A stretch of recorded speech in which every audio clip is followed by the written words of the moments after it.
Is it on your OBS? Oh boy. If you turn off the stream and turn it back on, you can pretend that this never happened. How's this? Yeah, but now all the Discord cameras are frozen. Oh, but that's normal for Foodle and Goldreel, don't worry. That's normal for Foodle. Okay. Did you click on the Discord window? Megan's back again. Okay. Yeah, I did. Yeah. I can fix that by leaving. No. Okay. All right. Never happened. Here we are, friends. Maybe. And we're live at the very start. Welcome to the Winds of Chaos, our online D&D campaign. It's all going according to plan. Yes, it is. Not sure why that intro reel wasn't working, but so we have some ways that you can influence the campaign as we play. You can use your bits to harness the Winds of Chaos during the stream to help or hinder our heroes. For 300 bits, our heroes, you can help our heroes find a useful mundane item. For 400 bits, you can give a monster a minor mutation. You can give it a little bit of a buff.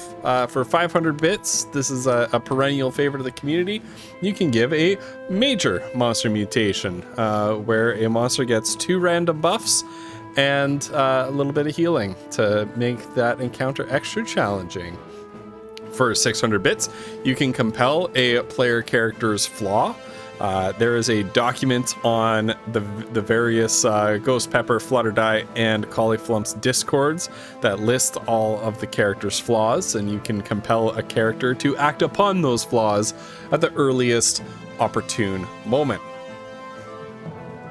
For 700 bits, you can grant inspiration to one player character. That's basically an extra reroll when they need it. And for 800 bits, you can make Flutter roll on the Wild Magic Search table. So Flutterdye's character, Kiona, is a Wild Magic Sorcerer. She doesn't have full control over her arcane powers, and sometimes things get a little bit messy. You can cause her to roll on a table of 50 random effects. Some of them are helpful, some of them are harmful, some of them are just plain wacky. In addition, anytime she rolls a number ending in a 0, she changes her player race. So right now she's a tiefling. She's supposed to be human, but she's gone through many transformations: a halfling, a dwarf, an elf, a half-elf, a tiefling, and a tabaxi, I believe, a cat person. Briefly a tabaxi. Yeah. We haven't quite landed on the turtle yet. I'm waiting. I know. Bo is so excited someday for me to get. Yeah. you gotta talk like a turtle too. Like you seem to roll like in the 6 area a lot because you've been like a dwarf and a Goliath a lot. Oh no! Don't tell me I just rolled it. Oh, did you? Wasted. Flutter, you can't. No, it's a tabaxi. I just rolled tabaxi. It was an 11. Okay. So sorry, but you made turtle a 12 on a 12-sided. You can't do the extremes. You know that, Bo. It has an equal chance. The die has an equal chance of rolling anything. I know logic says that's how it works. But... Not logic, mathematics. Mathematics determines that's how it works. Anyway, one more thing. Subscribers to this very channel, twitch.tv/ghostpepper, can create a custom NPC or magic item of appropriate level to appear in the campaign. That is a monthly thing. So if you've done it before and you're still a subscriber, yes, you get to make one. Please DM me on Discord for more info. Finally, we have a coffee. If I do that command, there we go. We have a coffee with monthly memberships of $5 US, which is the same as a Twitch subscription. Only Amazon doesn't take a huge cut out of it.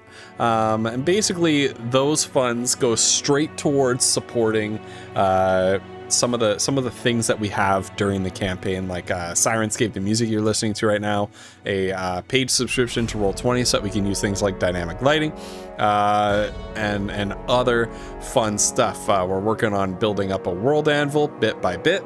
And we have some plans for once we built up a little bit of a nest egg of something to finance something with. We have some plans for the future as well. So we are super appreciative of our coffee subscribers for the month of July. Those were Bard Owl and Bruce Campbell Soup. So thank you very much to both of you for your ongoing support.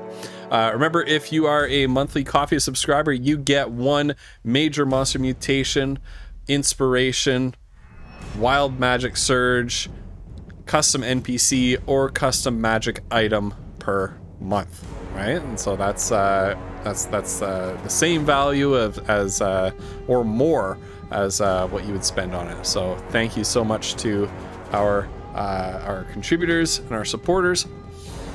Second round of thank yous go to Megan, who just left her seat, and Bo the Distance, who is in chat and is bemoaning the fact that Spelljammer released today. I'm bemoaning that fact as well. It snuck up on me. I haven't had my chance to secure my copy. Completely blindsided me that it released today. I was wondering why it was all over Twitter. But in any case, thank you to Megan and Bo for being our rules lawyers. They're always helping us out whenever we need some help with the rules.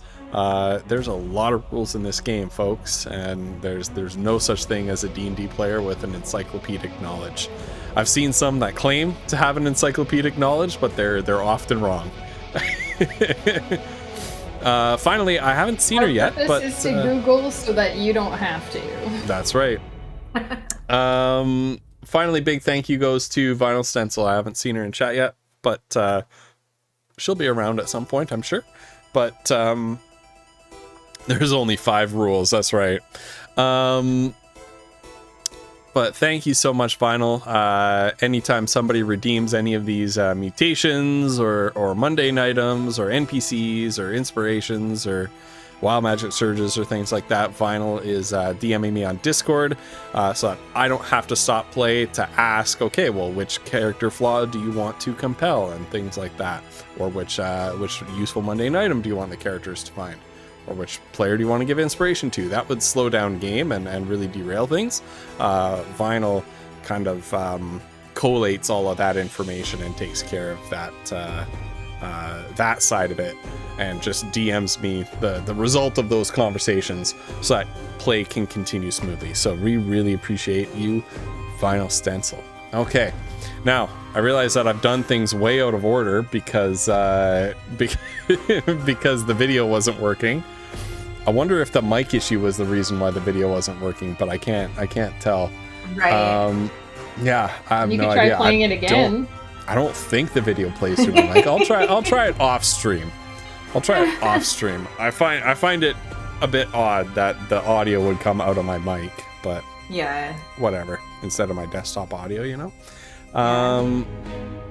In any case, we've gone way out of order, but here is your roleplay question of the week. I'm going to give it to the players and then talk a little bit more while they think about that. So our roleplay question of the week is, if your character had to multi-class into a class they currently are not the next time they level up, what class would it be and what reason would they have for doing so? So if you had to multi-class into a new class at the next level, which class would it be and what would be your reason for doing so? Oh, here's a question. Do we keep our current multi-classes Yes. in this scenario? Yeah. Okay. Yep. What if our reason is because the GM made us? No, Darn. that's not a valid reason. While they're thinking about that, if you had a character that guested in this campaign, or if you have your own D&D character that is near and dear to your heart, and you want to share their answer to this question with us, please feel free to. There is the question once again.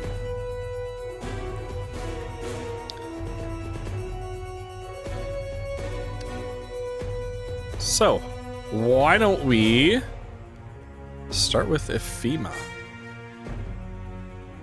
Did you go over the bits redeems? Yep. Oh, okay. Sorry. You started with me last week. I'm starting to notice a pattern. Okay. We can go the other direction. I can start with Wolf. No, it's fine. Ephema would multi-class into Druid. Okay. Because Wood's Witch, so that seems the next logical conclusion for a connection with nature seems like it would be Druid, and then she could take animal form. Yep. And also because when druids transform, they get something that they get an identifying feature from their home region. So hers would be antlers, of course, because she already wears the antler thing. Antler helm.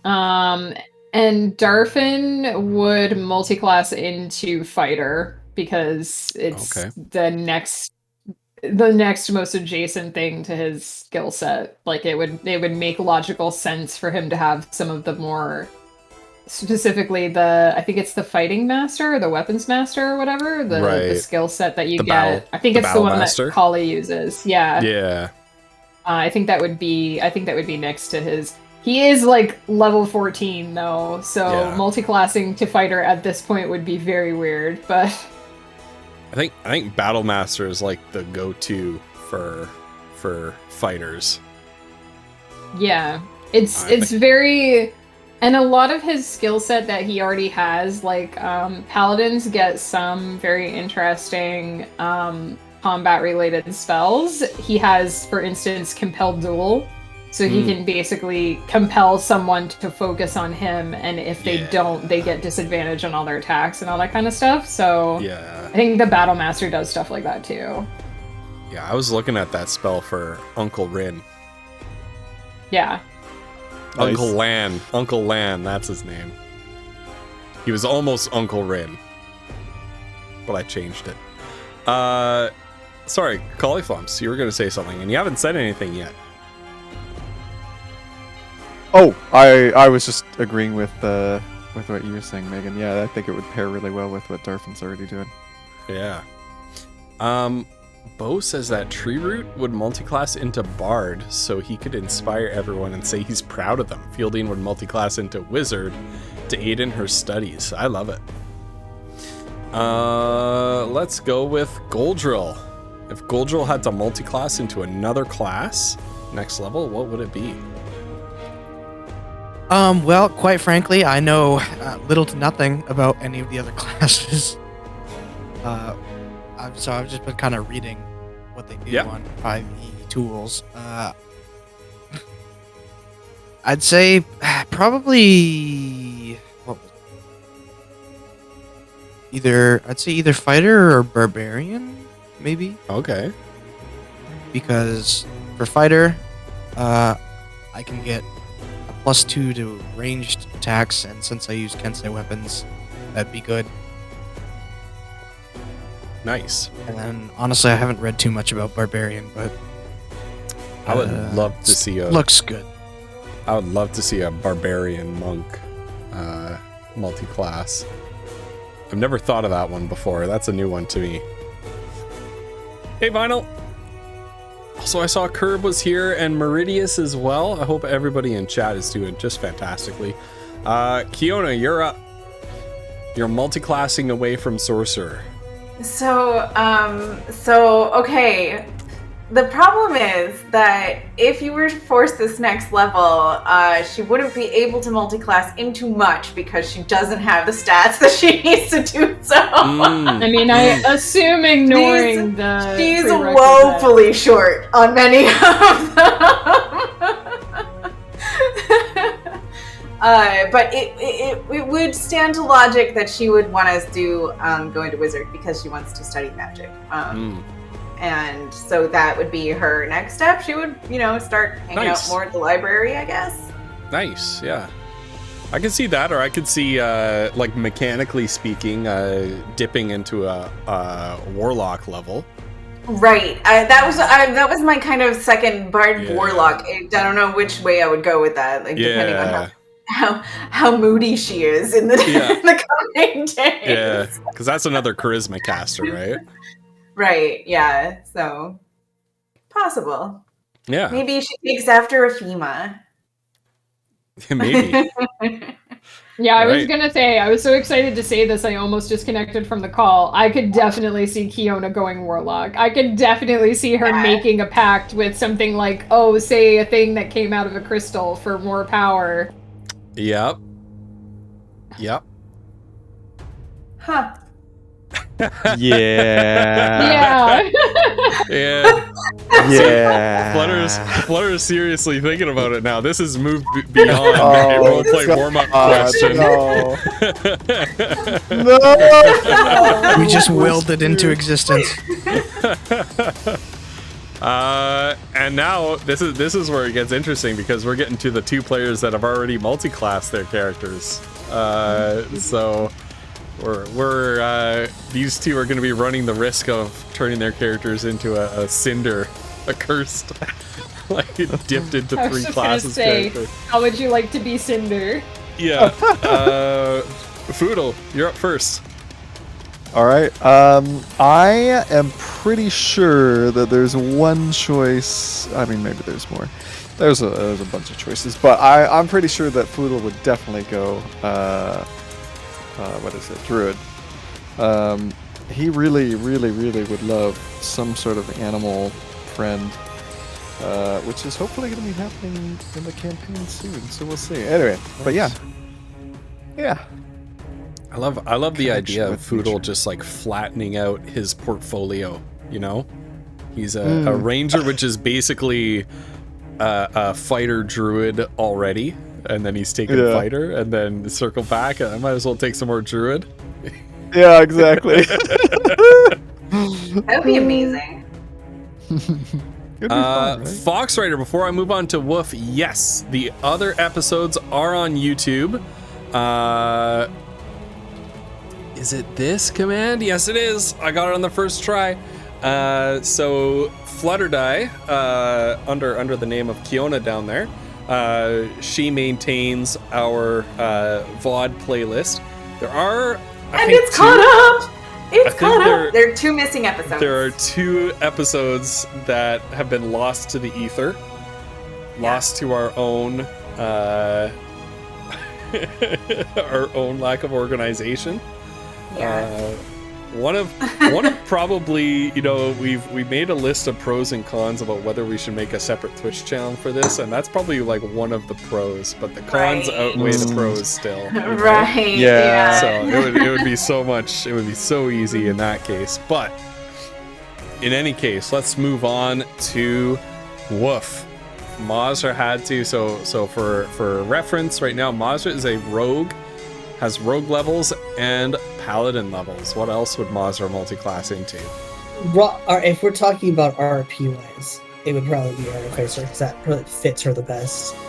I don't think that that's particularly optimized, but Yeah. story wise, that would fit her. So sorry, I missed what it was. Artificer. Okay. That would be That so was one good, of the though. options. Really That was fit one of the her. options for her before she became a paladin. That'd be so good. Your spell casting would suck, but it would be so good. It's true. Mixing like a paladin and a half caster with a non-caster as well. That would be Oh What a mess. God, yeah. yeah, you would not be I mean, you use your spell slots for smite. At that point, you're just like, yeah, you don't use them for anything else, but True.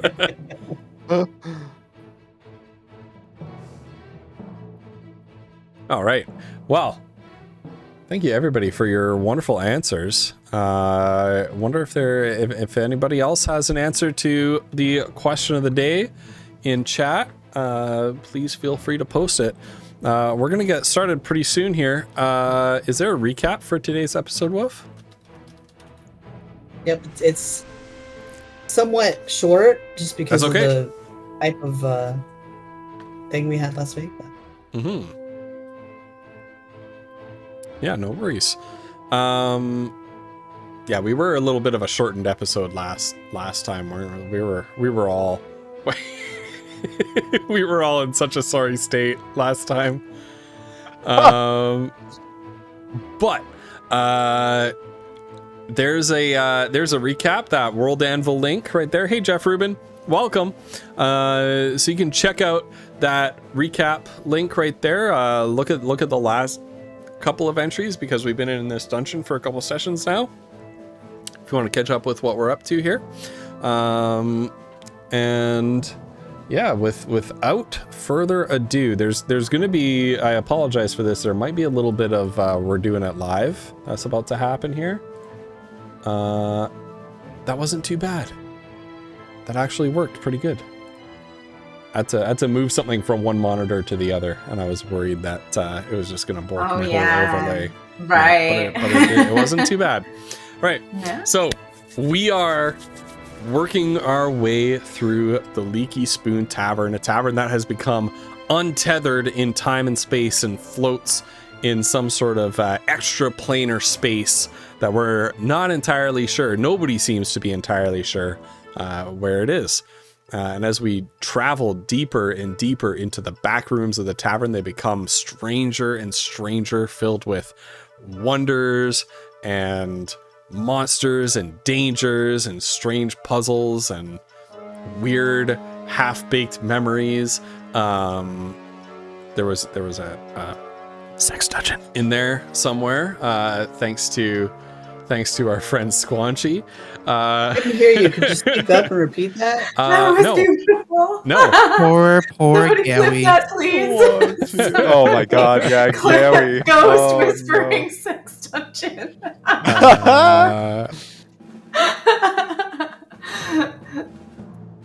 Is this right? All right. So we are just gonna be moving over straight to there. So last time, you solved with some degree of effort a mirror puzzle. You encountered an ogre who was taking a little bit of a personal, little bit of a bio break, which you interrupted. And he became quite cross about that.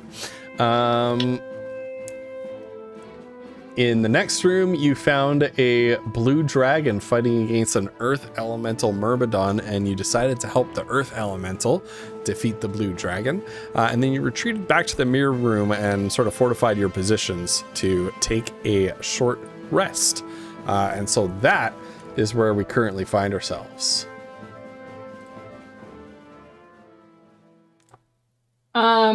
At the end of, because we took a short rest at the end of the last thing. So at the end of the short rest, you guys see Ephema. She's kind of doing like this, and she's trying to she's very clearly trying to focus really hard. Udo's sort of doing the opposite. He's smoking and trying to not focus. Yeah. Yeah, is he smoking something that requires a Constitution save? Yes, here we go. Right. Is this your second? Yes, it is. Okay. And that's a 2.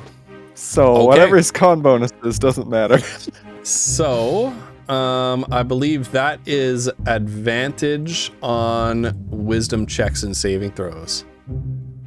Okay. Oh, right. Okay. Nice. Because you get it. You really get it, man. You guys, I think I get it. That's the one. There we go. That's the one. Yeah. What, you got it? You got what?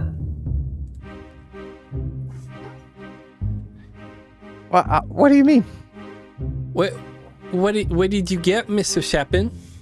And Gary is looking around, looking at your hands. Is it your pipe? Yes. Foodle's trying to suppress what he actually got, which was the use of the hand bindings in that last. Oh no! Yeah, I think yeah. No, it was definitely the pipe. Thank you. Kiona So will, Afima's there, like meditating, concentrating. Yes. I would like to roll an Arcana check. Okay. What are you arcaning? Ephema is trying to manifest something in the liminal space. Oh no. Okay. And then GM is just like, excuse me. Sorry, Roll20 is being really slow, so I had to load my.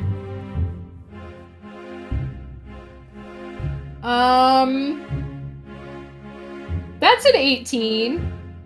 An 18. Okay. So, what exactly are you trying to do with this? Because Arcana is like you're trying to understand something magical, or the workings of a magical device, or the nature of a spell. Yeah, so Ephema believes that, as we've established, Ephema believes that they're in liminal space, Yes. what she calls Yes. liminal space. Yes. And since they've been told that this is a dream, she's trying to see if she can manipulate the dream to make a room appear. Yeah. Where is she trying to make this room appear? So probably not. Like, logic would dictate at the next door, but probably not, Like because over that here, or- probably. Why can't I? Okay. Sorry, I was trying to use Roll20 in a way you can't, apparently. Yeah, so instead of the next door, because she figures that's probably set, she's basically trying to, like, or maybe, like, over here where there were no, like, doors or anything, she's basically just trying to create an unused space. Yeah. Okay. And so you see, you're like, so Ephema's like almost attempting to turn this mirror into a door, into another chamber, and as she does so, like, you see her reflection, which, by the way, these mirrors are just reflecting your reflection normally now. It's not none of that weird, like, backwards, you see yourself from behind moving back through time kind of thing.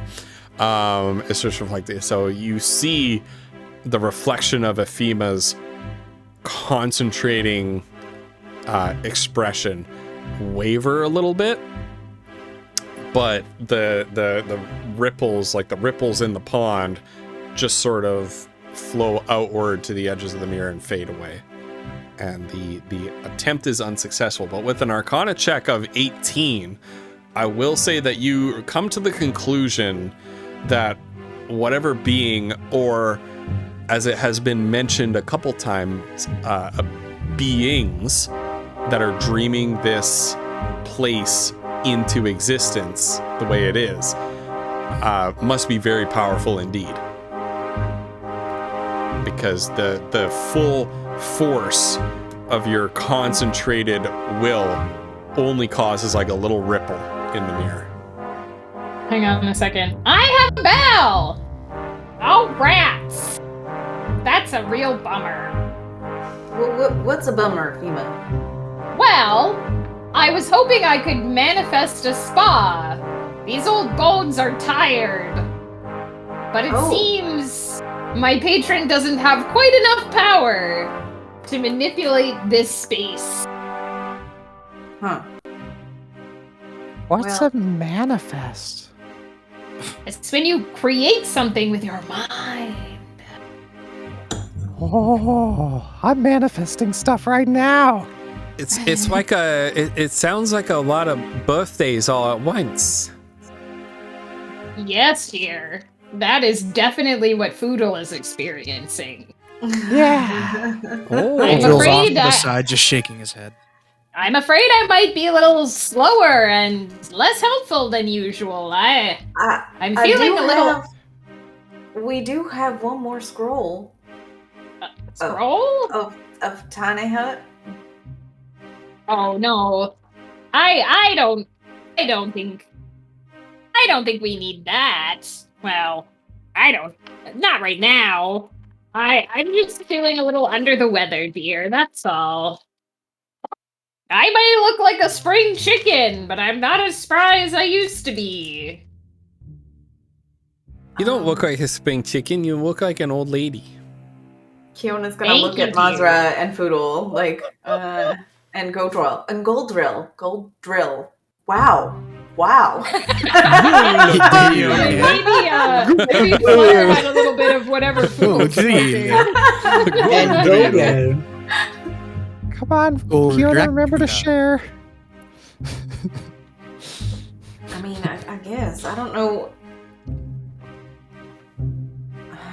how much we've got going, so... Do any of you have a hot toddy? Excuse me, a what? Foodle, don't you have some kind of tea? Toddy. I don't know what It's that tea does. it's a home remedy for when you're not feeling great. I do have some tea, and it was actually from you, Afima. Oh, that's very sweet of you, dear. That's not, that's really for emotional sickness, more so than, physical sickness. But I appreciate the thought.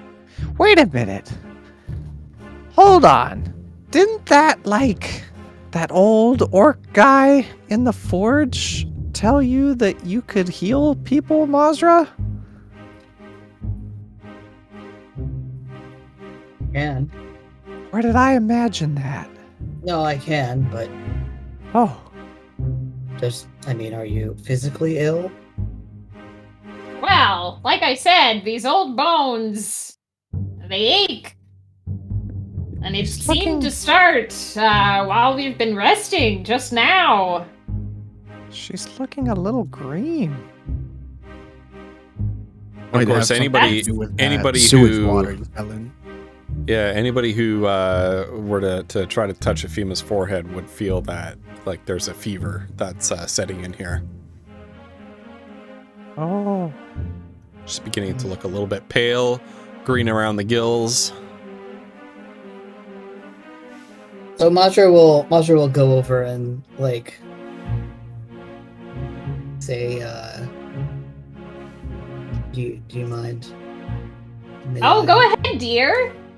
When did you learn to heal people? This is new. A while ago. And she'll Have you taken an oath, Mazra? Are you a nun now?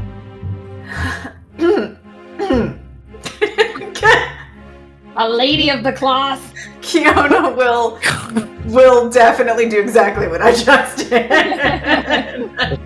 Oh, well, I see.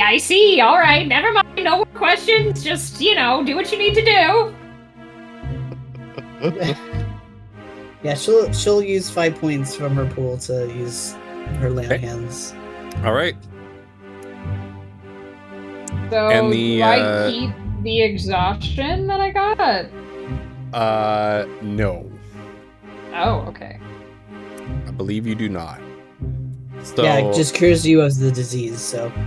Okay. So Mazra, as you lay a hand on Efima's forehead, the palm of your hand begins to glow with a warm orange kind of light, and it suffuses into Efima's skin where it touches. Efima, you feel a warmth spreading through your body that banishes away the kind of cloud that's fogging up your mind, and that feeling of ache and lethargy in your joints clears away, and you're right as rain again. She dances a little jig to test it out. And then she says, My, Mazra, that's quite a handy skill. Thank you very much. Comes in handy. I mean, it's not a spa, but it's still quite nice. Wouldn't that be something if you did make a spa here? Yeah, well, I imagine if we could make a spa, we could make other things too, but, it seems we're out of luck. Right. I could go for a spa right now. Well, if we get out Right? of here, we can go back to that one spa with that lady. I don't think I ever saw a spa made in here, but it sure would be nice. Well, a lot nicer than a lot of the other rooms that get made here. And Gary pointedly looks to the south. Oh, When he says this. Oh, God.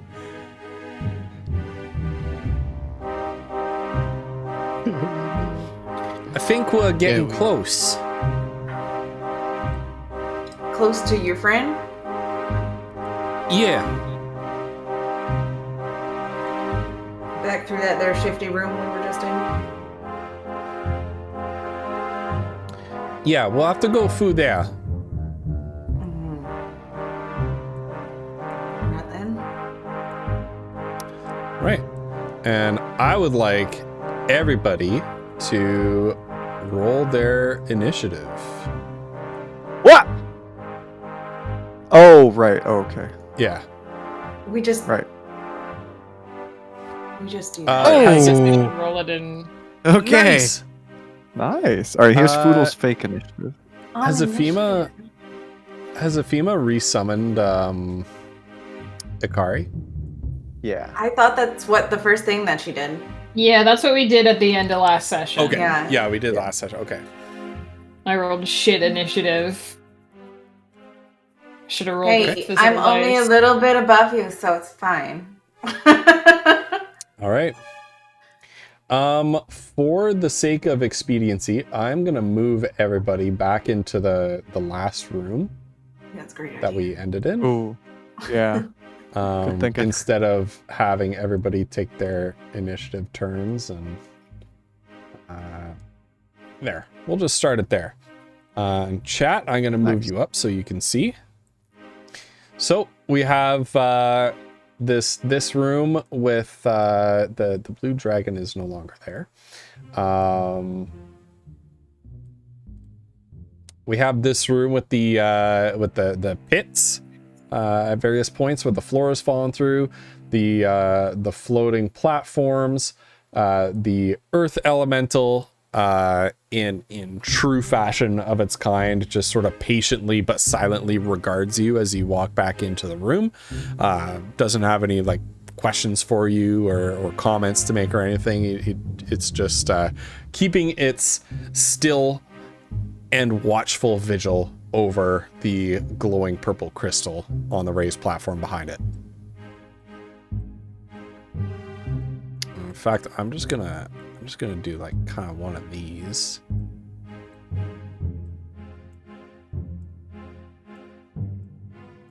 There we go. So you have a door right here. And if you wait patiently, and without requiring any sort of skill rolls or anything like that, you can climb the wooden platform that Ikari's token is currently standing on, as it kind of comes around in this kind of direction here.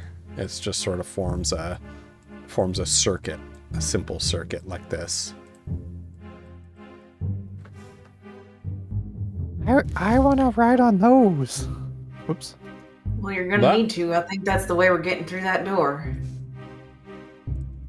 Oh, I So- think you should stick close to one of us, though. So who's gonna go through this door first? Athema is telling Ikari to stay back away from everybody else. I suppose Goldrill will go first. All right, Goldrill will go first. So, Goldrill, you get on the platform and kind of ride it around in a circle, and then when it comes back around over the pit, you open the door and step through into a long corridor that veers off to the right. We'll count that as 5 feet of movement, so you can move to clear if you want. Alright, Goldrill will tell the party that it's just a small hallway that leads off and to the right, and then I will go and check. Okay. So that's 5, careful. 10, 15, 20, 25. And then Right. The hallway continues after curving to the right for a little bit until it comes up against another door. I will walk up to the door, but before I walk up to the door, I'll just quickly shout back. It's just another door! And then Oh, walk no. up to it and just kind of wait. So I'm Goldrill. not gonna kick this one. Yep. So Goldrill, you see a sign hanging over the door, a wooden sign with a few words painted on that read simply in common, "Destroy your judge."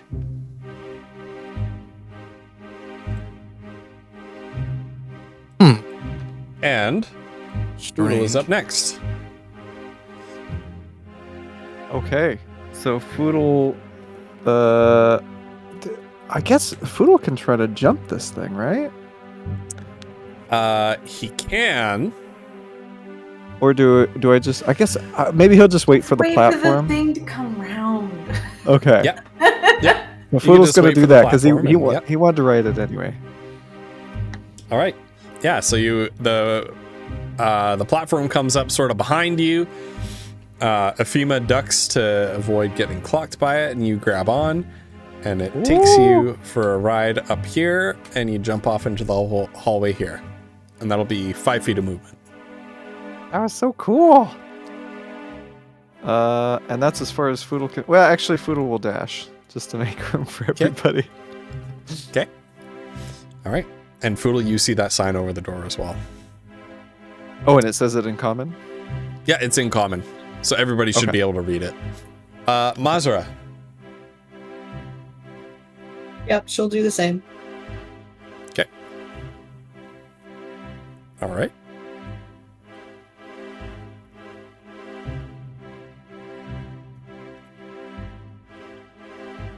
She'll stay here. Okay. Kiona, you're up. Kiona's gonna turn around and look at Gary and say, "Hey, you want a boost?" So she'll let him get up in there first. Yes, please. And then Gary giggles a bit as you pick him up and put him on the platform. Because what kid doesn't want to ride on like those floating platforms from Super Mario or something? Right. And then when he gets off, he dashes after Mazra. And then Stops short behind him. Kiona will follow suit. Sure. Boop. And Ephema.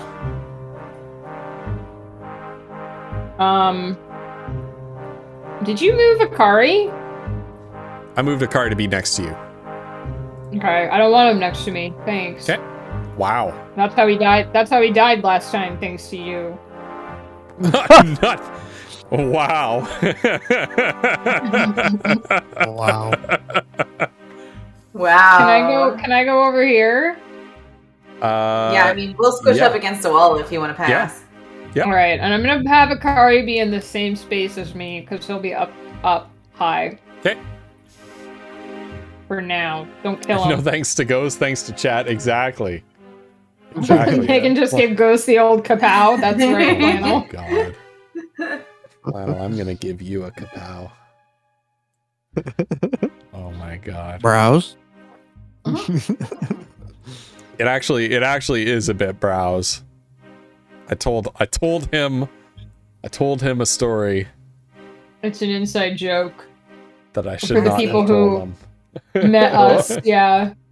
Yeah. We'll talk about it another time though. Okay. You guys will think it's funny. But for now, the game.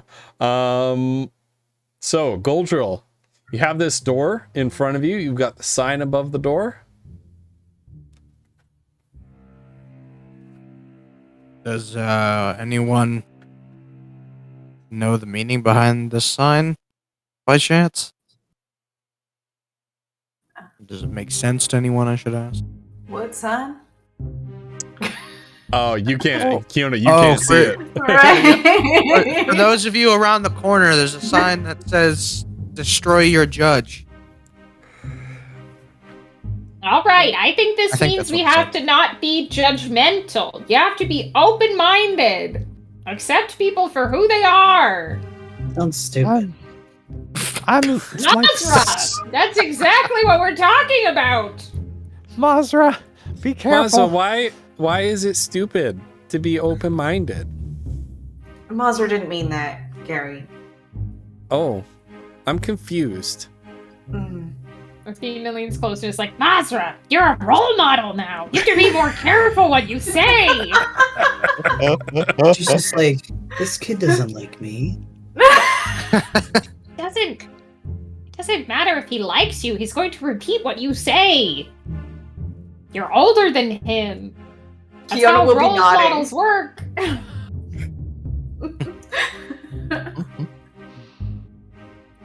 I'm like so open-minded right now. I bet. Benighted?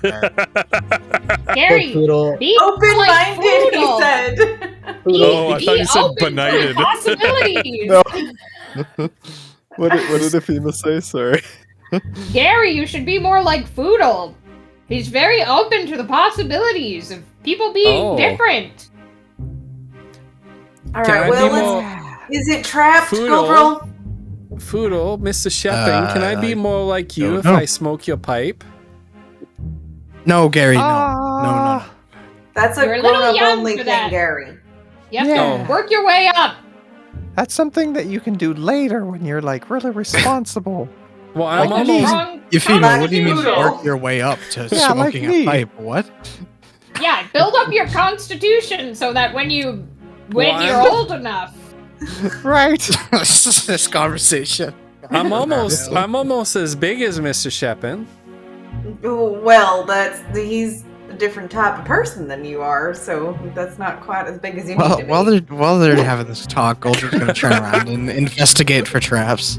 When you Okay, get roll to be investigation. 63 years old like me, then you can do whatever you want. No one can stop you. You try. That's You're target just age like, right there, whatever. 63. That's the one. Yeah. So Gary says, "Oh boy, I can't wait to be 63. And Poodle's like, wait. I'm Athena, already is that 6. true? I'm already 6. That's only 3 more Yeah. birthdays until I'm Right, 63." you got nothing until you're 63. That's amazing. Yeah, it's right around the corner. I'm gonna put Gary through some math lessons. Gary, do you think you're gonna be Ephima's age before I am? Probably. Oh, It's a good possibility. I'll race ya. Okay, and then Gary looks like he's like concentrating, he like closes his eyes and balls his fists. Poodle does the same. I'm getting older. Me too. Anyway, Gold Drill. Back on getting myself back on task here. With an investigation roll of 16, you do not find any traps on the door or around the door. Can we keep Gary as like our like pet? Yeah. Seriously, I Out of want Gary. character. Summon I- animal companion Gary. It's just Gary. Oh, Gary. All right, Gold Drill. Yeah, there's no. There are no. Goldrill will just say, it doesn't look like there's any traps, and Goldrill will probably stupidly, slowly try to open the door. Okay. You open the door to find a room with 4 pillars in each corner. There is a green magic circle. You can't see those pings. 4 pillars in each corner. A green magic circle planted dead in the middle. And there are 6 statues arrayed around the magic circle. And as you open the door, each of the statues turn on their own initiative and face you. Some of them have a finger pointed in your direction, The rest have their hands tucked into their sleeves. Kiona doesn't see it, you guys.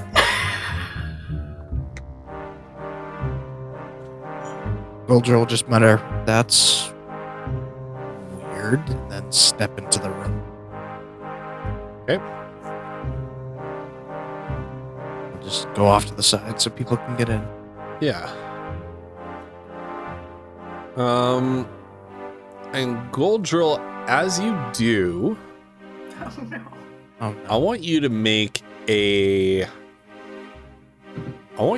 wisdom check. Okay. You. 16. Goldrill, you feel like there's something in the air in this room. Can't quite describe it, but there's something not quite normal in the like an energy in the air. That sounds about right when a bunch of statues just turn to point at you.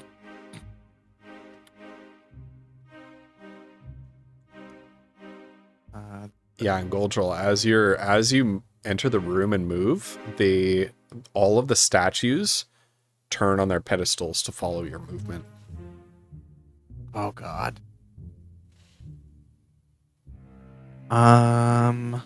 Only their pedestals turn though. The statues themselves remain still.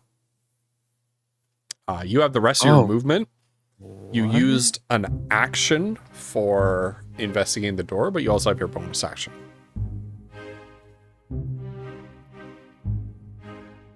In that case, can I also see if anything is interesting about the pedestals they're on? Like if there's markings or anything?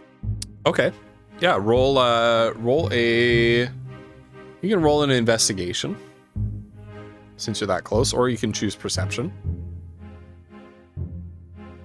Oof. Can't tell. Yikes. Can't tell if these are moving okay. around with magic or by mechanism. Alright, Goldrill is just gonna... I think Goldrill is going to walk over to the middle of the room. Okay. Boodle, you're up next. 35. I'll stay there. And as you step into the magic circle that's been painted on the floor, nothing happens. What? You motherfucker. Foodle, you're up next. We So all this- collectively just start holding our breath right I then. know. Like- Oh, you absolute troll. So, are the statues like following Goldrill right now? They are right now. Okay. So Foodle's going to ooch into the room, sort of looking around.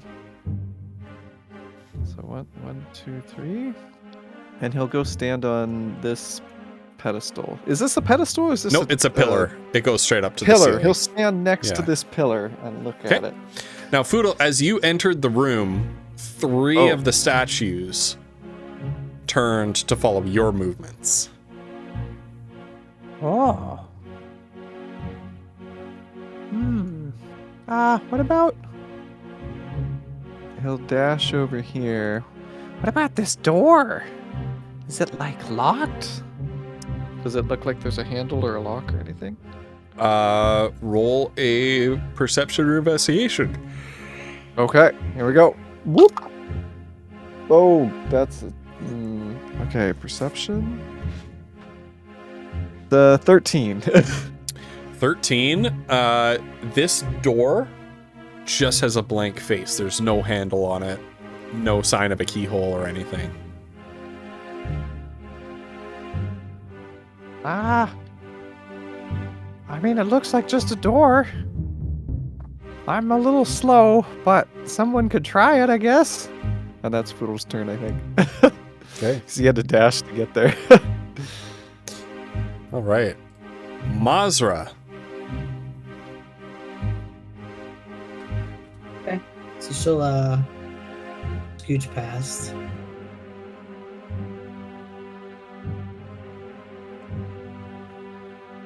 And she'll Okay, just and as soon as you, pardon me, as soon as you enter the room, one of the statues has been following Goldrill, and one that's been following Foodle turn towards you and follow your movements.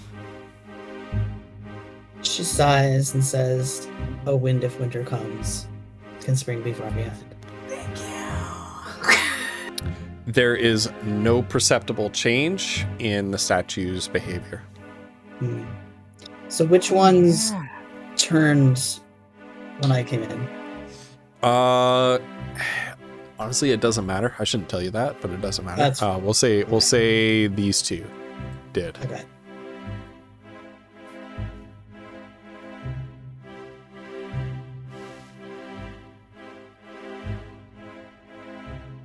She's going to investigate the statue. Okay. The one at the southernmost point in the room. Yeah, the one she's standing in front of. Okay.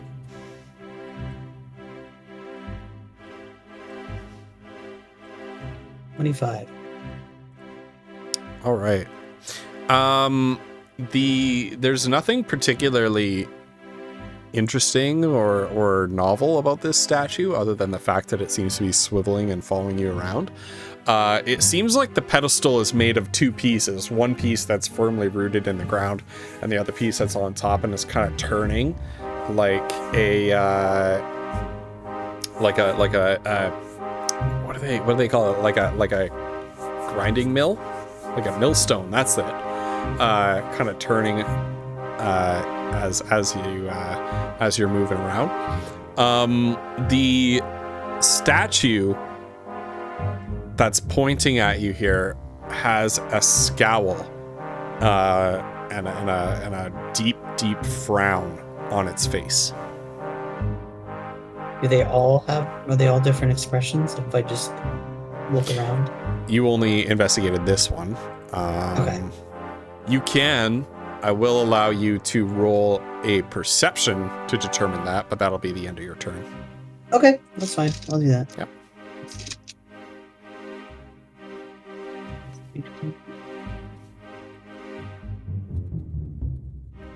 Bad. I got 11.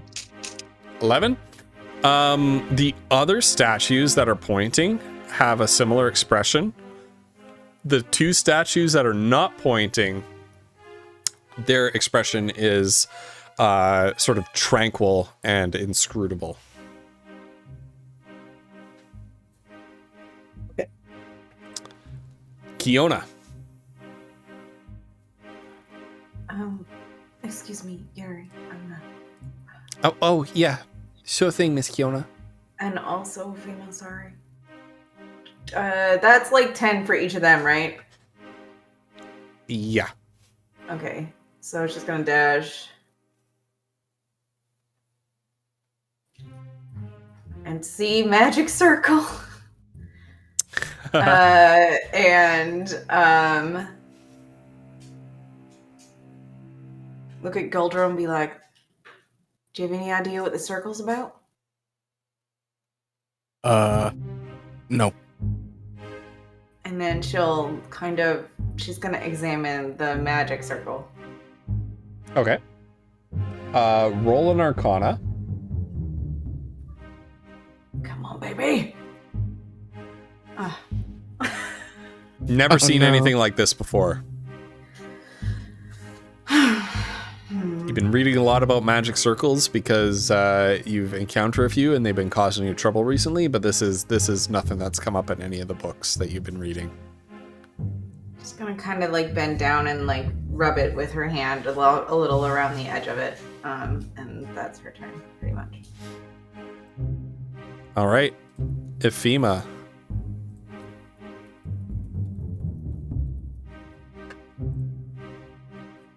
I have to move Akari. I'm not actually moving Akari, but I have to move Akari to move Ephema.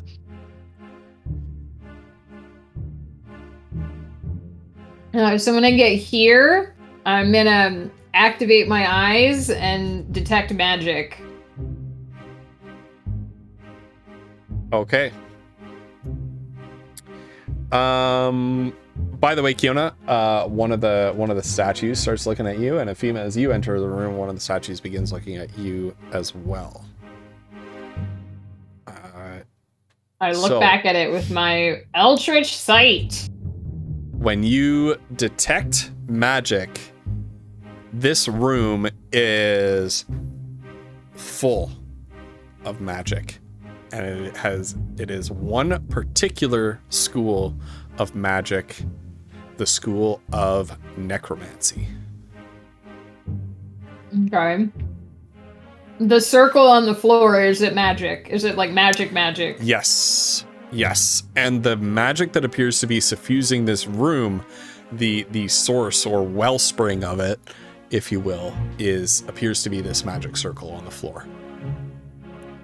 So she'll say, Goldrill, dear, I don't know if you should stand in the middle of a magic circle. It's, it could do something. And then which one is looking at her? We'll say this one. All right.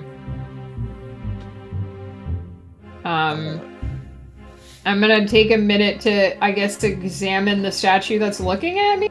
I'm gonna have Akari move up over here. Gawi's gonna stand in the doorway. Should be fine. I think he has a 60-foot flying speed. Yeah. And I have to roll investigation, eh? Yep. Or would it be Arcana? You're examining the statue. Mm-hmm, What are you examining the figure out statue for? The magic? The Then magic. it's Arcana. Yeah. It's Arcana. Okay. Yeah. So many dice. Dirty 20. Oh,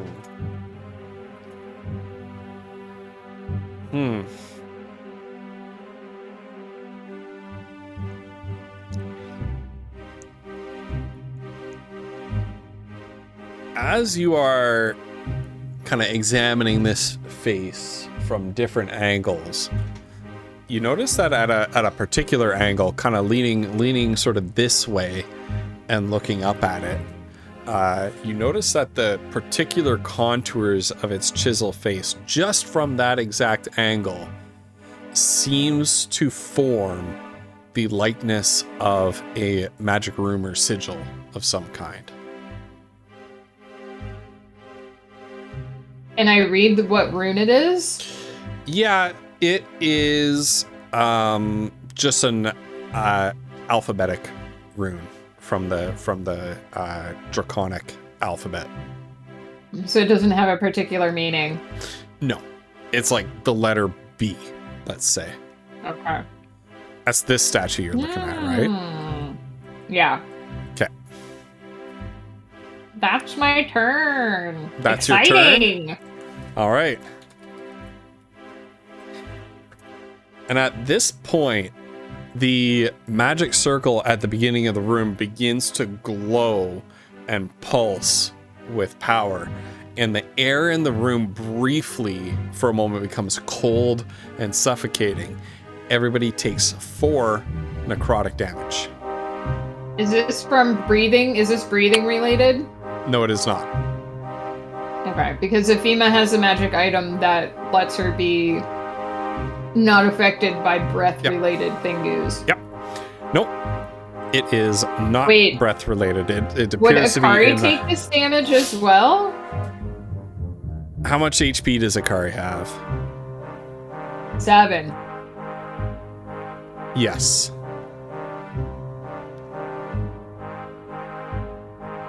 Can I use my reaction to send him back into the hallway? Yes.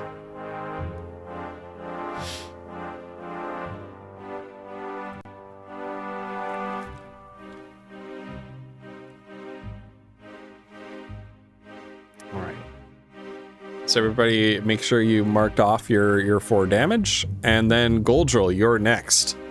So just as quick as it came upon you, the magic circle stops glowing, and the tension that was wrapping around you, the cold claws that were seemed to be gripping your very soul, just sort of fades away.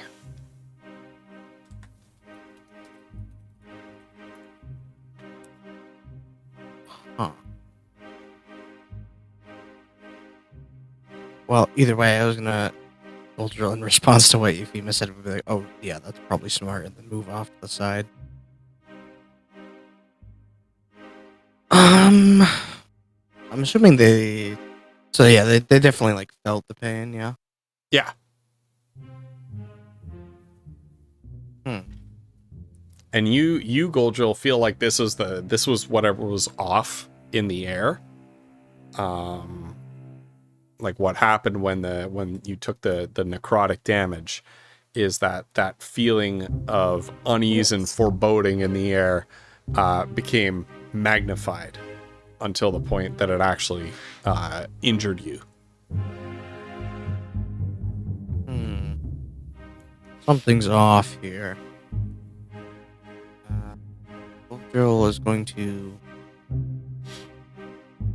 look around the room and see if anything stands out. No, probably not. There's nothing in the room that you haven't already taken note of. You got the statues that are following you, some pointing at you, some not. You got the magic circle in the center of the room. The glow has faded away. You have that ever-present feeling of unease in the air.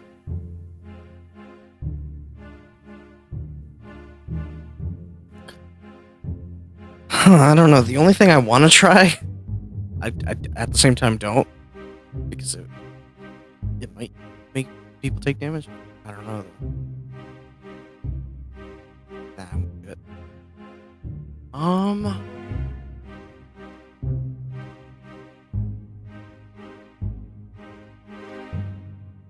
I don't know what to do here.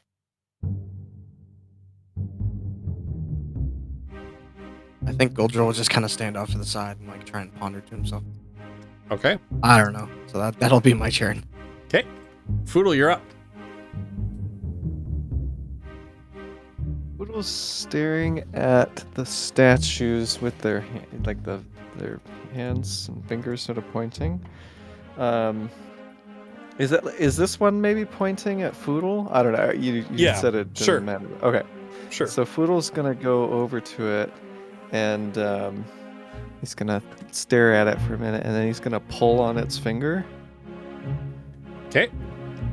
And the statue, a little compartment opens in its rear end, and it casts Cloud Kill on the entire party. No.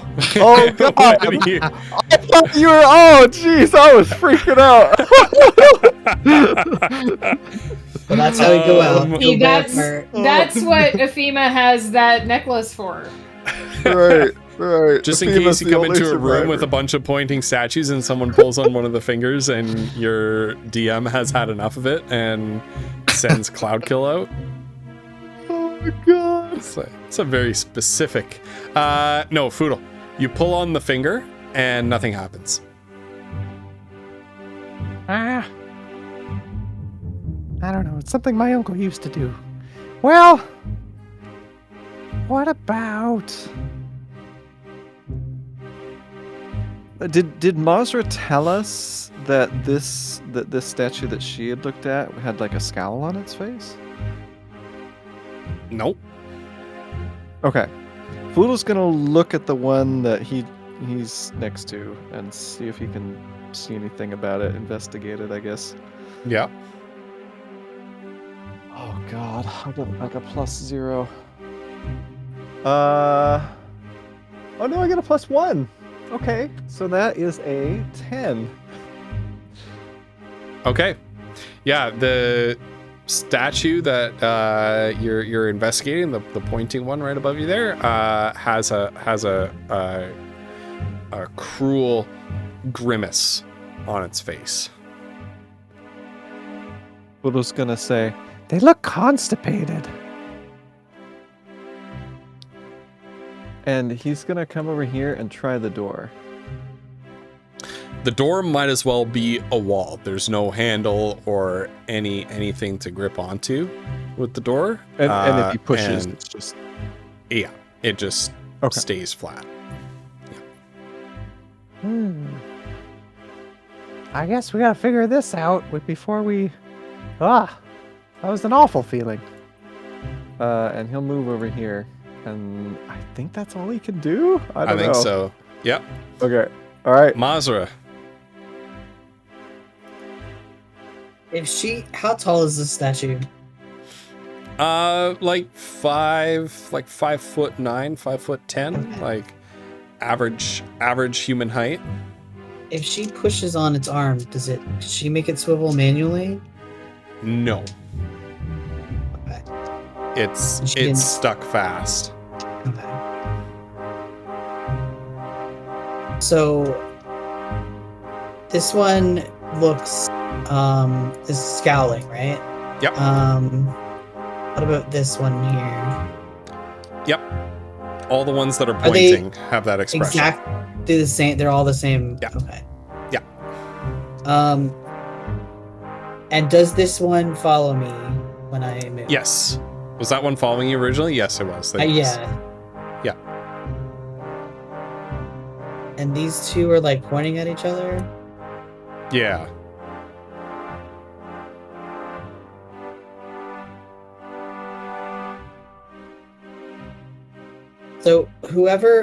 So she'll look and see whoever this one was following. She'll say maybe we should try to get them all pointing at each other.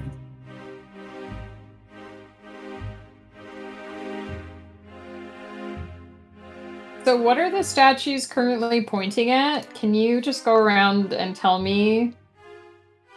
Didn't This you isn't. say This that isn't. It doesn't matter. It doesn't matter. Yeah. It doesn't Oh. matter. So So it doesn't matter to the puzzle? no. Oh, never mind then. Yeah. If you guys I want thought, to, I thought the pointing was the puzzle. Sorry. So you guys spend some time. If you're gonna spend some time to get them all to point at each other, I'm just gonna run through the rest of the initiative order then. Okay. If that's what the party wants to do. Yeah, I'm down. Okay.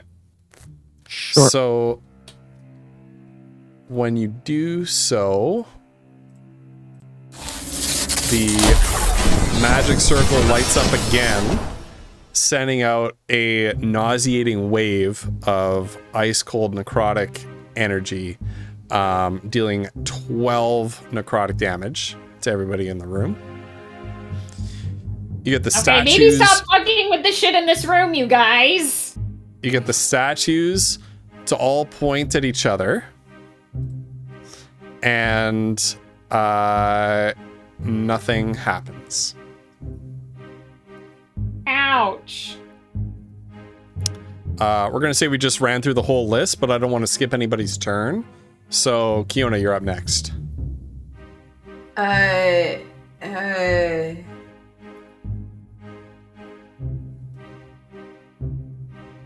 Does anyone know what kind of magic this is? Because It's necromancy.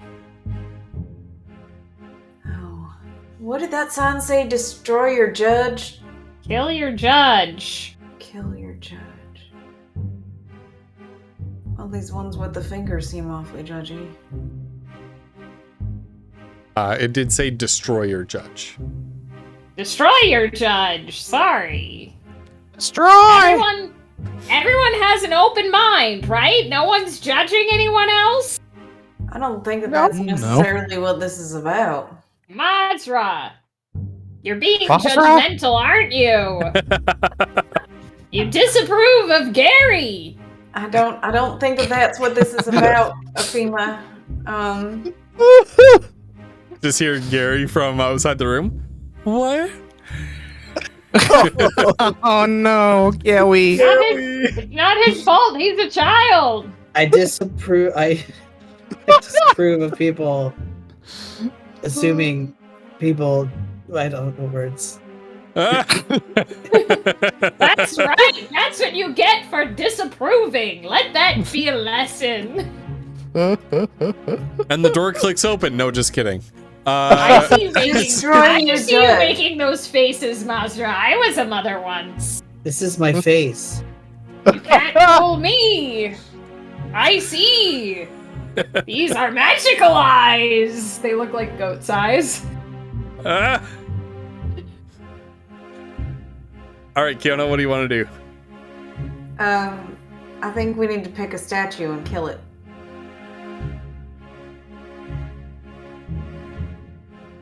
Consider that if we don't kill the right one, the room might hurt us again. I think that it's only a matter of time until the room hurts us already. Yeah, I think Kiona's right. I think it's more of a time thing, maybe. We should hurry. And I think maybe destroying these things, that could be good.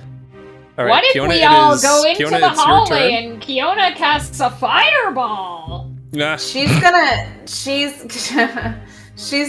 that would be a valid solution. Right? She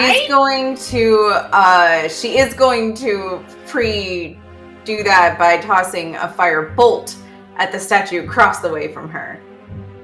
Which one? Can you ping it? The That one? next to- Okay. Yeah. Okay.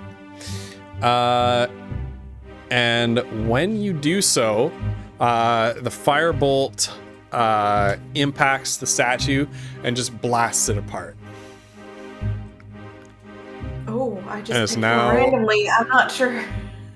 Now just a pile of rubble on the floor. All right, so maybe Mazra do the one that's pointing at you. All right, I don't but know. it is Ephima's turn next. Destroy! Destroy! Athena will Eldritch Blast this one. All right. Do I have to roll for that? Yeah. Did the firebolt need to be rolled for? Flutter didn't have to roll. No. Yeah, you destroy it. Okay, you hit it- cool. Fair, You- fair. You hit it with your Eldritch Blast, and the whole thing, I think you shoot 2 Eldritch Blasts, right? I do. The first one knocks its head off, and the second one hits it. It's like pointing, and it hits it kind of like right here in the chest, and just causes the whole thing to crack apart and shatter. Nah, same. Thank you, dear. And then I'm gonna walk out here because I'm an old woman and my bones are hurting. Goldrill, you're up. Goldrill, never missing his opportunity for some good old statue destruction, will run up to whatever one is pointing at him and just jump up and do like a spin kick its head clean off. Okay, yeah. We'll say it's this one right here, and you. Oh, did I move the whole map? I didn't board I this up, didn't did I? see it. No, I didn't. No, I didn't. Okay. No. It's just I just messed something up on my side. That's all. Chat didn't even see that. That's okay. Yeah, Goldrill, and you roundhouse kick this thing, and as you knock its head off, the rest of it just sort of crumbles down. Foodle. Destroy! And Foodle's gonna fire a gimbal shot at this one over here. Which one? Can you ping it for me? Oh, just next to Mazda. Oh, okay, yeah. Just the one next to Mazra. Okay. Foodlenator Mazra- T1000. Mazra, you hear as Foodle is screaming "destroy," the crack of the musket, and Oh, you no. feel the musket ball like zoom right past your head, and you're just like, and it hits the statue and reduces it to rubble right in front of you. Do it all. Are you okay? That vinyl gun emote is perfect for this moment. All right. And as you destroy the 4 pointing statues, leaving the other 2 statues curiously untouched. Interesting choice, players. The magic circle begins to fade away. And Ephema, you can see its magic. I'm just trolling you guys. He's just being a chaos goblin tonight. Your statues you think are judging people now. Ephema, it's almost like fire, a campfire slowly like dies down to embers and then is finally burnt out as the necromancy magic in the room is snuffed. And you hear a click, and the door on the east side of the room swings open into the next chamber. A wind, if winter comes, can spring be far behind. What is this? What is this mantra you guys keep shouting? Oh yeah, you were there for that. It made some statues that were animated to turn off. I believe it's part of an epic poem. It is actually, but that's the creator of these statues. Made it so that line made them stop. I don't So know it if I works call on it every epic. statue in the world? I don't know, but I'd rather try than not know than find out that it would have. Oh yeah, come in, Gary. A Yes, magic Gary. circle. And Gary kind of just runs around the perimeter of it. And then he starts sort of like tracing the symbol inside with his footsteps. Kiona's gonna catch him by the shoulder when he runs by her at some point and be like, It's alright. It's alright, Kiona. The magic is gone. Okay, but it's alright. Have fun. Now, the next room is a very interesting room indeed. When you look through this doorway, what you expect to be the floor is actually the ceiling. What you expect to be the ceiling is actually the floor. It's a large sort of Gothic cathedral style room, 40 feet vertical, 40-foot vertical space. The floor is sort of this V-shaped vaulted ceiling inverted upside down.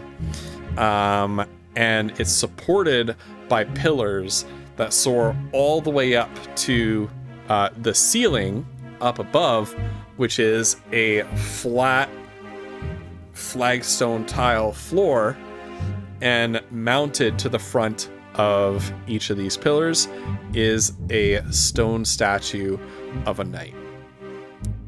All the way across the room, can you guys see all the way across the room? No, you cannot right now with where you are. We're gonna start with Mazra, but I need to step away for one real quick moment.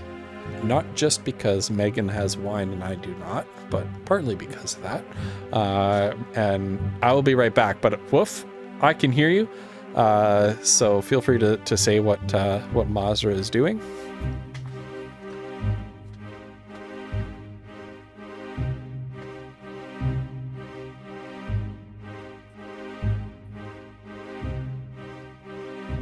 Are you just gonna not do anything? I just want to see what happens. He walked away.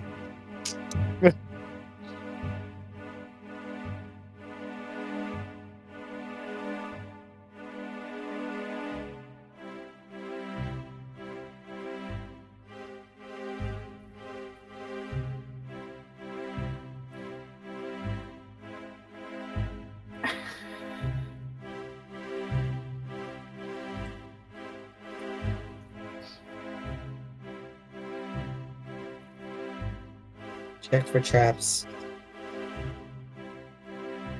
Wasted a roll, but okay. What did you get? I rolled a 20, which means I wasted it. A natural 20. That's not a waste. What? On That's checking not a for waste. traps. You're gonna know yeah. whether or not there's traps. Yeah, so I got a total of 29. Yay. Oh my god. Damn. What the fuck? If there are any, the traps don't stand a chance. Yeah. Right? I disable them with my glare. They get nervous and stop working. Yeah. Oh, rules lawyers. Can you? This is a weird random question. Can you take something that would be a bonus action and do it as an action? Yes, but there are stipulations. Okay. So if you've already, for instance, if you have, like you can't break the spell rules with it, so you can still only do, and also you can't have already used your action. So you can use, and also, unless it like specifies.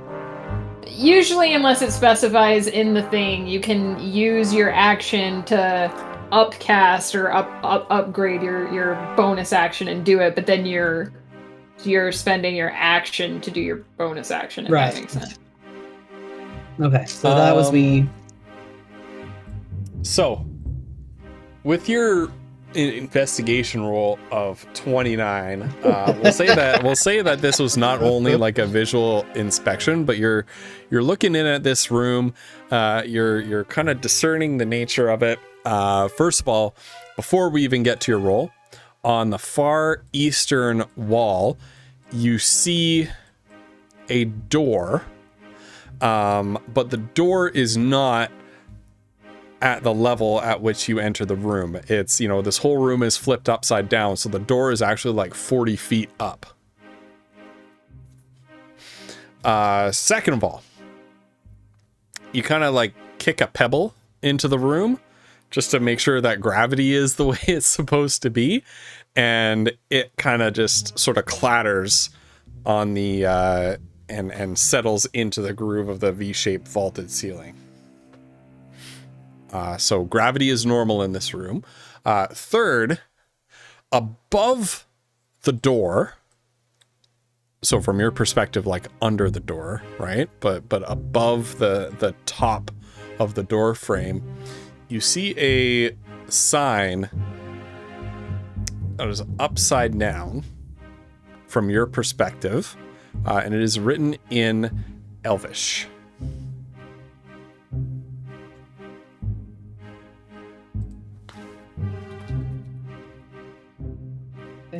I'll do my my bonus to move.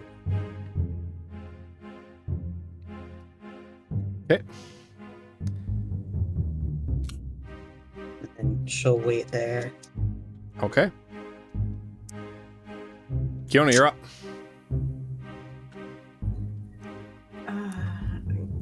She's gonna tentatively follow Mazra.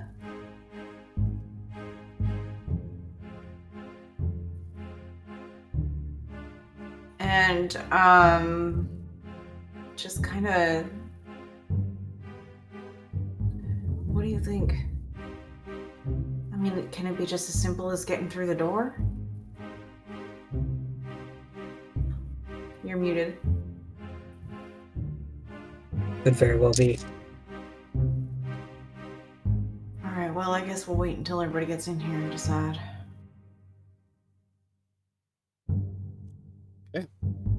Ifima. I asked you a very important question in chat. I'm clicking on all the wrong things.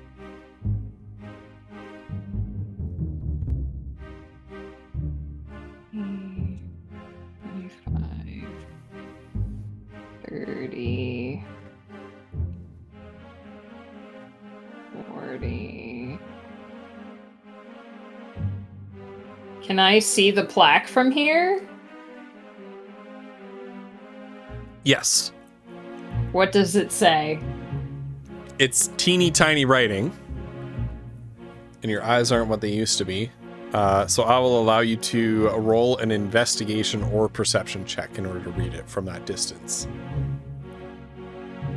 Okay, I feel like she has 20/20 vision, but Yes, but it is reading something that's 60 feet away. hang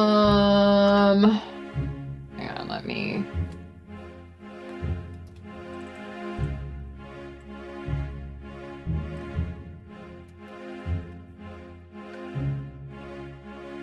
All right, I'm gonna use Akari's eyes. Okay.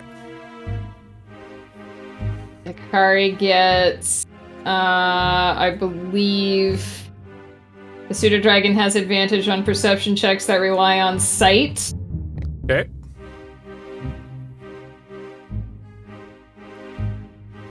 I have too many dice, you guys. No, I don't. I take that back. You can never have too many dice. I just have a lot of gonna dice. say. I didn't say that. I didn't say. Who I are didn't you, say that I had and what too many have you dice. done with the real Megan? It's wisdom based, right? Yeah. Versus perception. 21. Okay. Yeah. Basically, as long as you didn't roll a 1. The sign in Elvish reads, "A happy memory can lighten the soul." my God. It says, "A happy memory can lighten the soul." Think happy thoughts. You know, in some places, if you have a sprinkle of fairy dust and you think happy thoughts, you can fly. It was like, Wait, Keep that can you? stuff away from me. Happy thoughts? That sounds amazing, Granny. Where can you do Right? that? Oh, in some worlds where fairies live, you need fairy dust, of course, so there have to be fairies.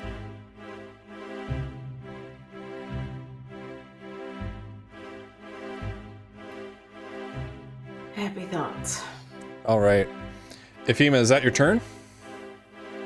Yes, I had to dash to get here, so I can't do anything else. I'll move out of the doorway so that Okay. people can get past me.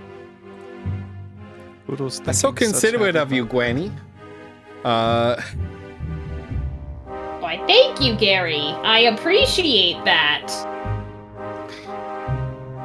All right, Goldroll.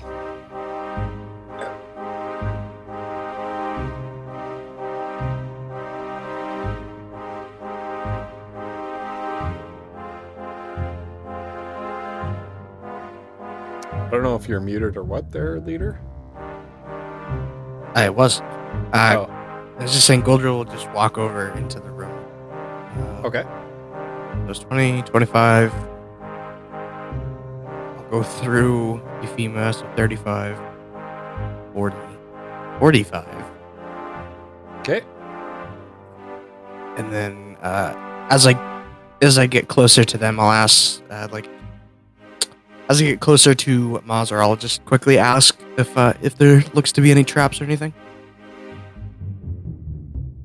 So, Alright, in that case, I will use my dash to go towards the door. 10, 15, 20, 25, 30, 35, 40, 45.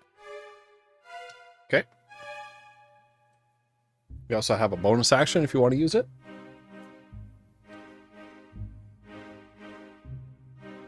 You said the door was 40 feet up? Yeah, approximately, yeah. Like, give or take how tall the building is, like 35 feet or something, I don't know.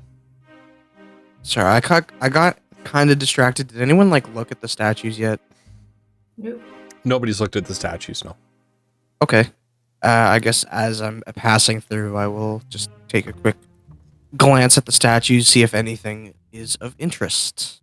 Yeah, so the Yeah, statues 21. are basically on the ceiling. From your perspective, they're like way above you. Their feet are bolted to the floor above, and you're kind of looking at them, sort of their helmeted heads closest to you.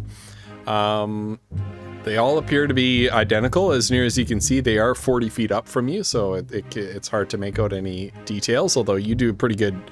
You give them a pretty thorough examination with a roll of 21.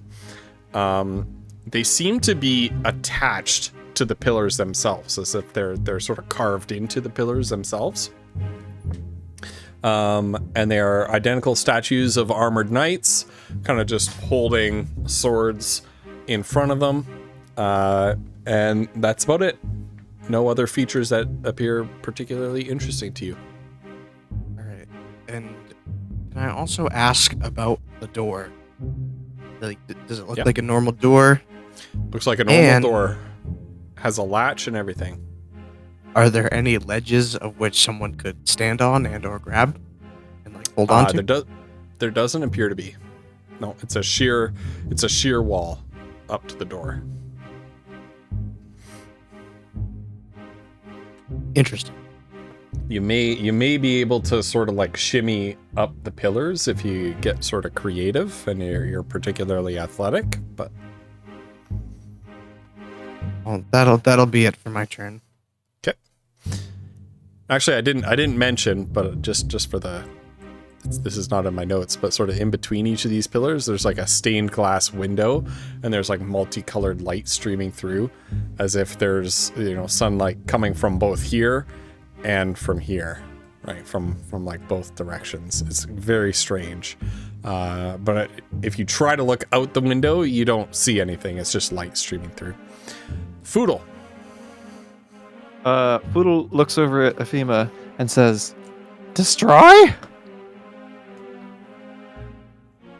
Well, if destruction is a happy thought for you, I suppose, but I think you should think gentler thoughts in this case, Foodle. Like, how did you come upon that lovely gun that you're always using? Gimbal shot, is it? Oh, yeah. Foodle starts thinking about his family. Okay. And Foodle, as you start thinking about your family, I'm going to get you to stop right there. Okay. You feel like this sort of warm and fuzzy memory, maybe the slight searing feeling of a tear welling up under your eye. And your feet begin to sort of slowly lift off the floor, and your hair begins to sort of move up like this, and your clothes kind of move up like this, as if gravity is beginning to reverse itself, and then suddenly your hat just flies off your head and falls upward to the floor above, and you only have like a split second of realizing this is happening before you also fall 40 feet up to the floor above you.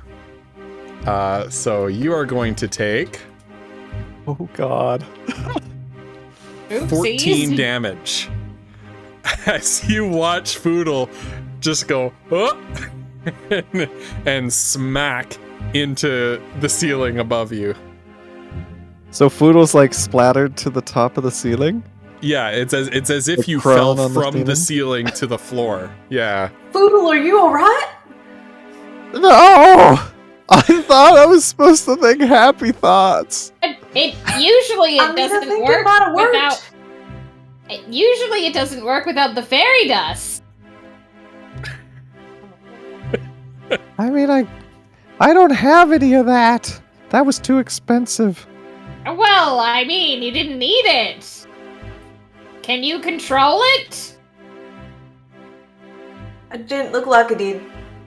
Ah! Foodle, as you're sort of Nobody peeling... think any thoughts. Stop thinking. Okay! All right. Foodle like really focuses on not thinking. Foodle, Yep. you are now, like, as you peel yourself up from the floor, you're looking up, looking at your friends look down at you from the ceiling with concern written on their faces. Well, concern written on some of their faces. I don't know about Mazra.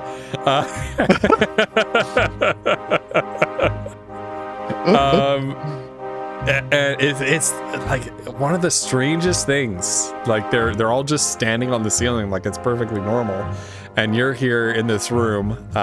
Everything that was upside down is now right side up from your perspective. And Foodle, as you try to expunge the happy memory of your uncle who gave you Gimbal Shot and trained you in the ways of hunting from your mind, nothing appears to happen. Like it looks like a switch was flipped, and now you're in this state of gravity and orientation. Do you have anything else you could do this turn, Foodle? I mean, I guess I don't know what. So Foodle moved most of his movement, and then was and you're prone. now prone. I guess to get up. Yeah. I don't know if he can get up. So hold on, just to be clear, I'm getting a little confused. I think so. Where is Foodle? And he was looking up or down, or wait? I'm so confused. Yeah.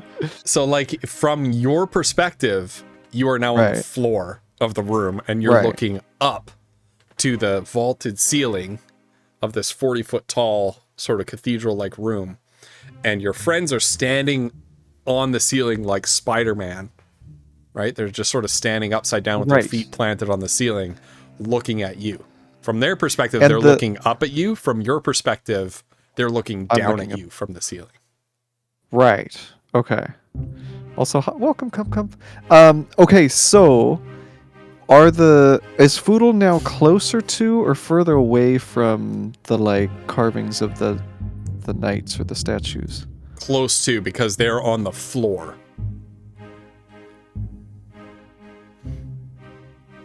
So they're like right at your level now. Okay, Foodle wants to, if he's got anything left on his turn, he's gonna sort of like look at one of them, the nearest one.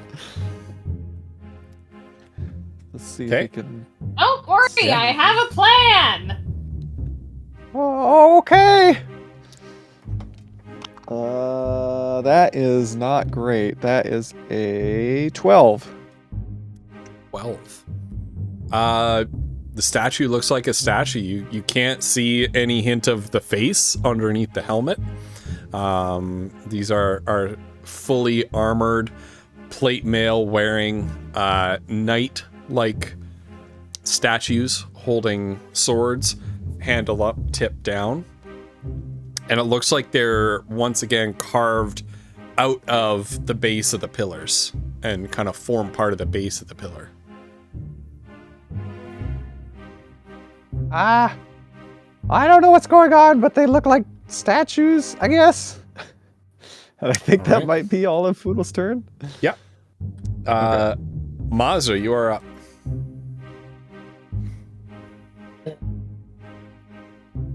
So she'll kind of see.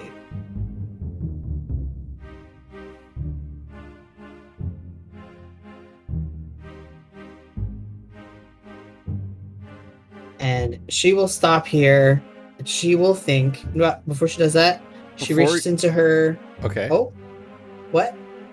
Before you do, because Efima told everybody to think happy thoughts and then told you not to,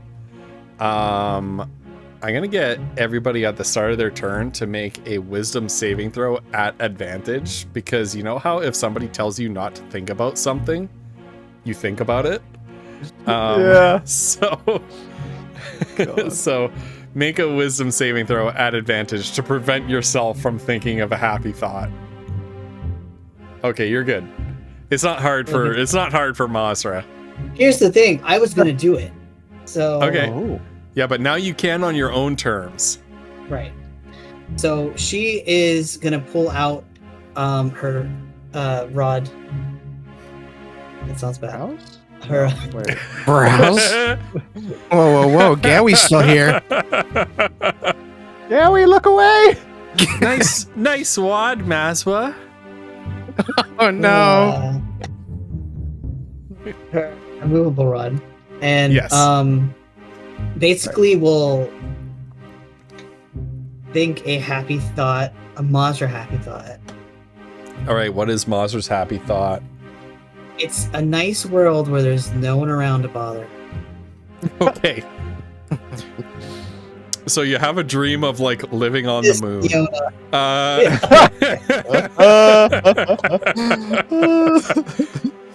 All right. And as you do, you feel gravity seem to invert. The whole room kind of tumbles on itself, and what was up is now down, and what was down is now up. And you find yourself dangling 40 feet in the air from this immovable rod. Yeah, so basically what my plan is, I kind of was hoping that she could like let herself down slowly so she could just like I know it would take time to do that, but... or she could, well, no. That's a very interesting use of the immovable rod. I don't know that that's 100% within the intention of it. I'm gonna allow it, but it's gonna require a couple turns worth of successful dexterity checks. Fine. In order to, because what could happen is you drop yourself a little too far. There's a bit of an impact when you hit it, and you like, dislocate your shoulder or wrench yourself free and fall the rest of the way, and then your immovable rod is stuck like 30 feet up in the air. That's my only concern. Is this a situation where I could lose it? I mean, it's possible. I might get yelled at metagaming, but I could help with that. Okay, well, just do what you want to do, Woof. Yeah, that's fine. Okay. Well, here's what you do. She's 40 feet up. Yeah. So she'd probably try to do like at least one round of it, and then she has ways to get the rest of the distance. Yep. Okay, so make your dexterity check. Okay. This isn't bad. Oh, okay. Okay. Yeah. So you managed to lower yourself about 20 feet. You're now 20 feet up off the floor. You're kind of like midway. Okay. And as a bonus action, she can actually... So the rest of you guys who are upside down see is Mazra like... You know the meme that's like, I must go, my planet needs me. It's like from The Simpsons, and they just took that like cartoon dog and like floated him up. This is what you see Mazra doing, just upside down.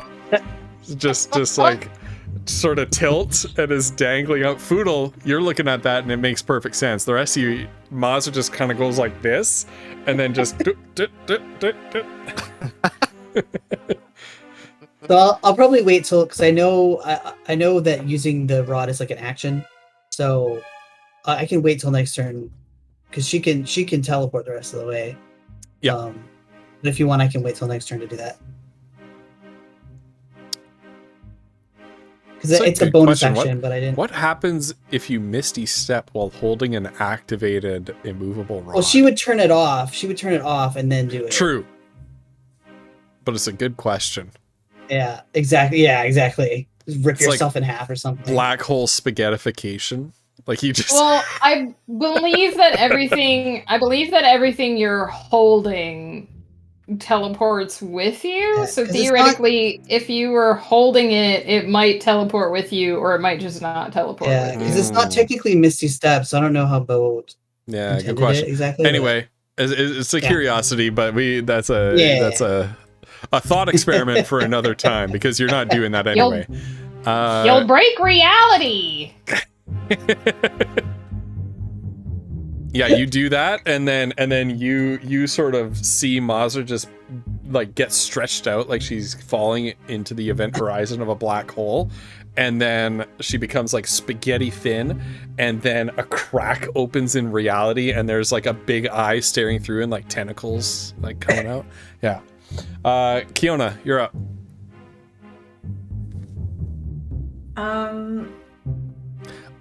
Wisdom saving throw to not think a happy thought. Oh shit. God damn it. Thank you.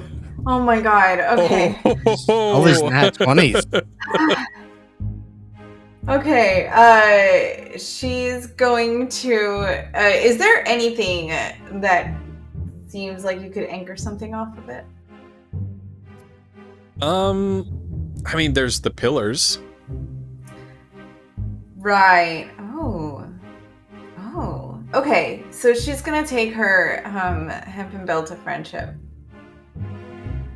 and because that's the one she apparently has in her bag, so she's going to walk around behind one of the pillars, behind one of the statues, and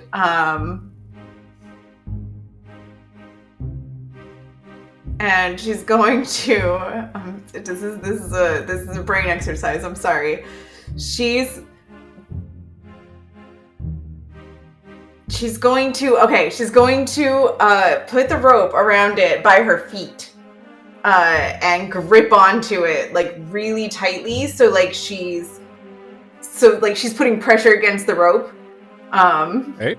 to try to prevent the fall, right, from being a bad fall. Yeah. And then, unlike some people in this room, she's gonna think of Mazra. Wow. No shade, though. No sleeping outside the tiny hut tonight. Yeah. Can't wait for the conversation on the other side of the room. So, Mazur, what did you think of? Oh god. All right. And you feel gravity invert, and you begin to sort of slide down. Right, and she's gonna grip on it and try to put her feet on it to make herself slide at a more comfortable rate. So I will let you choose acrobatics or athletics for this, and since you made such thorough preparations, you can roll at advantage. Ooh, I like that. Okay. Okay. I didn't need it. Whatever. Kiona's got the acrobatics. You skillfully rappel down the side of this pillar to the floor. And you end up next to Foodle. Just wrap up her little hempen belt of friendship and tuck it back into the bag and be like, yeah, okay, maybe do a hair flip. Nice. All right. Yeah, that's it. Ifema, you're up. Alright. Ifema removes from her back a broom and holds it in front of her and speaks the command word. And she's going to float gently into the room and then float gently up to the ceiling. Okay, yeah.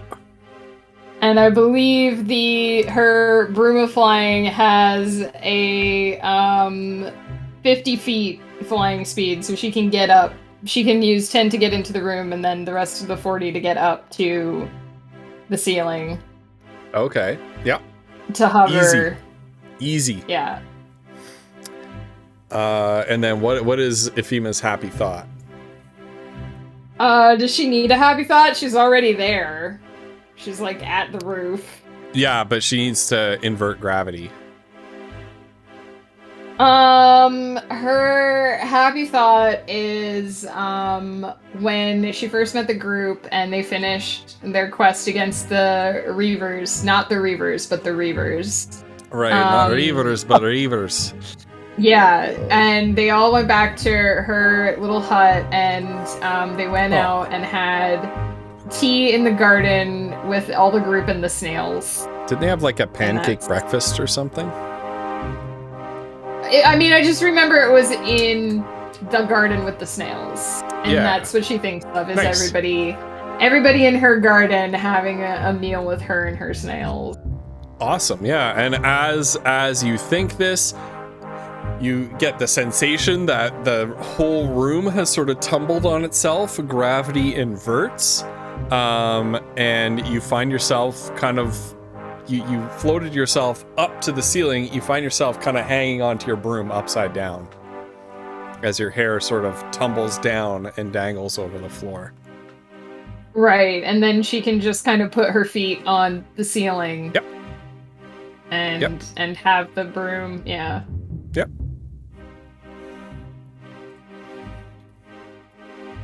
Okay. And at this point, Gowie enters the room and waves up at everybody. How do I get up there? I just think a happy thought, right? Be careful, Yes, though, but- Gary. Do it gently. Hold on, Maybe- Gary. Maybe do it right above one of us so we can catch you. Wait! Hold on. Okay, Goldrill's got this. catch me. And he walks right into the dead middle of the room. And he thinks, Oh my god. Hold on, She Gary. said do it. She said do it Goldrill's- near one of us. She specifically Goldrill's specified. gonna yell, hold on, Gary. he puts up his hands and he declares, the birthday party we just had. And then he just goes like, shoom. And Goldrill, it is your turn. It was nice You gotta having catch the Gary. kid, Goldrill. Use your Goldrill is, reaction. hold on, yes. Gowie is Goldrill like is plunging down from the ceiling. Oh no. as Gary like raises his hands, Goldrill's is he's gonna run over. He's gonna hold on, wait, I guess. Where is it? Wisdom save. I'm gonna do that first. Oh, Okay, that's we're right. Yep, you're good. All right. As Goldrill runs over, he's gonna think his happy thought, which it was gonna be funny, but now pressure's on, so he's just gonna think about a good time with his master Clotar. Sorry, what was your happy thought gonna be? my joke happy thought was gonna be of a world where I flawlessly kick down every door that I come across.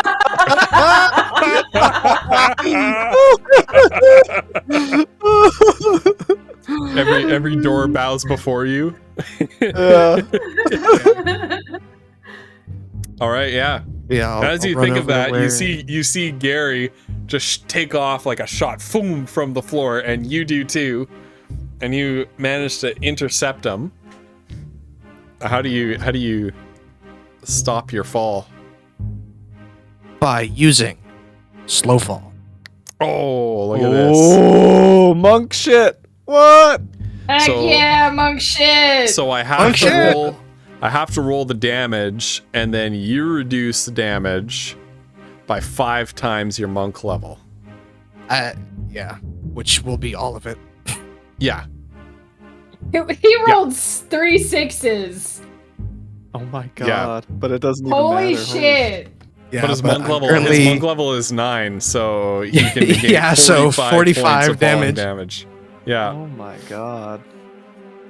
So you grab Gary and you do like the Marvel like Black Widow 3-point landing with Gary just sort of cradled in one arm like this. Huh. Wow! That was so cool, Mr. Goldwell. Goldrill's kind of like, he lets out a sigh of relief and just says, Gary, you need to think about your actions before you do them. Yeah, Gary. And Gary frowns and says, but I did think. You thought a happy thought, but you didn't think about the fact that you had no way of landing safely. Oh, I knew you would catch me. Dear, Kyoto meant that you should jump near somebody so it would be easy to catch you. Oh. Sorry, I suppose that's a good point. She did specify. Well, I'm a 6-year-old boy. I'm not very good at listening. It's Gary. true. It's got a point. I think Hashtag I true. think that you're very good at listening when you want to be, and not so good at when you choose not to be. This will be a problem I was that a- persists throughout. I was a mother. I know these In things. class. But also a grandmother, so I know them doubly. Granny, During all you're this, very- Goldrill will put him down. Granny, you're very wise. Yes, it comes with the 63 years of dealing with people's crap. Oh. I can't wait 3 more years until I'm 63 and I can deal with as much crap as you can. Sorry. Right. Poo poo. Yep. Good catch, Gary. Good catch.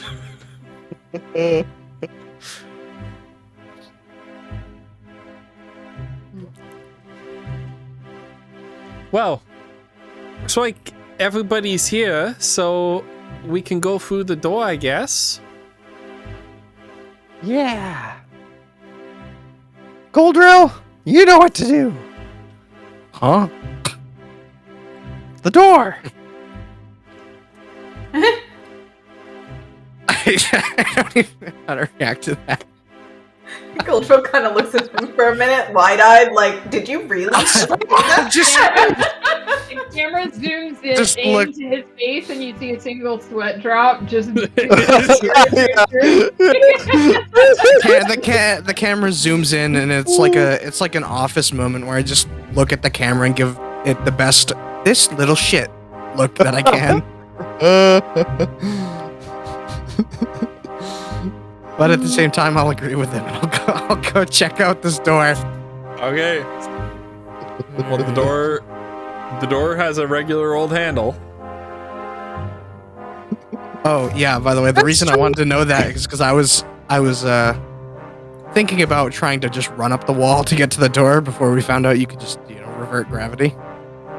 True. Oh, right. So the handle doesn't matter anymore. Okay. So what do you do with this door? Yeah. I wind up my foot and then I open it with my hand. Goldrill.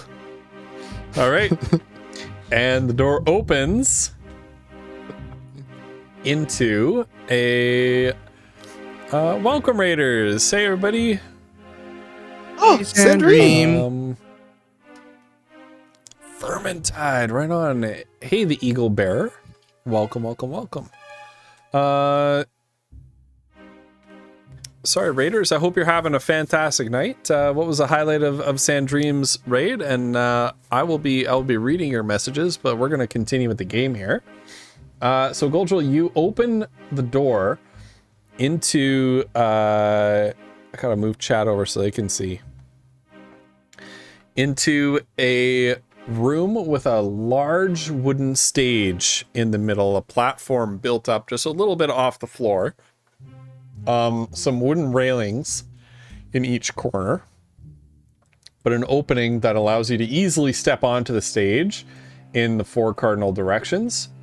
And you see what looks like a barrel kind of suspended, not magically, but by like iron bars kind of suspended over the stage with a rope dangling down from it. Do you have any movement left? Yes, I think. So it's all still my turn from when I ran to Gary, right? Yeah. Yeah. I would. Okay, I'm gonna do a bit of mental math here to remember. Okay, so I started here on the ceiling. Those 10 to get to Gary, and then I dropped down another 10 to get through Mazra. The 20, so 25. And then I was out No, the you didn't get doors. through me. I was hanging in the air, so I was out of the way. Oh, okay.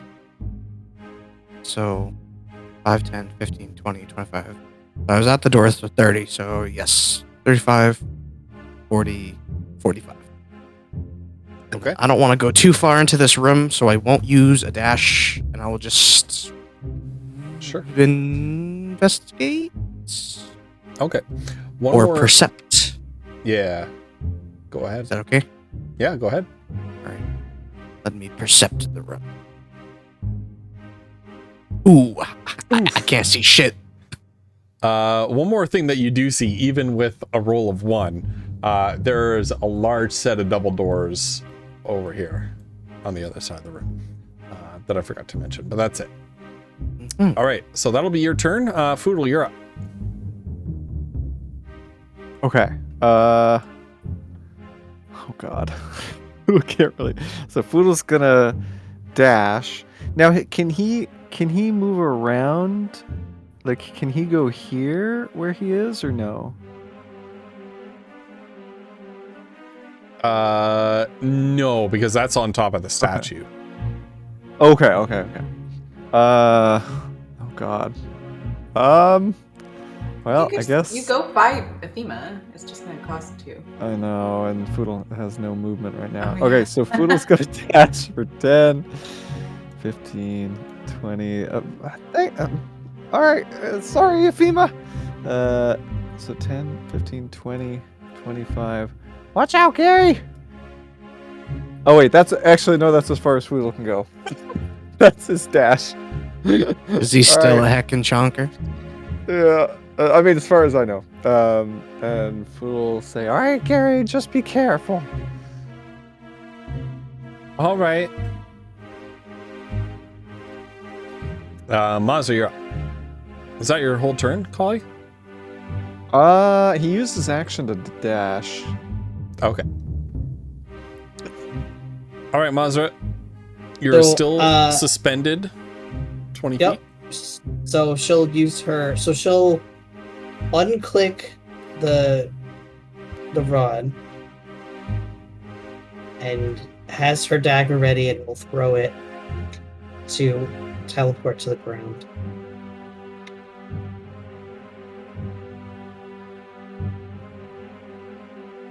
Okay. Yeah, and you are now safely on the ground. That's your bonus action. Okay. So she'll go. Let's see.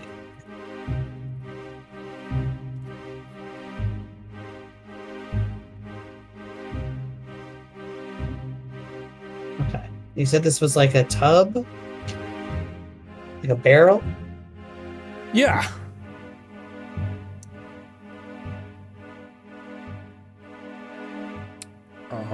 And it's got a rope dangling down from it, and there's a sign that is attached to the rope.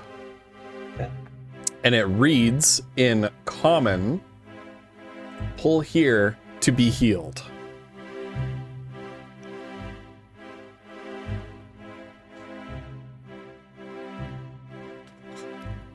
I can't move any further, so I'll just do a. Okay.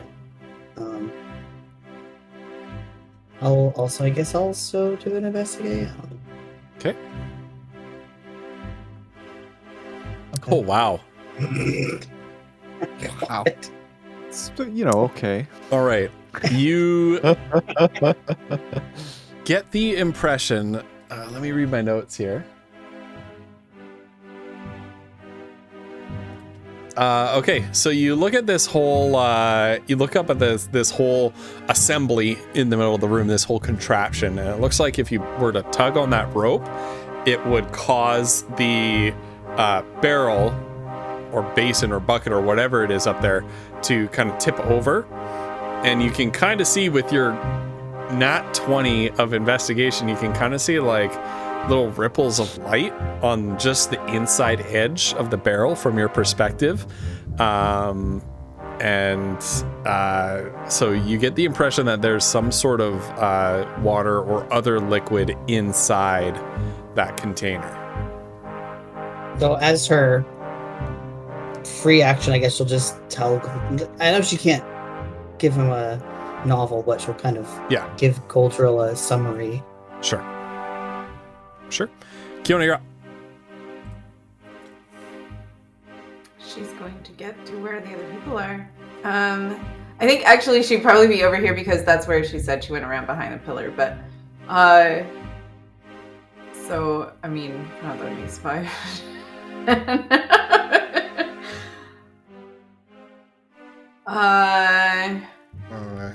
Gary's gonna move out of the way. That's kind of you, Gary. And then she'll dash.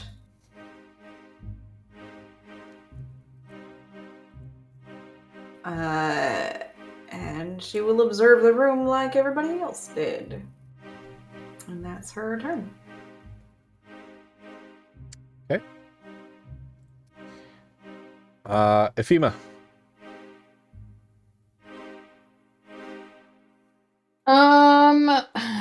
I still have my broom, so wait, so is the door on the ceiling or on the floor? You're inverted now. It's a correct facing room for you. Yeah, so it's where I am. I don't have to fly back down. No.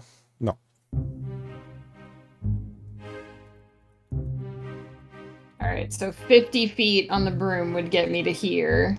Hang on.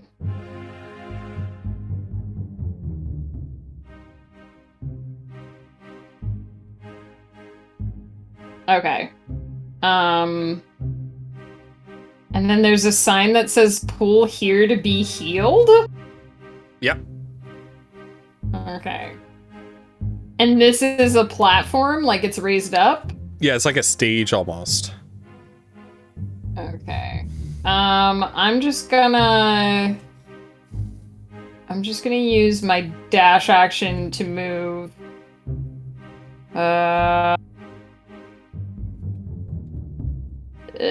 Here. And that'll be my turn. Yep. And Goldjul, you are up. Alright. So, sorry, what was the summary that Mazur gave me? It doesn't look like water? Is that what it was? No, it looks like there's some sort of water or other liquid inside. And that if you pull on the rope with the sign attached to it, it'll tip the container over and probably spill out whatever is inside it.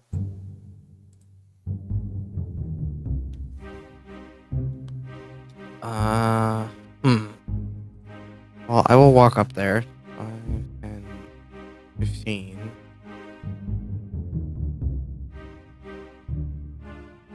I'll quickly glance back at everyone who's in the room and just ask, should I try it? Poodle's gonna... Oh, wait. Poodle's not in the room. Yeah. Poodle's gonna contemplate his life choices. Okay. Good to know. I mean, I guess, maybe. But maybe we could tip it without somebody being under it, just to be sure? How long is this rope? Not so long that you need to be within 5 feet of this bucket in order to pull it.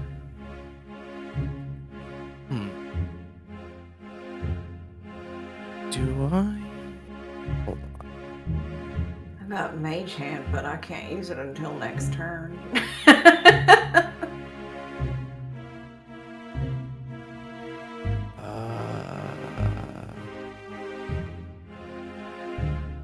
How long would you say a crowbar is?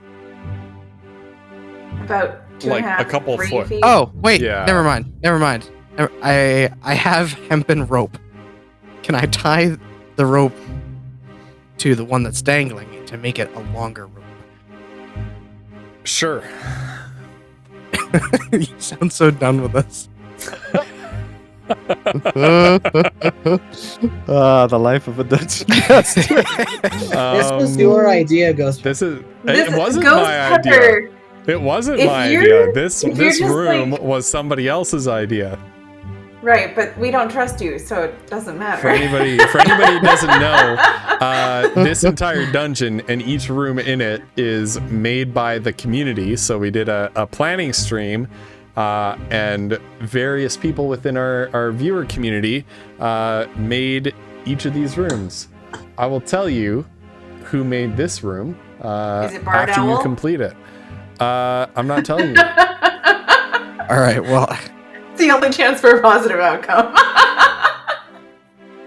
after I tie the rope to the other one, I will grab my end and just kind of go back here a few feet, and then I will give it a tug. Okay.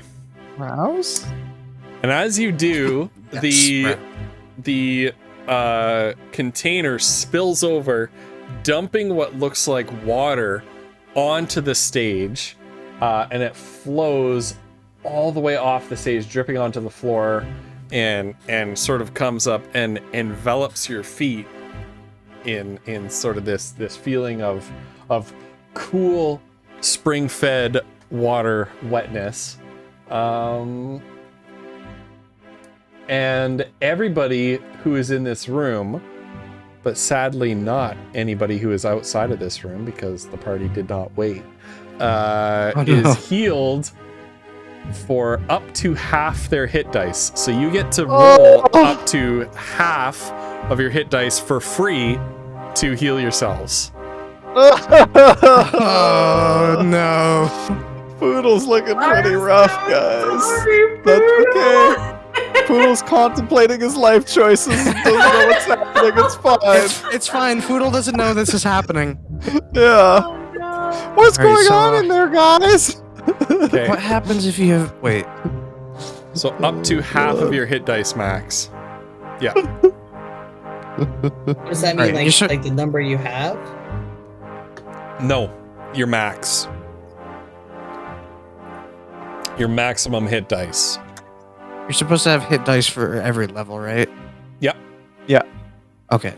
What do I do if I have I an don't odd know what that number? means. That was amazing. So you have a maximum number of hit dice, and then you have hit dice Yeah. remaining. Right. So whatever you So can use. At the You would beginning. have. Let me. What's Have a full your? rest. You would have however many rogue hit dice and however many paladin hit dice according to your levels. Your level thing. I have 8 hit dice right now. Yes. I got 4. Yeah, Andrew. Yes. What about if you have Flutter an can odd roll number? up to 4 times. So isn't it like 1 is the lower half of the odd, right? For that kind of thing? Do you round down? Doesn't matter for you because you're all level 8. Goldrill. I'm level Full 9. Jill What is do I do level about 9. odd numbers? Odd numbers work in your favor.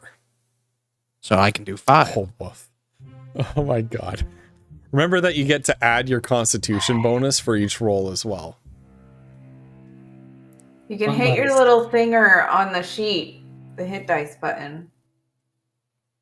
My question still has not been answered. Do you only I have, did answer, yeah. What? So Odds- would I be able to use 5? Odds, yeah, odds are in your favor, so you got 5. Yeah. Okay.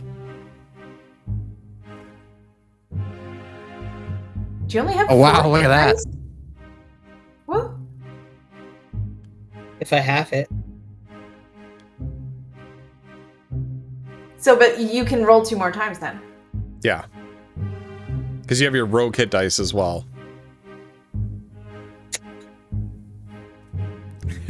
Help me. Oh, goodness. Oh man.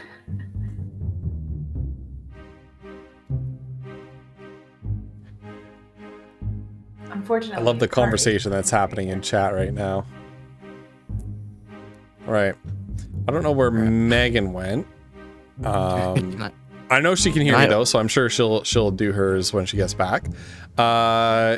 Remember that for each hit die roll, you get to add your Constitution bonus as well. Now, Cauliflumps, if you're feeling bad that you missed out on this, as the water washes away off your feet, you find bright red ballroom high heel shoes have been basically fused to your feet. Oh, no. Any magical footwear that you're currently wearing is replaced and their effects are nullified. The footwear is not destroyed. You'll get it back later. But right now, you're wearing these shoes. For the rest of this dungeon, dexterity saving throws are replaced with performance checks. If you have to make a dexterity saving throw,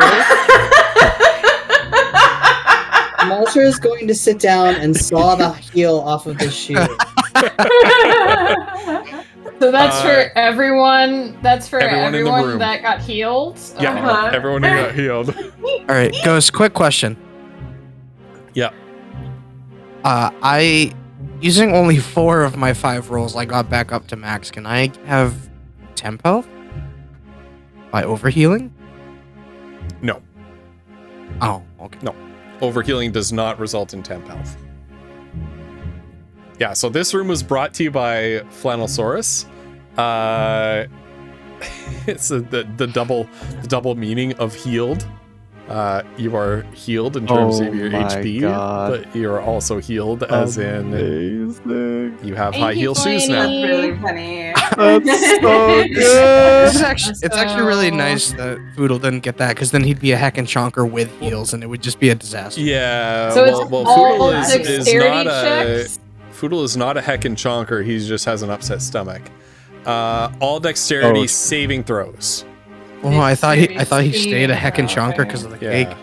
No, he just has a tummy ache for the rest of the dungeon. Now, I almost made this because Flannel, the information on it, the brief I got from Flannel is that they have bright red ballroom heels fused to their feet. I almost went with like a movement speed debuff because you have to like walk in them. But I didn't want to stack that on top of the debuff that Foodle already has. So I thought this would be an interesting thing to do with it anyway. Thanks, Ghost. Kiona is currently a tiefling, so I feel like her heels are like those big platform heels that right. you've seen, like with the big long stiletto, and the platforms are like this tall. They're like knee-high laced up boots. Yeah. All right. Megan, are you taking care of your healing there? I did. I healed to max with 3 hit dice. Okay. Awesome. Foodle, it is your turn next. Okay, Foodle is going to walk this way and say, Carrie, what do you think's going on in that next room? I don't know. I heard like they spilled something. Uh-oh. We better go help them. I hope it wasn't anything too important or anything gross like milk. You ever tried to clean up spilled milk, Mr. Foodle? Yeah. It starts to smell bad pretty quick. Yeah. Especially goat's milk. Oh, okay, wait. Goats are the wait, worst, Gary, Mr. look. Foodle. Hold on. Kiona, your shoes, they're amazing. Oh, those are really pretty shoes, Kiona. Oh, Mr. Goldroad, those are really pretty shoes as well. Oh, wow. Everybody's got pretty shoes. Shoes? Wait, everyone got pretty pretty shoes? What the hell? Aw. Athena tries to take hers off and give them to Foodle, but I'm assuming she can't get them off of her feet. No, they're like fused, magically fused to her feet. I'm so sorry, Foodle. I would give them to you if I could. They'd look so nice on you. Thanks, Athema. I know you would. Despite being very confused, Goldrill feels very confident. Oh, hell and yeah. stylish. Hell yeah. Monster's trying to pry them off with The monster's not happy. Oh, you look so fabulous. I'm a little bit jealous. Yeah. I am jealous. I think that's everything Foodle can do because he had to dash to get in here as usual. Yeah. All right, Mazra.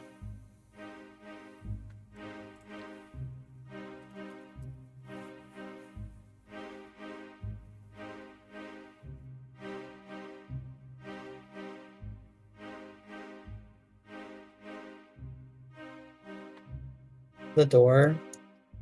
Yep. That's a normal door. Okay.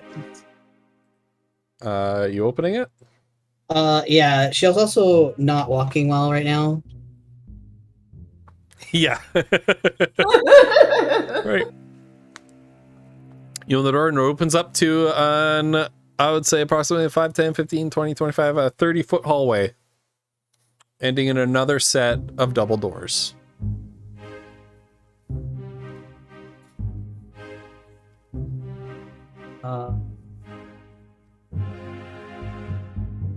Oh man, if Akari got the shoes, they would have to be like normal size shoes.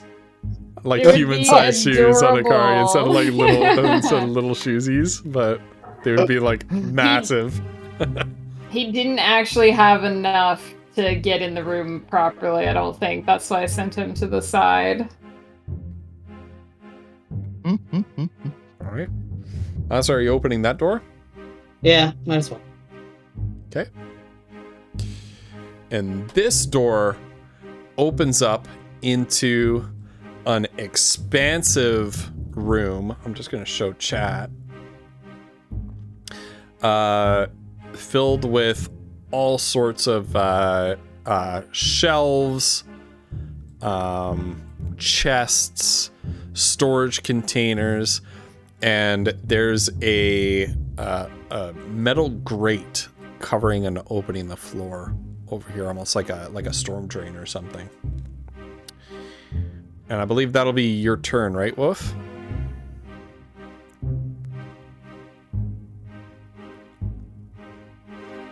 Is that correct, Wolf? Okay. Kiona. She will follow suit with some finesse, probably. Hold on, that was 5.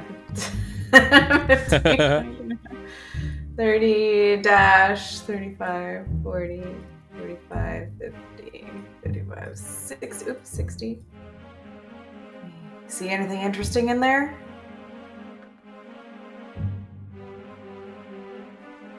It's boxes. Okay. So no, probably.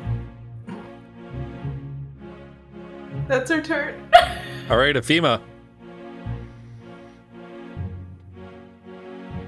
Afima is totally rocking these ballroom heels. She seems like a natural. So I see that Flutter thought about what kind of shoes Kiona's wearing, and Leader has posted Goldrill's shoes in chat. I would like as a little bonus assignment to find some images of your character's shoes and post them in the Discord. I think it would be really interesting to see what you've all come up with. I do too.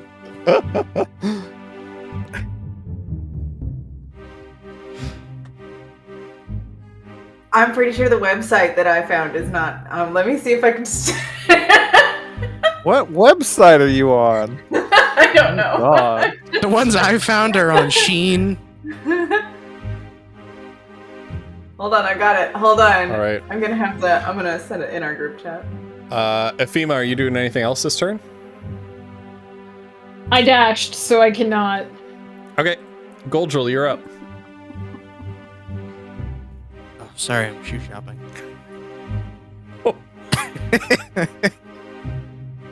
Bo, those would be what? perfect for Foodle. I don't know what's. Yeah, those are amazing. Wait, hold on. I gotta see this.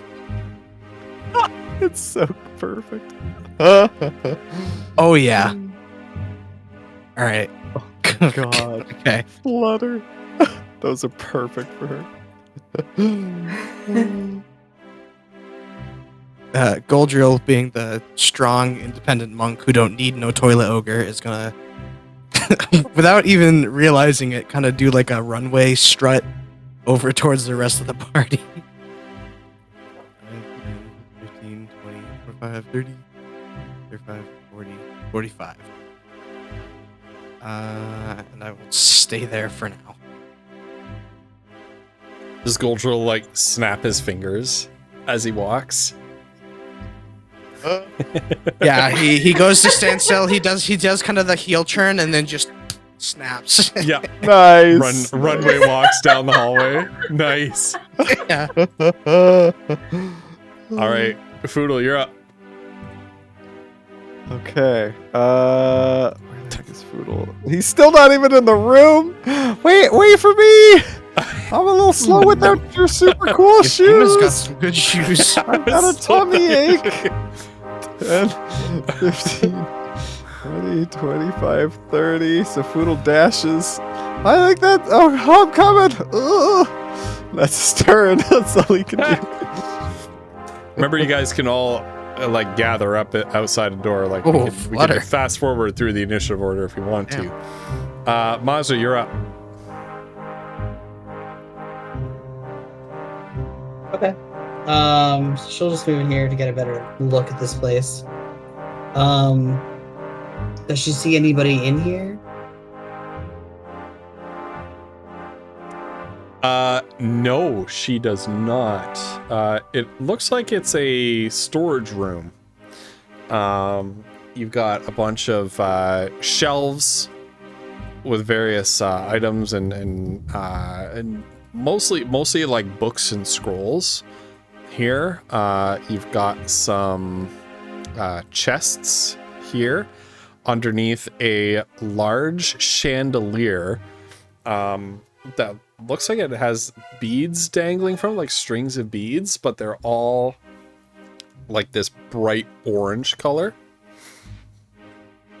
At the south end of the room, there are a number of iron cages. And as you step in the room and start to make progress inside, you hear like a banging and metallic rattling and a snarl coming from this grate here, as if some great and terrible beast is trapped inside it. Okay. That's in the floor? That's in the floor, yeah. This is like a sewer grate almost. Well, she's gonna give that a big berth for the moment. Okay.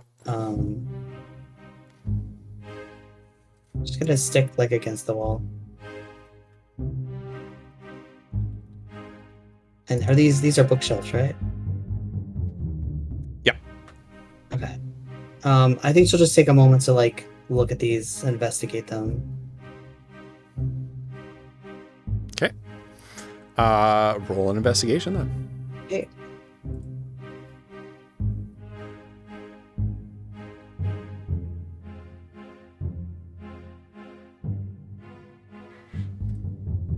All right.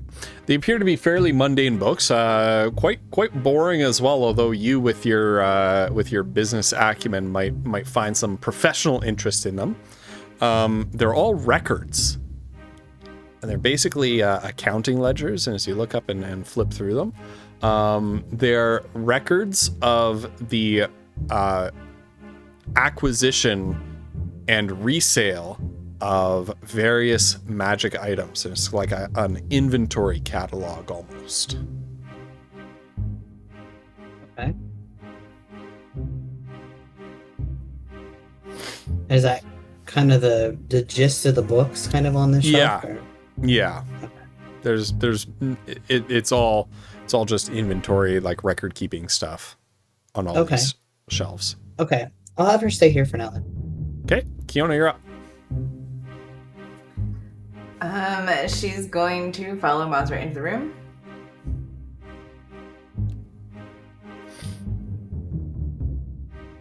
And look around and, I mean, she can't really walk all the way down by the bookshelves, but she's going to look at them to see if there's anything, or she's just gonna, I don't know. Not that anything would, like, stick out to her. What is this? Is a big shadow on the floor? That's the shadow cast by the chandelier. By the chandelier, okay. All right. Yeah. And those are chests underneath. Yeah.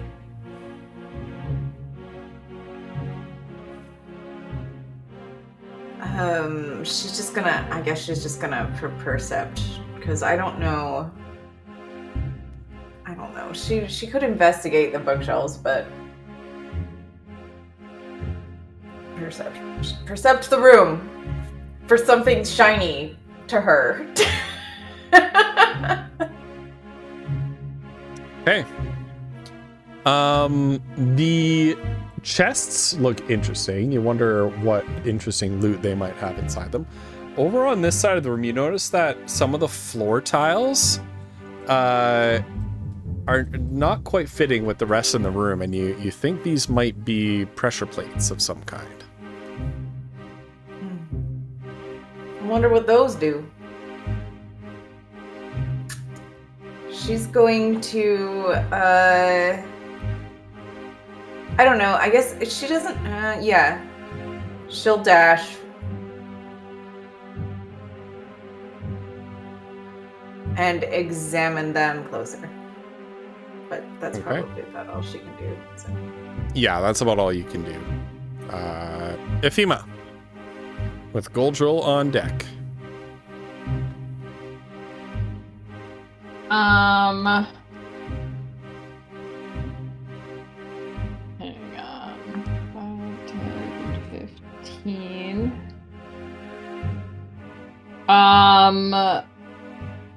I'm gonna look at the room with my magic detecting eyes. Do I see any magic in this room? It's only within 30 feet, but that should go pretty... Yeah. Okay. The first half of the room. Yeah, so...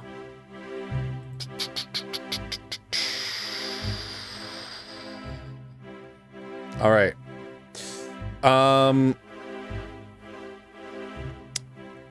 There's nothing that readily stands out to you. There's a little bit of shimmering light coming from the crack where the chest and the lid meet on each of these chests, like the box and the lid. Okay. Indicate like there's some light kind of coming out from there. From your magical, I guess you can reach this one with your magic sight, right? Yeah, I'm gonna step forward. Actually, if I don't see anything. You can. Now, in addition to some light coming out inside from within these two chests, the chandelier up on the ceiling itself appears to be non-magical, but each of the orange beads that are dangling from it give off an aura of evocation magic. And the chests, are they evocation magic as well? I do not know. Okay. The fair. The dungeon master doesn't know, because he always begins thinking that he forgot to prep something, and he did. I'm gonna step here. Do I see any more significant magic now that I've stepped forward 15 feet? Yeah, these two chests, same thing. There's some glowing coming from the inside. chest and the beads on the chandelier. Yes. The books don't look magical. No. Okay. I see that there's some magic in these chests, and also on the chandelier, those orange beads are glowing with evocation magic. The chests I should also say mysterious, unknown magic. Also, I should say there's that magic, that mysterious unknown magic coming from within the chest, but now that you're within this range, the locks on these two chests, you're not quite in range to see the locks on these two chests, but the locks on these two chests are shimmering with abjuration magic. I think the locks are magical too, so we have to be very careful trying to open these if we decide to touch them. They may be enchanted. All right, is that your turn, Ifima?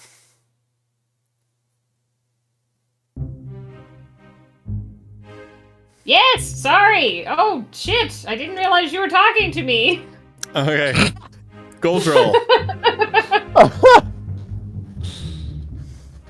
Alrighty. Goldrill, still feeling quite confident, will strut his way into the room. 10, 15, 20, 25, 30, 35, 40, 45.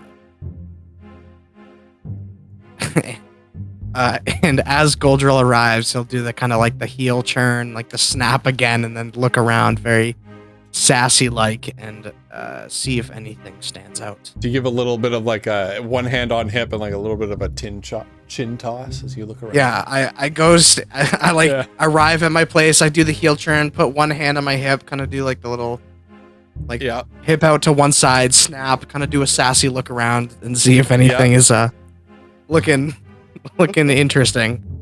Okay. Pretty much looking to see if it's worth my time. Yeah, pretty much as I said to everybody else, your pressure plates, your chandelier with orange beads dangling from it, which is hanging over these chests that Ephema said appeared to have something magical inside, but also protected by magical locks. And you got the books over here. You've got the grate behind which there's some sort of snarling, terrible beast kind of growling at you as you enter. And you detect maybe a little bit of movement coming from these cages down here, but whatever's in the cages is too small and you're too far away to make out exactly what it is.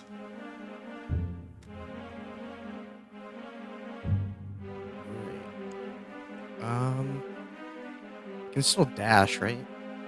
You can still dash, yeah. That'll be the end of your turn, though. Yeah, Goldrill will... he'll strut down to the cages. Okay. 15, 20, 30, 40. He'll stop right there. Okay, now you can see inside of the cages, about the size of rats, are 3 small horses.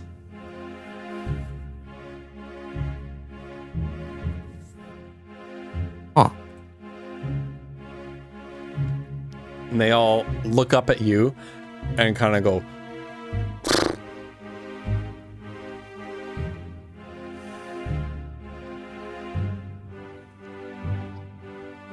Interesting. All right, Foodle, you're up.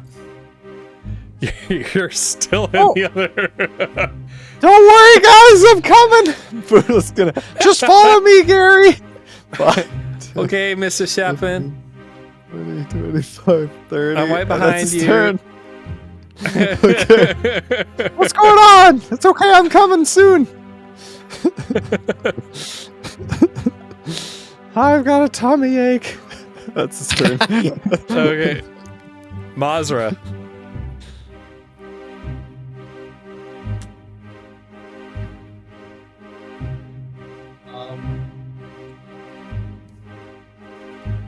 So, do these books, are they just kind of, do they tell me anything by looking through them other than just being a catalog, or just, do I get a sense that...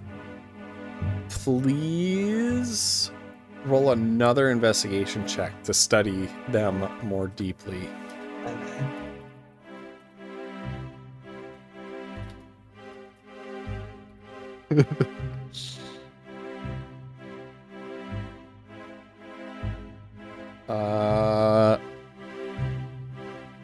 Yeah, so you find some notes that state that the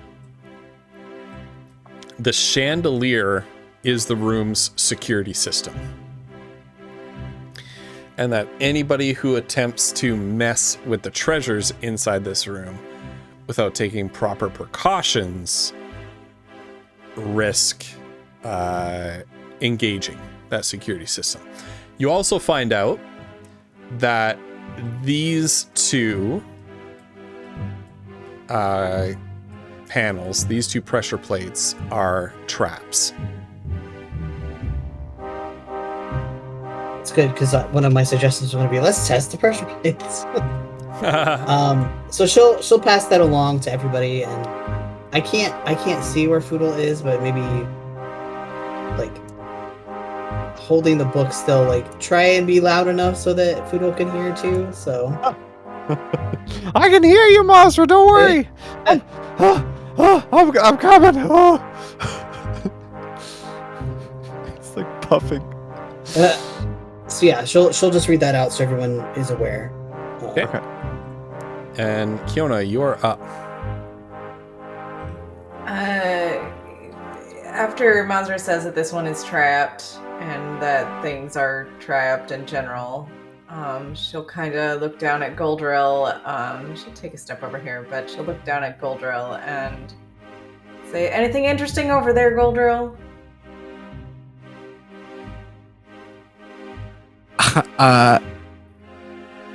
Her asking that, Goldrill starts to, he looks around and realizing that there's small horses in cages and that he's wearing heels, he kind of comes back to his senses. tries to shake off the heels a little bit, but it doesn't work. And then he just kind of accepts his fate and then looks back at Kiona and says, just a bunch of tiny horses, I guess. I don't know what's going on. Wait, what? Tiny horses? Well, that's what they look like. 25, 30. Can she see them in the cage? Yeah, and from there you can see that there's a little tiny rat-sized horse in each cage, about this big. Oh man, she'll dash. Oh my god. What are these? And she'll like get down on her knees and like be like holding onto the cages and like peering in like, oh, you gorgeous little things. What? How did you come about? Where are you coming from? And in your mind, you hear a deep, echoing voice. Greetings, two-legged ones. I am Orphidian.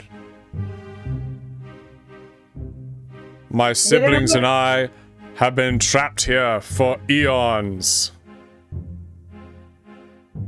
Oh, okay. I thought this world was only made 100 years ago. I do we all know hear the of voice? no such time span.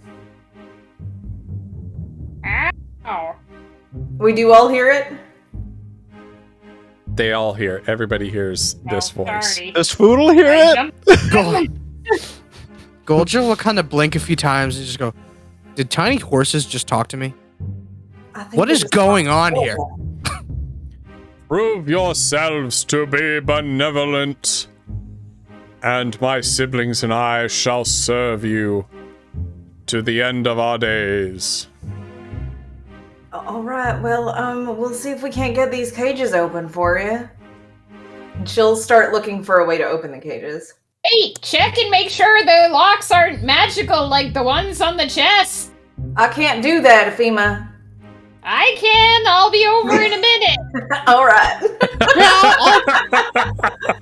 I'll come out too. Don't worry, guys. Don't get exploded. If they're wait for me. All right. Okay, Poodle. We'll wait for you. Okay. But seriously, don't wait for I'm me. gonna send something over to help you. Is there any observation I can make about the locks on the cages? From your perspective, they look like ordinary locks. Okay. I think that's probably her turn, because she had a dash to get into this position. So.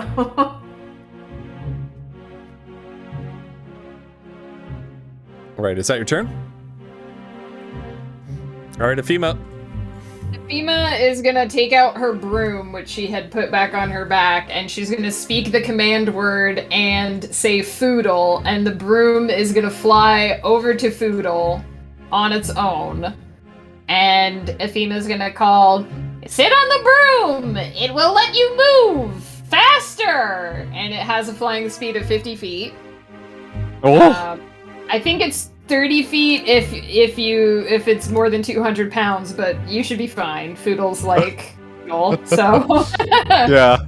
so the broom, and Afima can make the broom fly back to her if need be. So you can use that. I think it requires attunement, but if Afima says the command word, the broom will fly back to her, so she can just hold the free speech action to do that on Foodle's turn. And then she's gonna walk. Whoops! I'm in ruler mode.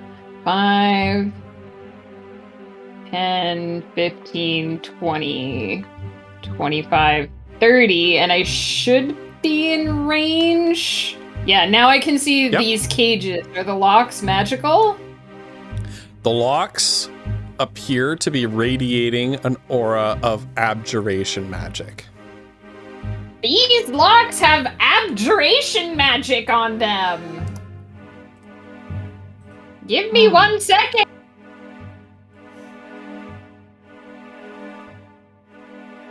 Let me remember my schools of magic.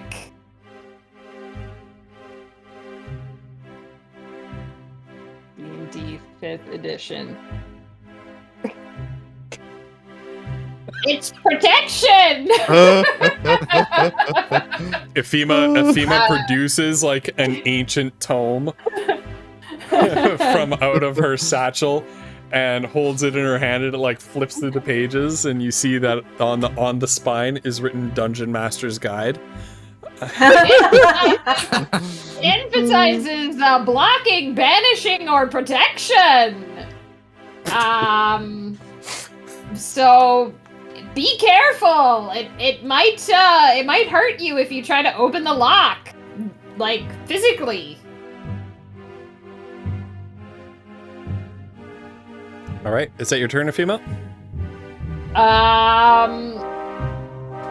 I have an action, but I don't think I can do anything, so maybe I'll dash.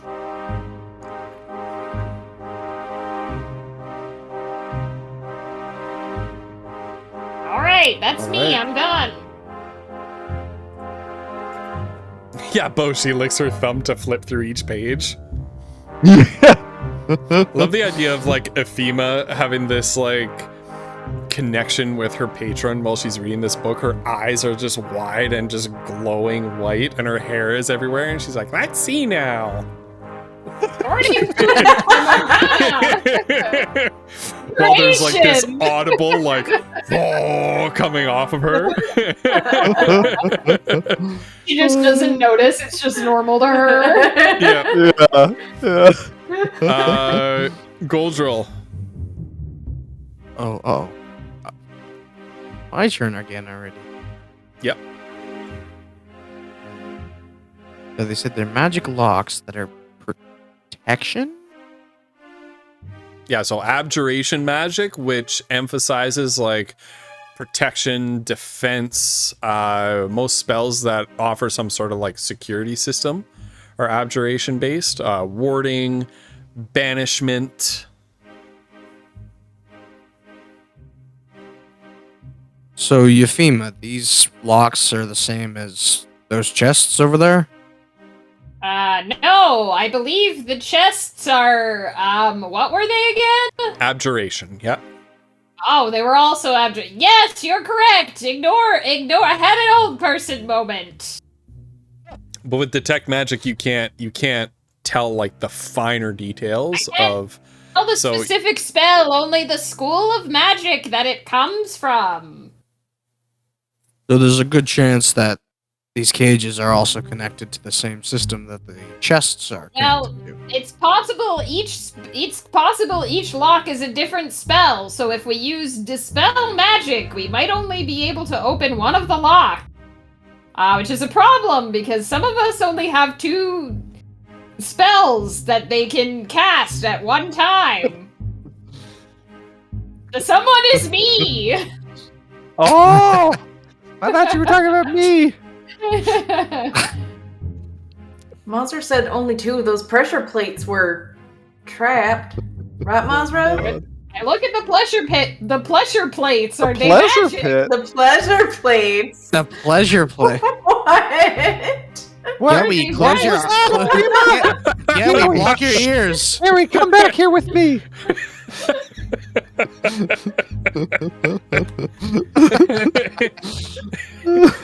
did a lot of out loud reading before. Gary's like, wow, sounds fun. Oh, no. The whole concept of Ephema is that she skirts metagaming. Her patron is me. I am chat's not seeing the whole room. Hold on. There. I think that's the best view I can manage. If I look Sorry, at the chat. pressure plate, These are the cages down here. The pressure plates are not magical. The pressure plates aren't magical. They might not have anything to do with the locks. Aw. Carry on.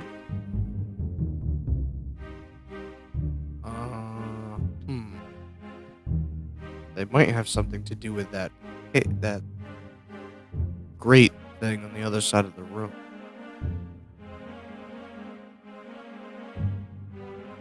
Did Mazur only look at like some of the bookshelves, or should we just say they're already all searched? Yeah, Mazur's basically searched them to their fullest extent at this point. So what I've got to work with is a bunch of magic locks, a door with a beast behind it, tiny horses, and pressure plates. Yep.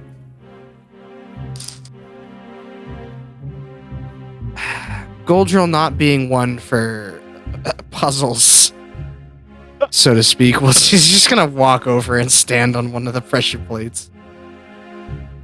One of the not trapped ones. And when you do, you hear a click from this door. Ooh. Does it open or does it just click? It just clicks. As if perhaps it unlocked. Okay. Goldrill will walk over to said door and try to open it. Okay.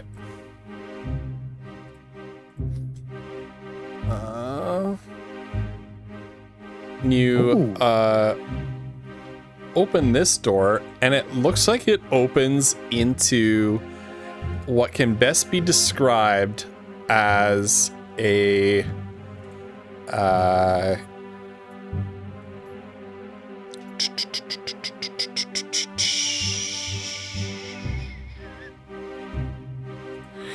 what can best be described as a like a general store almost.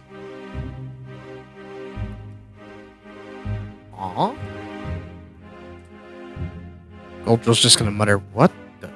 and then walk in the room. Okay. Gonna go right there. And when you walk into the room, to your left, you hear a voice say, "Welcome into my general store."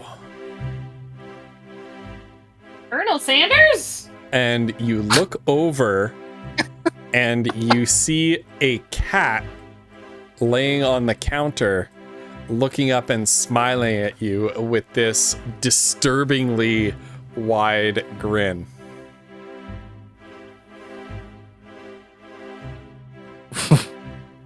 Once again, Goldrill just kind of like really confused to everything in this whole last couple rooms. Is just gonna blink a couple times and then just yell back to Foodle.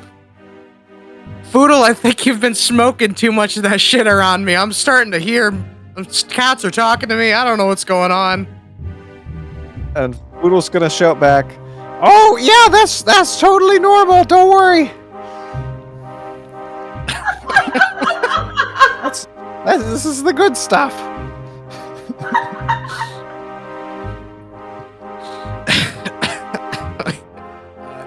This is amazing. Well, after doing that, Goldrill will look back at the cat and ask its name.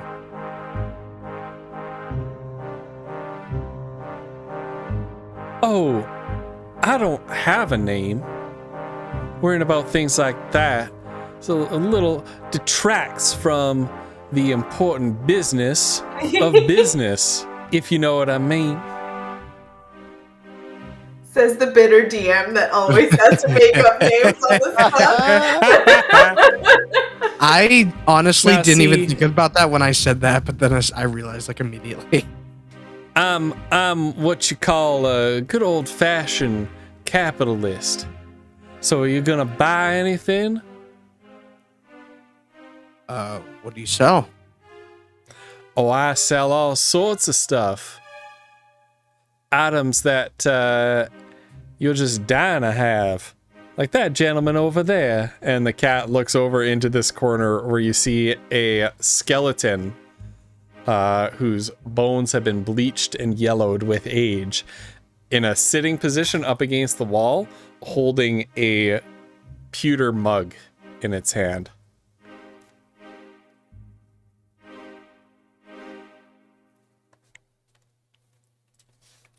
I'll have to get back to you on that. And Goldrill's just gonna slowly creep back out of this room. We'll come back soon now, you hear? It will do. Goldrill turns around and has that face of like, oh, what the fuck is going on? And he's gonna, I think he'll inform the party. There's a talking cat shopkeeper in there. If anyone was curious. Oh, is his name Juan? Is he Latino? No, he said his name doesn't really matter, or he didn't have one. Oh. You would have no idea what Latino means.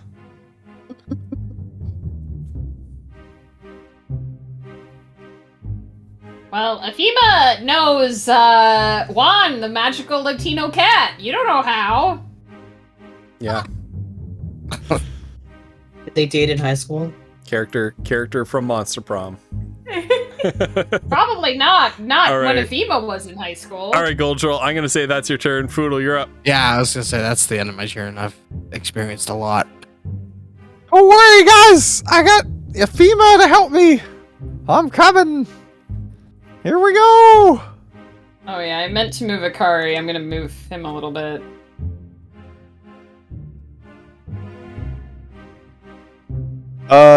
Well, I think Foodle's gonna use, I guess, half his movement to mount the broom. It doesn't say that it costs any movement to mount the broom. Okay, so Foodle's just gonna climb up on the broom. And it has a 50-foot flying speed. Okay, alright. 5. Oh, wait, 1, 2, 3, 4, 5. Out of the way! Mazra, you're too slow! 6, 7, 8, 9, 10. What do we have here? This is crazy. Those are magical, Foodle. Don't try to open them. And Gary Explode. is like chasing after you. Wait up, Mr. Shepard. You're moving too fast. Oh, sorry. Look at all these books. Wow. I think we're not supposed to touch the chests. I don't really care too much for books. But what's There might inside be these some- chests? Well, I think we're not supposed to touch them. Ephema said they were magical. You think there's magic treasure in there? It's like running around. There could be some dangerous stuff in there, is what I think. Every time you look away, Gary is reaching to open one of the chests, and you have to like swat No, his no, hand no. away. Gary? Oh, God. I don't know what Foodle's doing on his turn. Hello, horses. I have no idea. Foodle's gonna try to keep Gary away from the chest for his turn. Gary, come over here. And Foodle's gonna start. He can't move any further, but he'll start leading Gary. Well, I guess down toward the horses. There we go. That's where Okay. Foodle's gonna start leading Gary. Ooh, baby horses. Yeah. Which, of course, anybody who knows anything about animals knows that these little rat-sized don't horses think are that they're way babies. too small.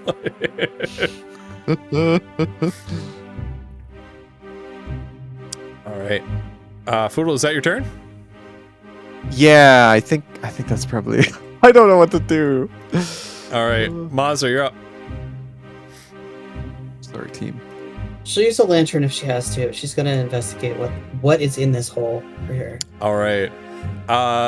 The creature inside that grate is too far back into deeply recessed shadows to see. All you can see are two malevolently glowing red eyes as you kind of keep the lantern close and then almost instinctively sensing the danger, you pull the lantern back just as something strikes the grate in the shadows, and the whole thing rattles, and you hear inside. Oh shit. Does it sound like anything? Does it sound like an animal or like some kind of... Roll a monster nature creature? check. Oh god, okay. Yeah. This will go poorly, probably. First nature. Oh, that's not too bad. Oh, that's decent. It sounds animalistic, like bestial, but not like any animal you've ever heard.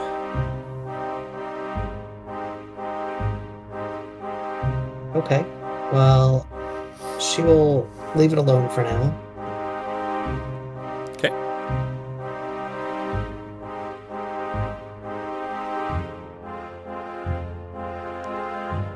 She'll have to use her dash, but what happens if she steps on this one?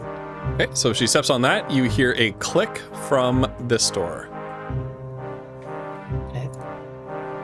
And she'll just peek in or open You're the door. gonna open the I door? guess. Yeah, I think that'll be about all she can do, but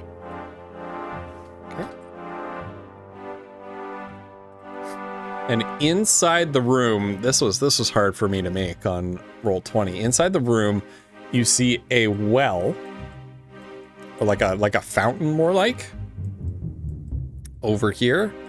And the edge of the pool at the base of the fountain is the water is spilling over the edge, and it forms this almost like a creek-like run of water here. That there is a small stone footbridge leading over it. okay. She'll just use her free action to describe what's in this room to everyone else. Okay. Kiona, you're up.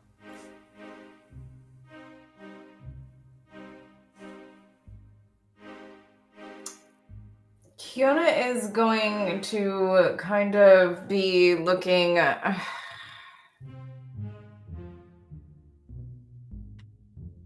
So they're magic, Fema. If I just try to break it, it won't break, huh?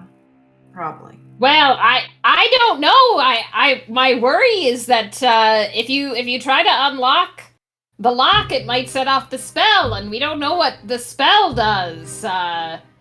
Abjuration can banish. It might banish you to another plane. We don't know where you'd go. So I mean, it's up to you if you want to take the risk, but I can't tell you what it will do, unfortunately.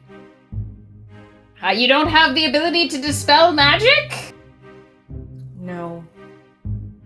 Oh, that's unfortunate. You'd be able to cast it more times than I can. Right. Do you have anything that protects you from spells? Like a shield? I mean, I do have my glove. A glove? Is it a magic-proof glove? Hold on, I'm not sure if it actually has anything against magic necessarily. I think it's just What? The Fema only knows of, like, one spell that protects against magic. It's shield.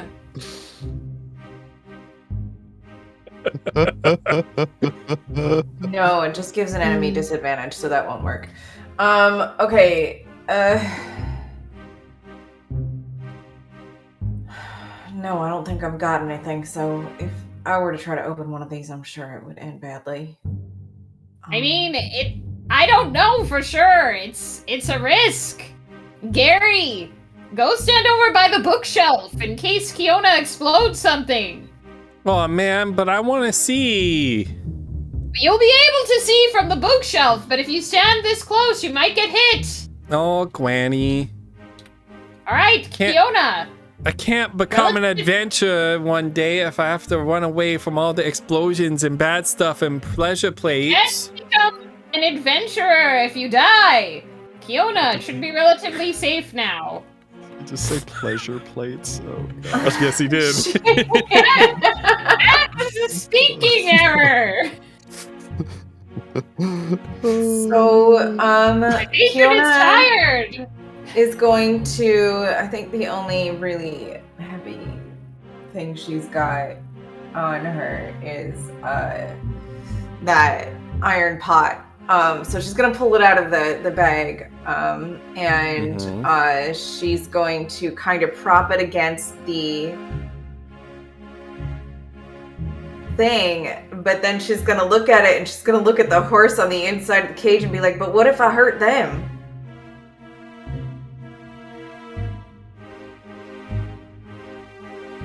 I don't know, there's gotta be another way. The tiny horse in the cage nearest to you just looks up at you and goes,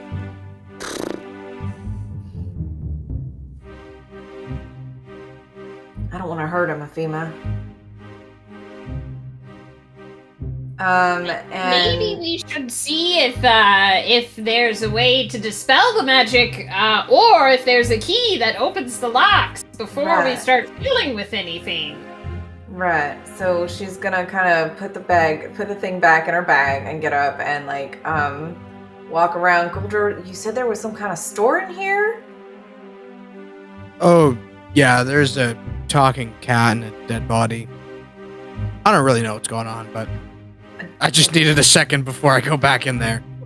Okay. God, that's a fucking... Fiona is gonna peek her head in. Okay, and you walk in the store and there's like a ding from a bell that you can't, you know, like I didn't open any door. And you hear a voice off to the left of you as you walk in. Good evening, miss. Welcome to my store. Oh, well, hello. Anything I can help you find today? Do you happen to have a key or something that'll unlock those cages out there? Oh, those cages out there? Yeah. I don't know if I have anything. You might check that skeleton in the corner. Oh, all right.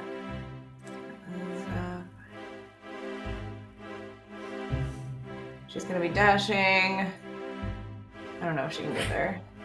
Rookie mistake. You never check the dead body in a talking cat store. She can't get there anyway. I mean, I guess she could get like this. You can get there. Okay. Yeah, that's close enough. She's gonna investigate the skeleton. Sure.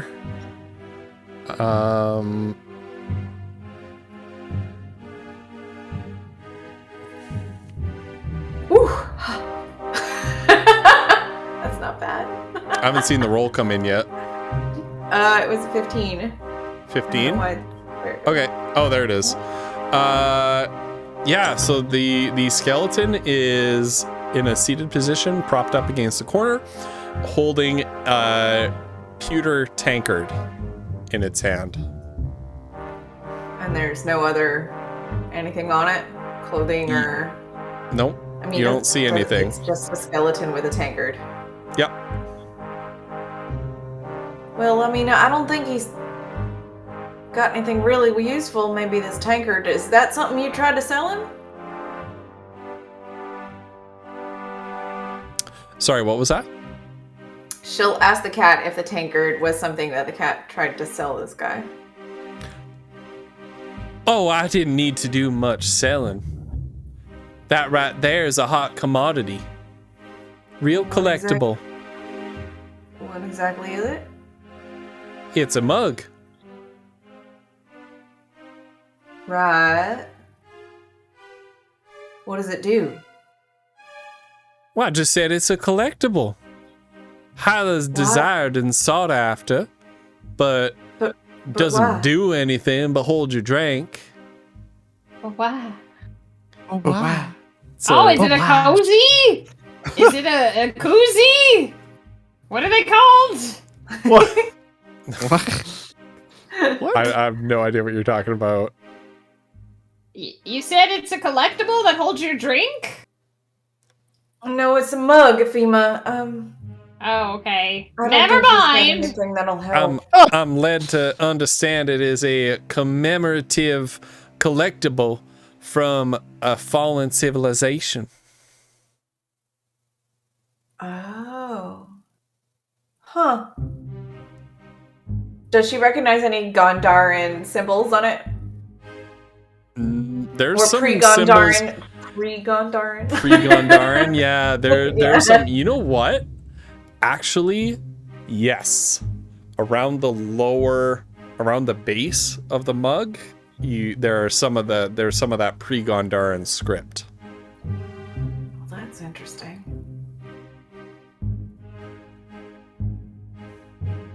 Anything in here that'll help me unlock those cages, though? I don't know anything about those cages in the other room. This here's my room. I don't have nothing to do with other rooms. Irrelevant to my business, as it were. Right, well, okay, thanks. And she'll make like she's gonna leave, but I think that's probably her turn. Okay.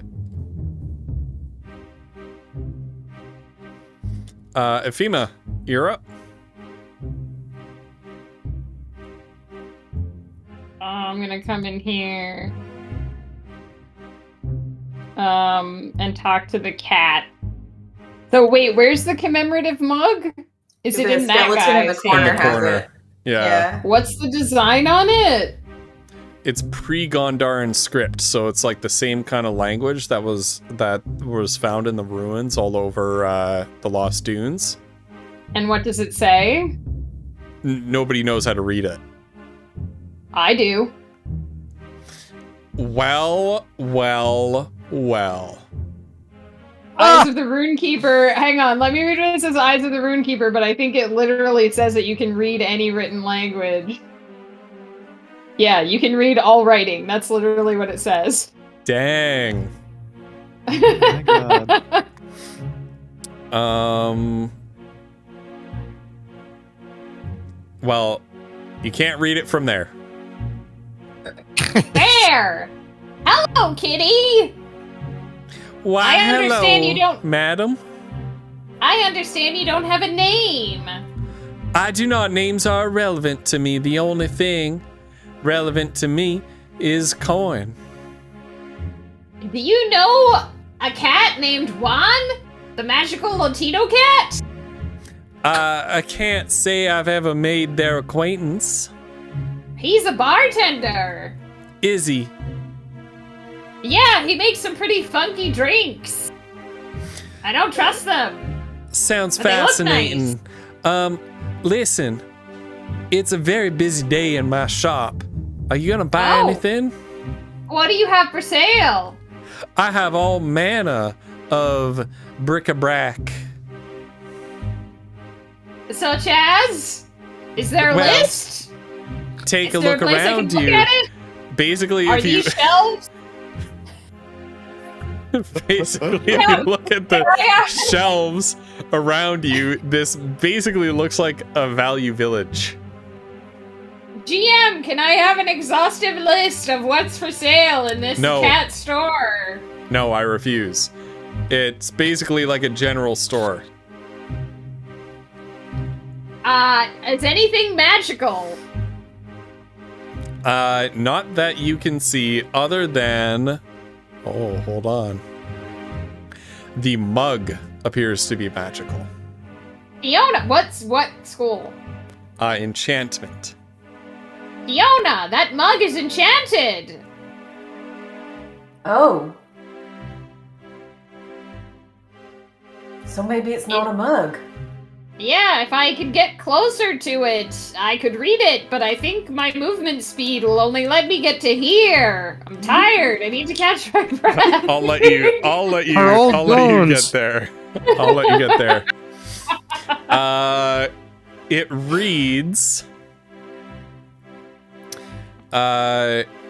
It reads drink responsibly. Regular use can be addictive. Oh, it's a warning. It says drink responsibly. Regular use can be addictive, but I wonder if it means the mug or what's in the mug. Right, well, Some- how are we to know? Well, some some drinking vessels are meant to hold specific types of liquid.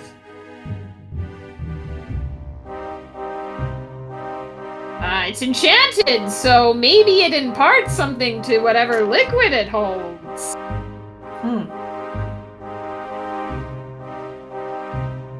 Is the mug for sale? Is the mug for sale, Kitty? Of course the mug's for sale. How much? 10 gold pieces. We'll give you 5. Oh, I think if you were to give it a closer inspection, you would realize I'm giving you a deal at 10. Well, you haggle, right? That's the custom? Is it a custom to haggle down here? It is. However, I know the true value of everything in this store. Right. We'll give you 7. Well, as I said, I think upon a thorough review of that product, you'll find that 10 is quite a bargain. I couldn't possibly give you more than 8. Very well. You bring that mug over here and I'll ring it in. Here you go, Kiona. You can get it for 8 gold. Thanks, Grandma. And that's my turn. All right. I've already gone beyond the scope of my turn. Cultural, go ahead.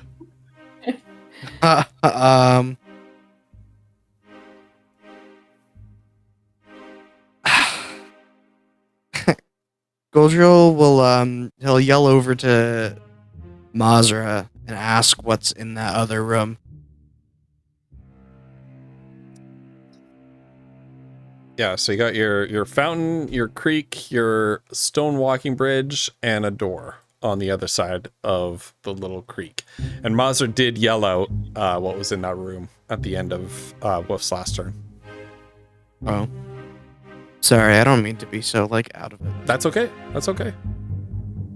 Alright.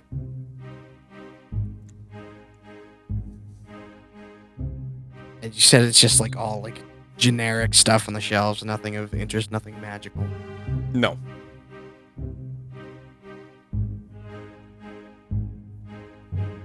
Huh. I don't know what I want to do here, then.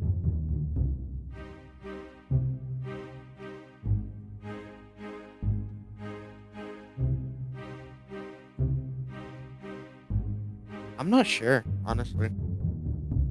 You can pass your turn.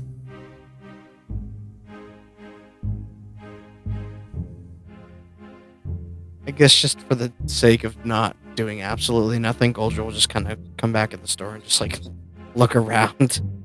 Well, welcome back. Oh, sorry for leaving earlier, but I'm back to peruse your wares. Very well. Tell me if you find anything you like. Foodle, you're up. Okay, good, because I definitely know what I'm gonna do with Poodle's turn. So, oh god. There's growling noises, or some sort of awful noise coming from over here. There's a bookshelf with a catalog of magic items. There's some magically locked chests, there's some pressure plates, and there's small horses down here, kind of like Doodle maybe. And then a much general smaller store. Oh, much smaller. Okay, much smaller. Okay. Yeah. Okay. I see. Like you could fit them in shoe boxes. I'm trying to look at my notes and go, what the fuck could I do? What did the horses say? They said if we free them, they'll serve us or something? Yeah, if you free them and prove yourselves to be benevolent, they would serve you. Right. Benevolent.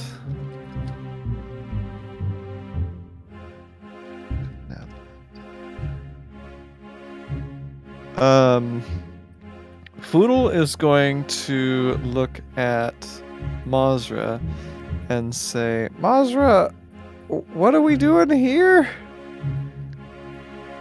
Is there anything you need me to do? You just not touch any of those chests or the chandelier beads. Okay, I can do that. You can come help me in here if you want. Okay. Now how does the broom work? Can Foodle just like fly it, or does Ephema need to control it? I mean, theoretically, I think I need to control it because it needs attunement, but let me check.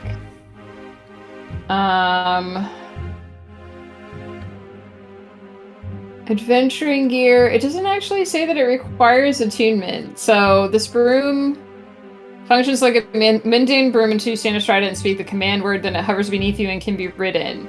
It has a flying speed of 50 feet, can carry up to 400 pounds, but its flying speed becomes 30 feet while carrying over 200 pounds. It stops hovering when you land. Okay, so you should just be able to control it. Foodle would have said the command word that Ephema Well, shouted Ephema at him. already said the command word, so I yeah, think Foodle so you can should just be fly it able to around at his control it. leisure. As long as you don't get Okay. off of it, you should be able to just fly it around. Yep. Okay. This is amazing! And Foodle's gonna fly over here. 10, 15, 20, 25, 30. And he's gonna like fly over the bridge. Stop and what right was there. this thing? Stop. Oh, okay. Stop. Should I back up at all? Or? Yep. Actually, no. Right where you are is fine. Okay. At the far Okay. end of the bridge. So as you kind of move to the far end of the bridge, you hear a voice echo from beneath the bridge. Oh, stop right there. Oh, okay. I'm the owner of this bridge, and if you want to cross it, you've got to answer my riddle. Oh.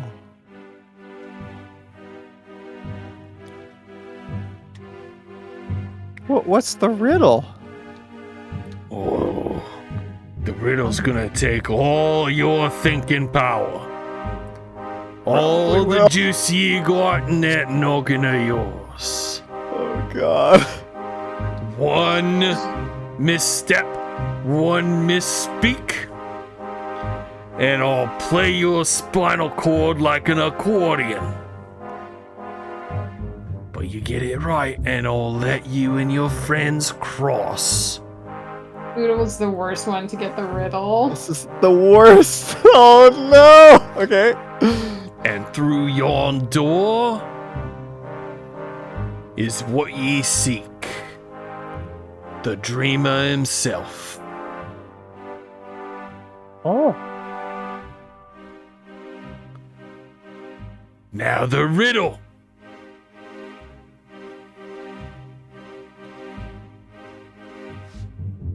If I have 2 sheep for breakfast, 3 sheep for lunch, and 4 sheep for dinner, how many sheep have I ate?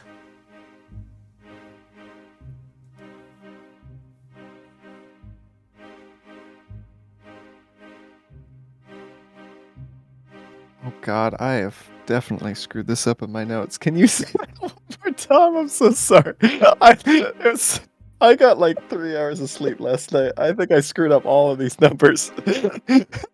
So 2 for sheep, breakfast, 2 sheep for breakfast, 2 3 sheep sheep for breakfast. lunch, 4 sheep for dinner. Okay. 4. Wow, I had that so wrong. Wow. Right. I think I was like adding it up as I went for some reason. Oh, God. Anyway, okay. And then so he said that, and then what was the final sentence? He asked, How many sheep has he eaten? "Oh, Foodle's like counting on his fingers.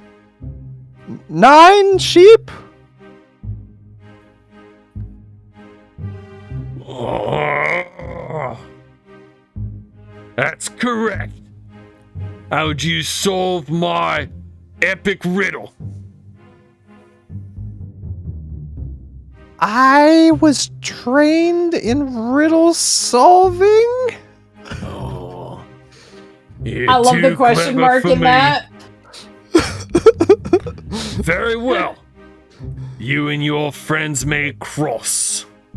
You've an appointment with the Dreamer right through that door. Right. And the voice fades away. Well, thank you. Voice. I was asked in this room to specifically make it a super easy math question. Man, thank God. Yeah, me too. I was trying to. Brutal, because I was like, none, because he gained sheep over the day. Honestly, And you know what? It I was trying to Like, think have of some you like eaten more crazy before that? good Because it pun could be more than answer, that. and the answer was just 9. I How many was sheep like, have you eaten in your lifetime? I don't know. Callie, you were born for that riddle. That was so good. Because I was overthinking it, and I was like, "Oh God, no, I can't." And I just added it up, and that was the answer. Oh, thank God. Yeah. I was gonna say it wouldn't even matter because you have a broom. You can just fly over the creek part. Yeah, maybe. I don't know. I don't want to get eaten by whatever's under the bridge. Okay, so Foodle can now. Oh, we can all. Okay, we can all cross the bridge. The nice person under the bridge has allowed us to cross. Ghost, what's this thing? That's the fountain that is producing the. I couldn't quite get this to work in my map making program, but basically, it's a fountain with a little pool at the base, and the pool is overflowing with water, and that's producing the creek. Okay. And Foodle's going to say, "It's a beautiful fountain, right, Gary?" And I think that's his turn. I don't know. Okay. Yeah, Mrs. Shepin, I suppose so. Mazza, you're up. Okay. They're all in that shop, right? Yeah. They hear her if she shouted. Yeah, they could hear her if she shouted, yeah. Okay. She's like, "It's time to go. We found the door. Get over here." Hold on, Mazra. We have a business transaction to complete.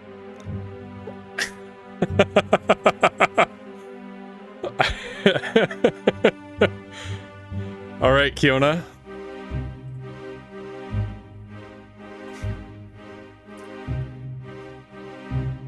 Me, the player, knows that this is a foolish thing to do, but she's gonna grab the mug. Okay. And as you pick up the mug, one overwhelming thought takes root in your mind. I must have this mug. Oh, I created an item like this for my novel series. It's completely useless, but you feel like you have to have it. Don't shh me. Stop meta-talking.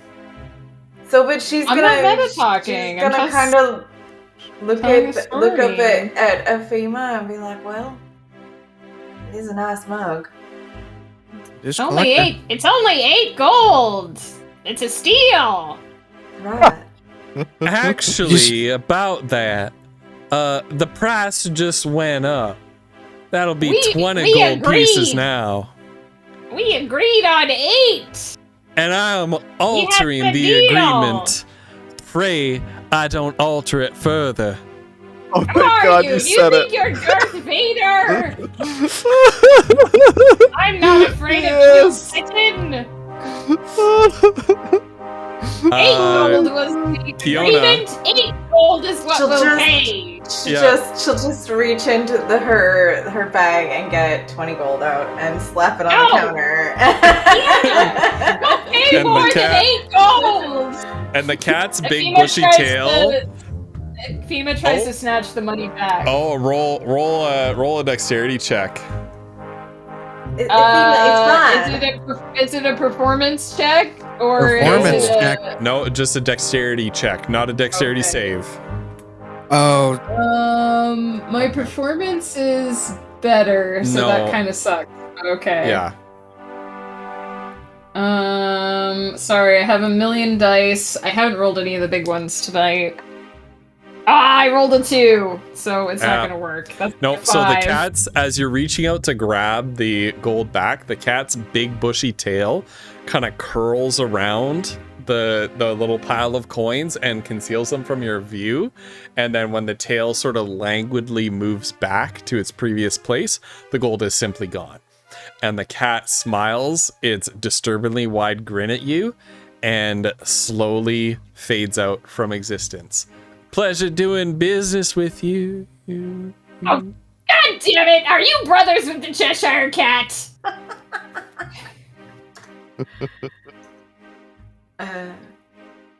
All right, well, I have a mug. So she puts it in her bag. And Fiona, what came over you? We agreed on 8 gold. Why would you pay 3 times as much? it felt right. Can we just go? Woodrow will peek his head around the corner of the shelf and go and just say, "Well, it is collector's edition." But what are we gonna do about these horses? We gotta. How are we gonna horses. open those safes? I mean, are you just gonna try one of the locks? I feel like we gotta do something.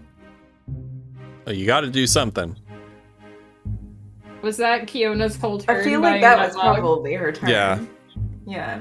All right, I was going to say Efima. there's water in the other room. I would like to do an investigation check and see if I find anything that remotely resembles a key with the loose definition of the word key in this room. Okay. That's my investigation. Oh, this is going to go poorly. Okay. Just so we know.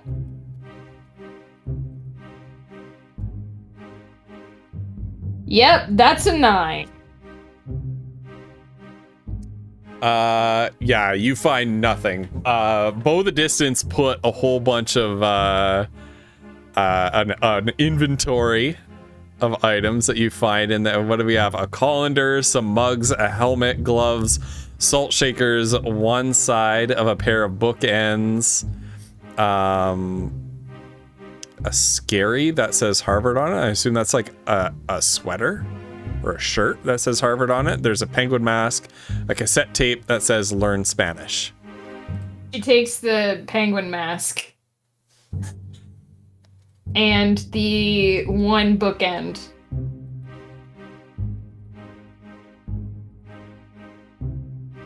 And then leaves the room. And that's my turn. Okay. Goldrel, you're up.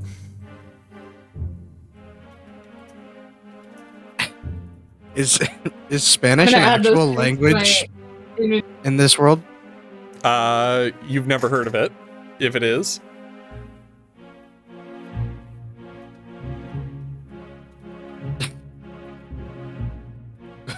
We'll just walk up to the book and go, "The hell is Spanish?" Oh no, he's just gonna put the book back down and walk away. I believe it's Spanish. Spanish? Yes, Not like a cleaning utensil? it's a language, but not from your world. I'll pretend I know what that means, and then Goldrick will just walk out of the room. 20, 25, 30. Okay, Goldrick will just head up towards the room. 25, 40, 45, and then he will dash. 5, 10, 15, 20, 25, 30, 35, 40, and 45. That'll probably be my turn.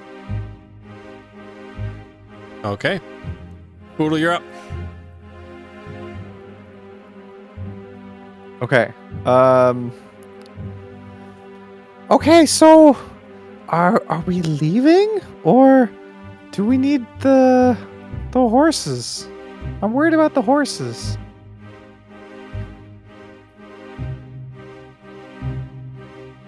Are there any keys in that fountain? Oh, that's a good point. Okay, Foodle's gonna fly over and look in the fountain. No. You see nothing there but clear flowing water. No keys over here.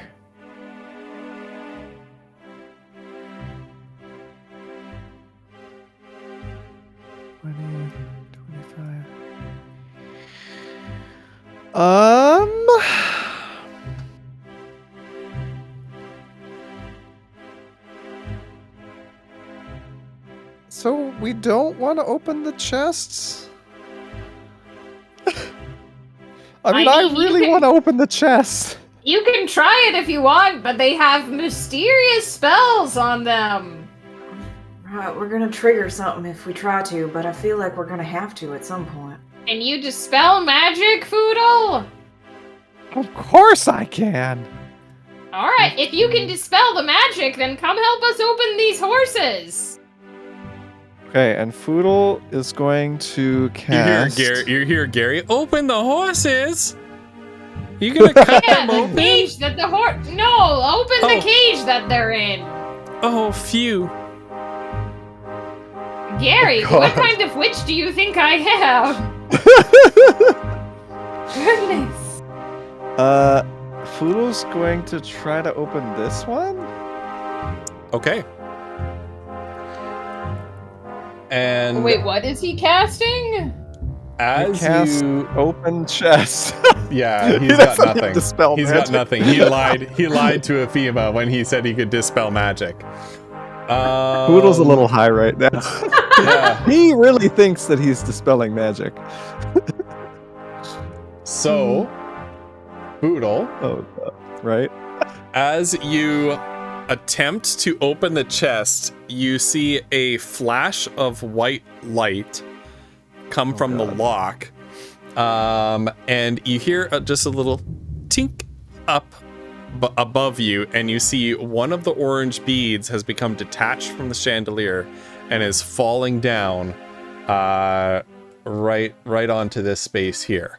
I want you to make a dexterity saving throw. Now, you get to make a dexterity saving throw. You're not wearing the shoes, you lucky. I'm so sad. I want to wear those shoes.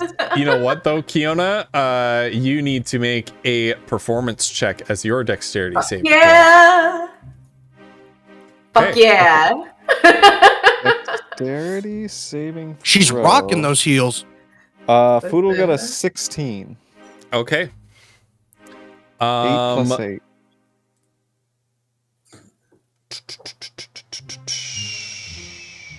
Okay. 23? Yeah. Oh, God. So Kiona and Foodle, you managed to like dodge roll out of the way. Kiona, you cha-chas. You cha-cha out of the way, as Flannel says in chat.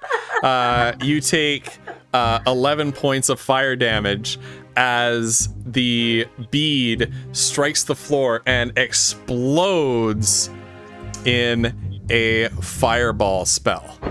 Actually, she is resistant to fire damage. Okay, so then you take half of that for 5 damage. Yeah. Okay, so Foodle takes 11. And these 4 chests are utterly destroyed. They're just a heaping ruin of burnt wood and flames. Well, I think my spell kind of failed. I don't know. Can Foodle do anything else, or is that his turn? I think that's about it. Mazo, Okay. you're up. Oh, darling. You didn't actually cast a spell. You just put your grubby little hands on the lock. This is what I was trying to avoid. Are you sure? I'm pretty sure I cast something. I got pretty magical eyes, Foodle. I can see things. Oh, bother. Specifically, magic casting. Uh-oh. Foodle just kind of looks confused and a little sad. Oodle, how much did you smoke? Oh, I kind of lost track. Drink some water. Go sit down. It's Maz's turn.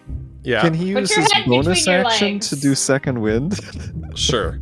Okay. Mazer, you're up.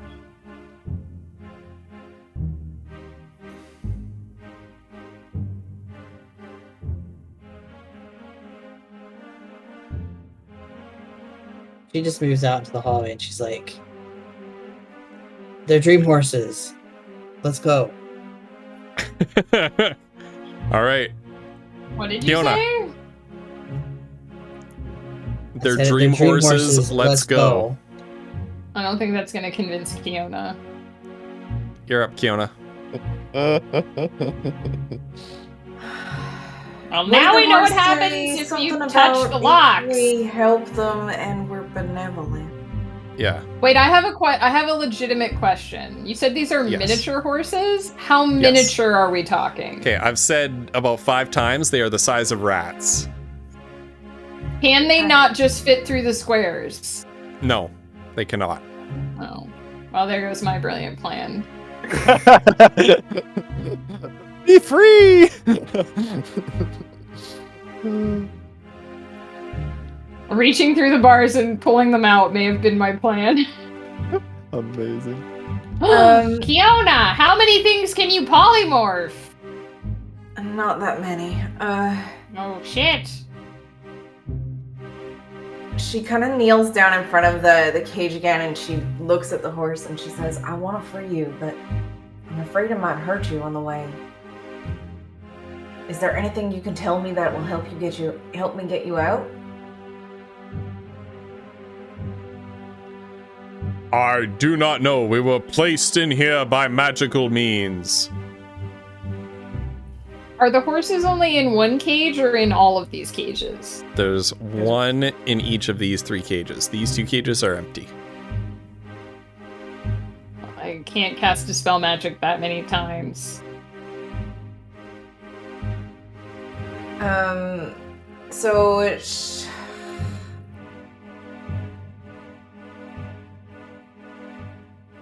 oh, this is gonna drive her crazy. She's gonna say, "Well, I don't have the magic to get you out, I don't think, but I mean, I could try." Fiona, there's a spell called Knock. Do you have it? No. Bummer. She's gonna get the pot out. I think I'm just gonna have to try to break the lock. So please be careful. Get back to the back part of the cage. So hopefully. Can you wait until I'm able to move before you do that? No. It's on Kiona's turn. Yeah, but she can hold an action. I will hold the action until she's out. She's clear. Fuck you, GM. I'm not standing here and getting fireballed. We gotta get some things rolling here. Okay, but you're the one who wants us in. So you put miniature horses in front of Kiona and expect her to just get things rolling. I didn't realize you guys would faff for half an hour. You should have. You should have. How long have we been playing? You should have. This is what happens. This is what happens when you /chat throw so many weird things at us at the same time. I took my movement. Go ahead and do your action. My brain is broken. All right, Kiona, you use your held action to smash the lock with the iron pot. The lock breaks free. It seems to be old and rusted, but there's a flash of white light coming from the 3 cages as each of the locks on the cages fall away. And you hear a snarling and rattling from the grate up here as the grate falls away. And you hear this creature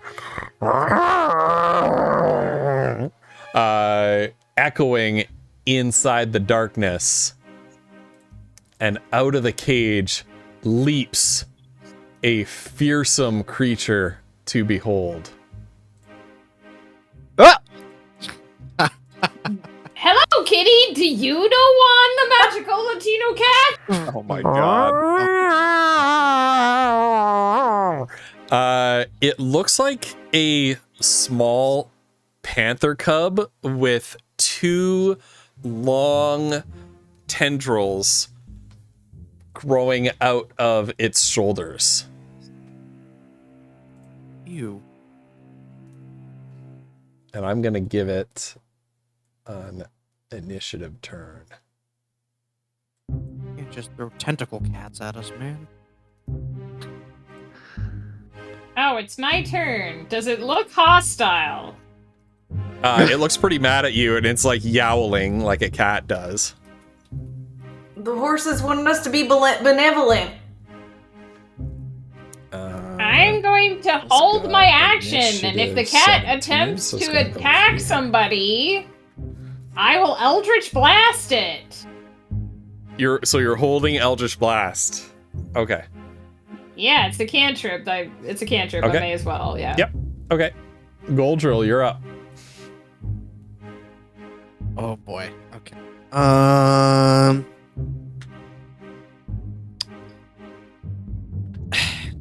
Goldrill still isn't really sure how much of a threat this thing is, but he will walk towards it. 5, 10, 20, 25, 30, 35. Here we go. 40. And he'll try to see if it's friendly or not, I guess. Roll an insight check. Goldrill walks up to this cat and just screams insight at it. Insight check. Oh no! Oh. God. Yeah, looks pretty friendly to me, guys. Yeah. Benluck, It's just a little kid. Wait. Oh, Times of okay. chaos. Whatever the one is that he gets to reroll for failing a thing. All right. Goldrill, you reroll. Flutter, I will leave you to manage what you need to manage on your character sheet for that. Thank you. All right, so I do another insight check. Another insight check. All right. No, this little kitty looks very mad. It looks a bit skinny, like it's been left in here for a long time on its own, caged up in the darkness. Looks like it's been quite agitated from the literal fiery explosion that happened just a couple seconds ago. And yeah, it's as you advance towards it, the hackles on its back are standing on end. Its back is arched. The little tentacles growing out of its shoulder are like ramrod straight. And it is hissing at you and yowling at you.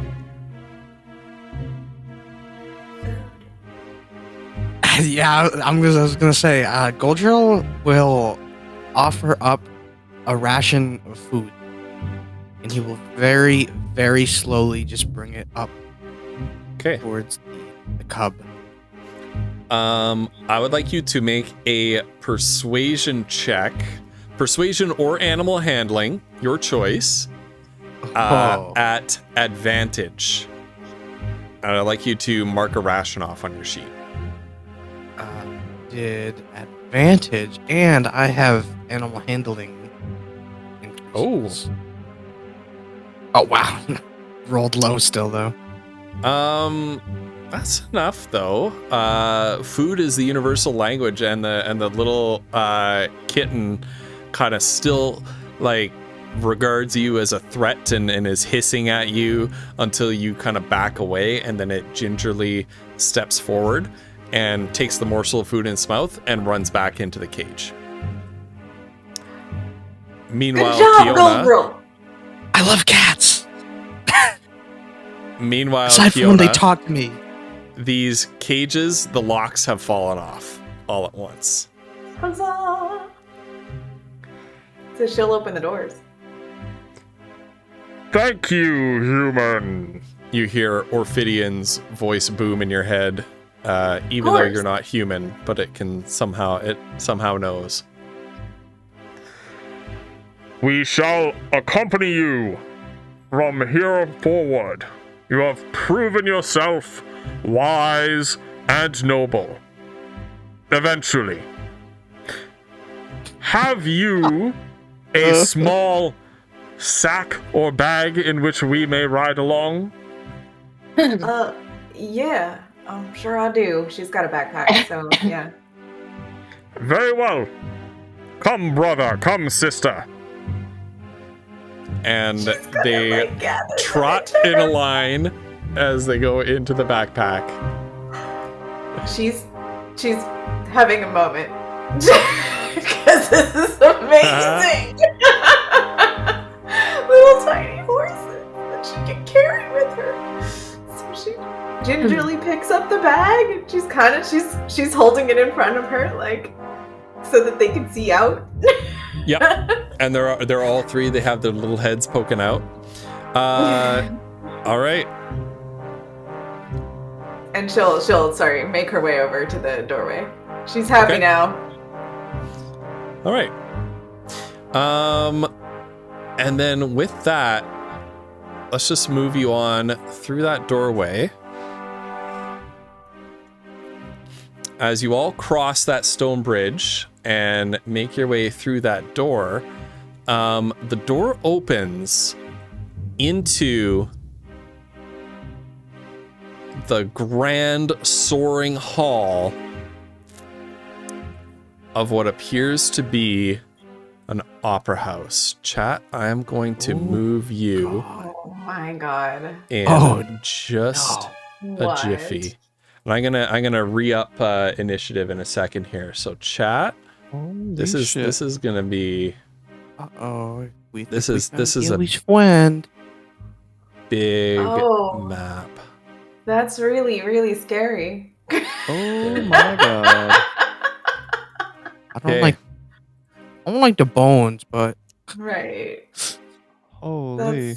That's and inside, actually, you hear. Actually, I'm going to keep this song playing because you see. Come on, Sirenscape, please.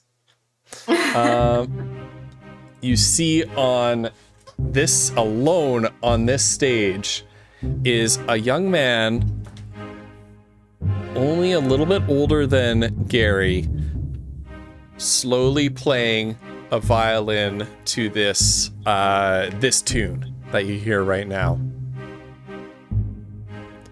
Oh, it's my friend. Hey, Alfred, down here. Gary, be careful. And the boy playing the violin opens one eye and looks over at you while he keeps on playing. Gary, so you've made it this far. What do you want? Are you here to disrupt my show?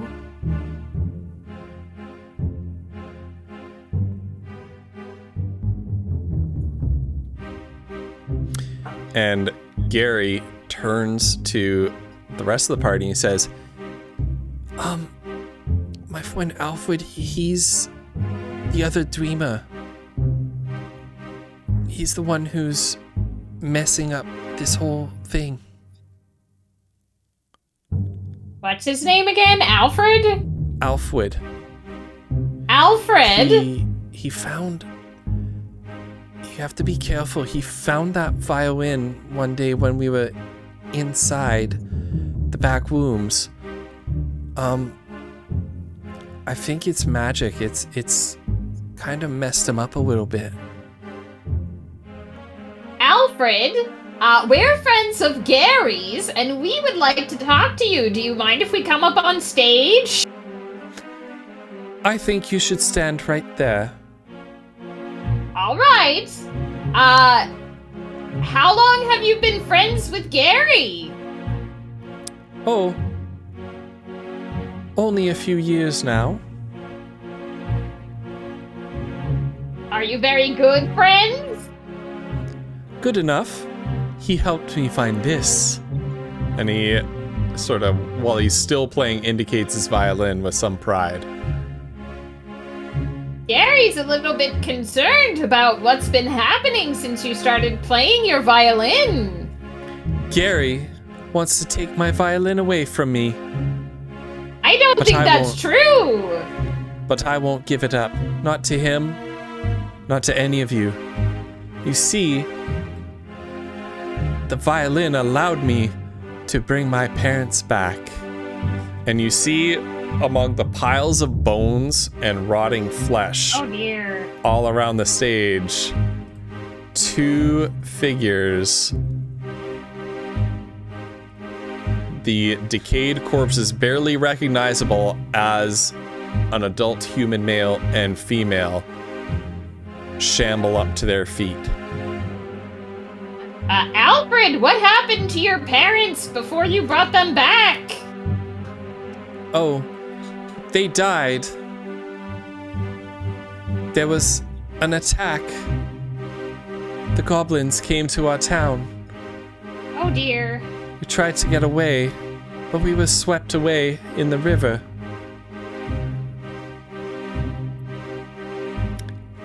When I woke up here, my parents were dead. But we found this, the blood violin. Oh, it's called the and it blood allowed violin, them to come back. Oh, God. No. This is not. This doesn't sound promising. Oh, God. Alfred, would you be willing to have some tea and talk to us about your parents? No.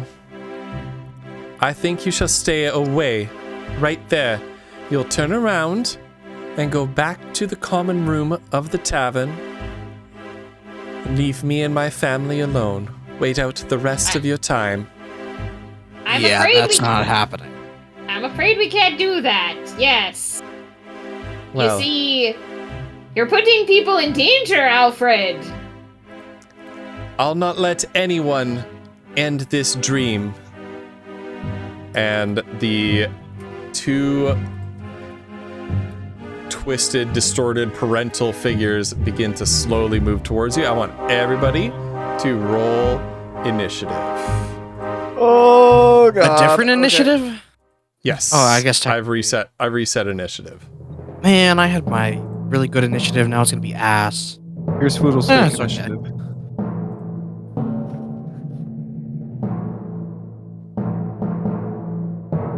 Okay, well, I guess he did 1 better. There you go.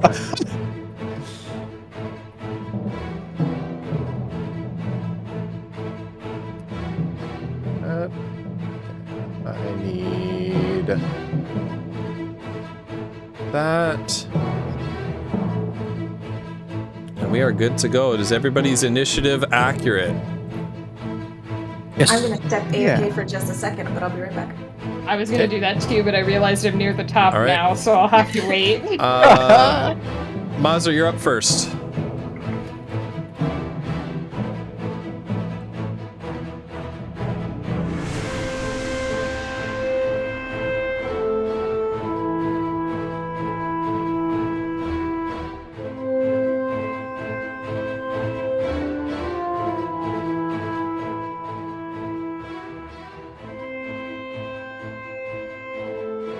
This look being first doesn't it's like that. Are these Yeah, you have to make decisions. 5 feet? These squares? Each square is 5 feet. It's a very big room. I don't remember. Oodle's gonna be anything sniping the whole that I time. have Ever. Okay.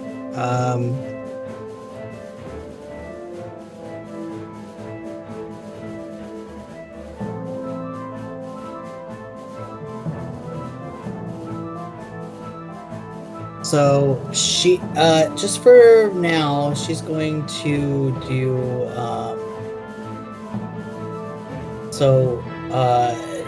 don't be mad. Goldrill, Kiona and Poodle, she'll do bless on them. Okay. Hashtag bless? Yeah. Hashtag bless. Yeah. I'm outraged. Outraged. No. I'm kidding. Okay. All right. And then is this like stage here? Like how high is that? It is about. Well, this is 5-10 feet right here, laterally. Let's say it is about 6 feet. Okay. 6 so feet she's from gonna move.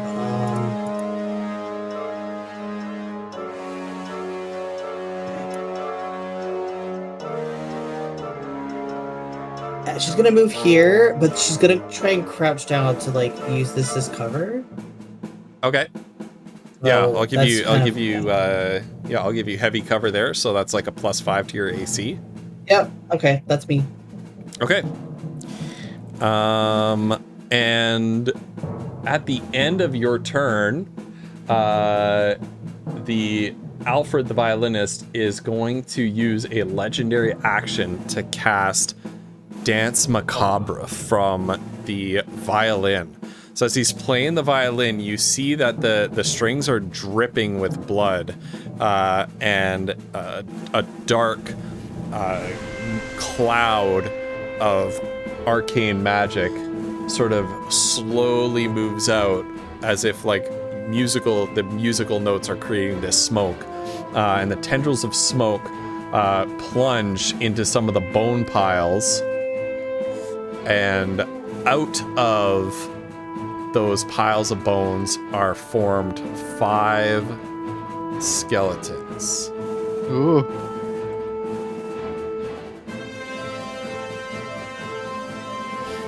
And that is a legendary action. This creature, the mother, who's 5, 10, 15, 20, 5, 10, 15, 20. Okay, Ifima, you're up. Goldrill, you're on deck. Alright, I'm going straight at the boy. I'm going to specify from the start that I want this to be non-lethal. I'm going to Eldritch Blast. Okay.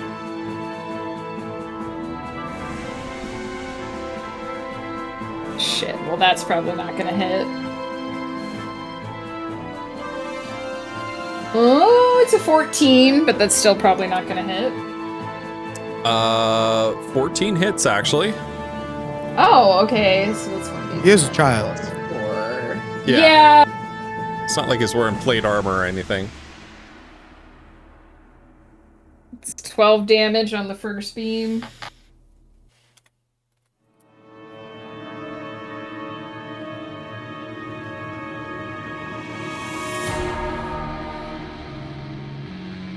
Same, 14 again. I'm sorry, you... Okay, yep. Yep. Yeah, I get 2 beams.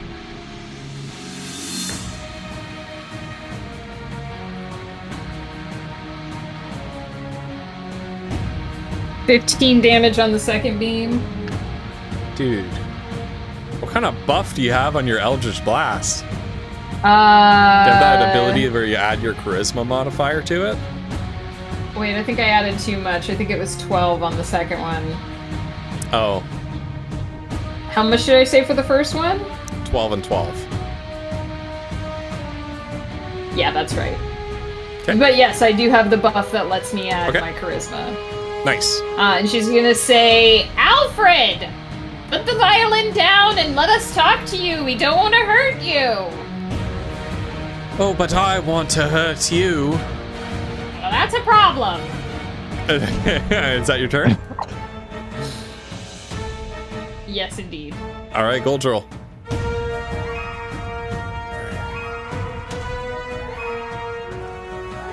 Goldrill, being, from a monastery, being from like a religion, does not think too kindly upon undead creatures. He thinks they're unnatural and So without hesitation, he's going to run up towards the stage. So 5, 10, 15, 20, 25, 30, 35, 40. Now, Ghost, different G. I have a couple questions I need to ask. Yep. So I can make. So if I were to fire my crossbow, would I need to like spend like an action or a bonus action to reload it? No. But it has the loading property, so you can't fire it twice in one turn. Oh, is that a thing? Yeah. Damn. Trust me, it's a thing. Damn. Yeah.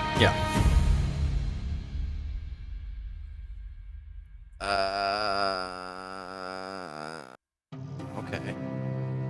Well, fuck it. I'll do my one regular crossbow shot. Okay.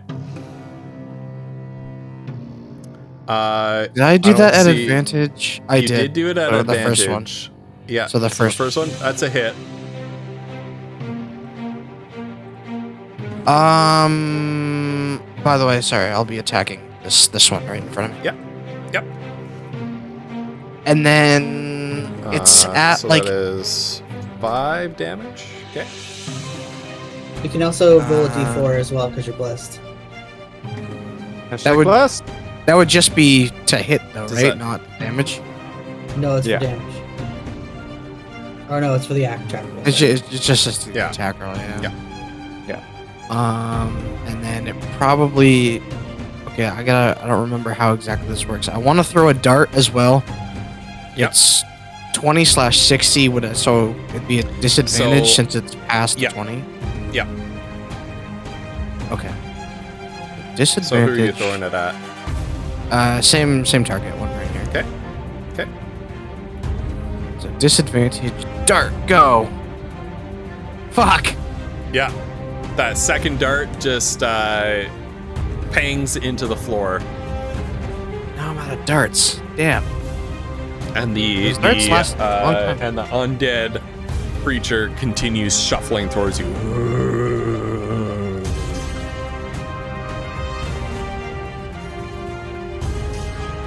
Yeah, that'll be my turn. Okay. And it is the Alfred's turn. And Alfred will spend his turn. He will cast invisibility. And so Alfred weaves a spell, and the dark flowing smoke coming off the violin envelops him, and when it clears, he has disappeared.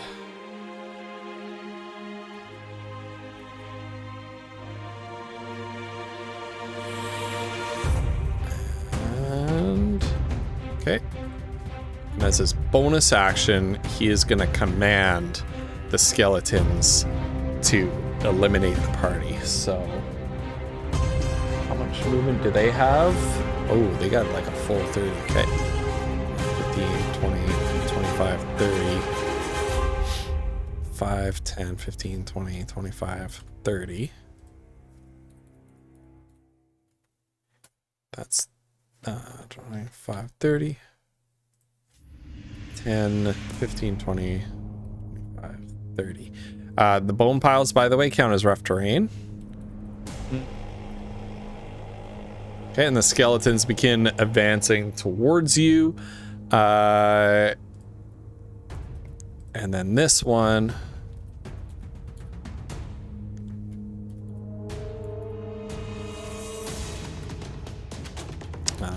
Also advances towards you. And Foodle, it's your turn. Keone, you're on deck. Foodle is still riding the broom because otherwise he's very slow, and he's gonna turn to Athena and say, "Athena, do you need your broom?" You can have it for now, but I'll want it back when this is over. Of course. Thank you. And Foodle, there's not a great way to like show this ghost, so I always use these little colored things to indicate height. Yeah. So Foodle's gonna go up 5, 10, 15, 20 feet in the air. Okay. And then which one of these big ones, the parents, had been injured? This one. Okay. So 20 feet up, 5, 10, 15, 20, 25, 30. And Foodle's gonna fire gimbal shot at this one here. Okay. Ugh.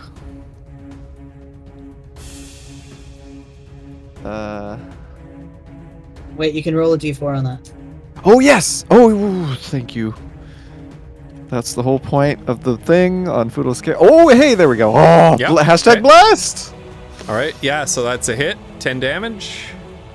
Okay, and then Foodle is going to reload and fire again and say, I'm sorry! Ooh, that's a hit. Okay, I don't think we need the d4 on that. And then, yeah, and so 2 musket blasts, just blasting bone and decayed flesh off of this thing.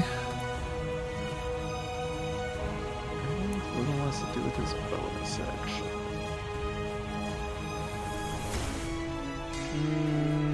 Oh, he does have a spell slot left. Okay, well, I should have done this first then. But he's going to cast Hunter's Mark on this one here. I don't know if you can add like a little thingy for it, but anyway. Yep. And that'll be his turn. Okay. I'm just going to do that. All right, Perfect, Kiona, yeah. you're up. Mazra, you're on deck.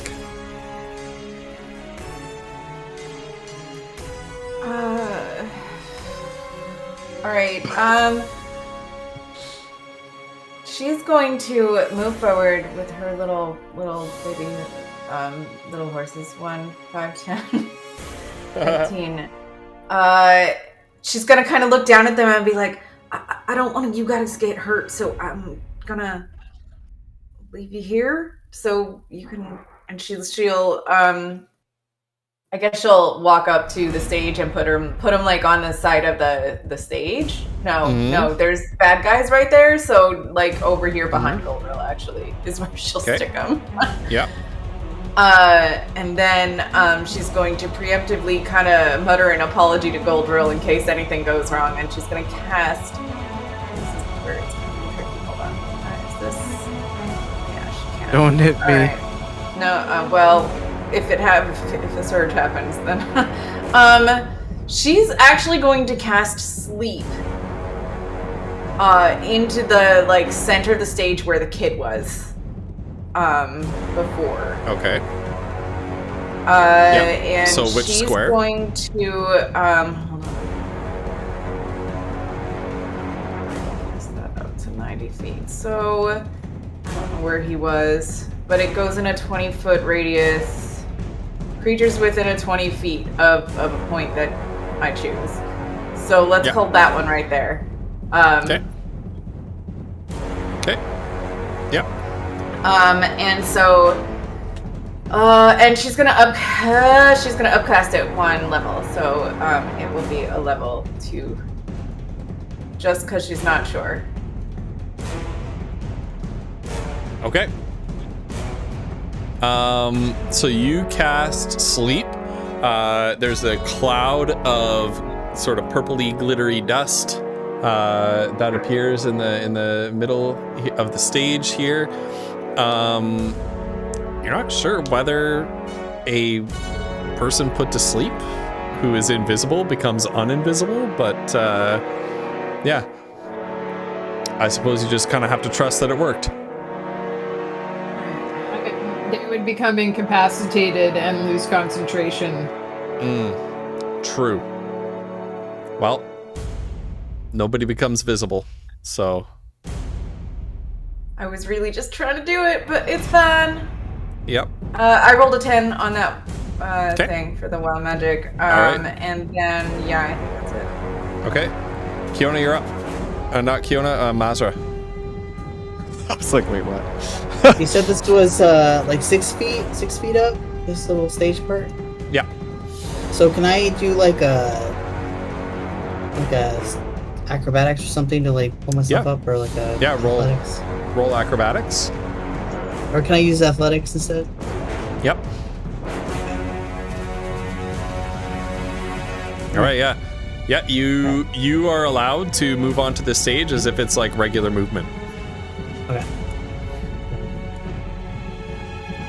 So go here and try and stab this guy. Okay. With Nightingale.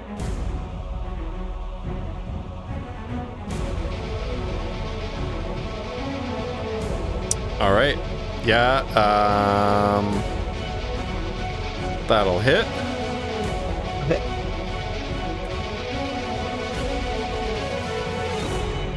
Okay, yeah. And that just destroys the skeleton outright. Okay.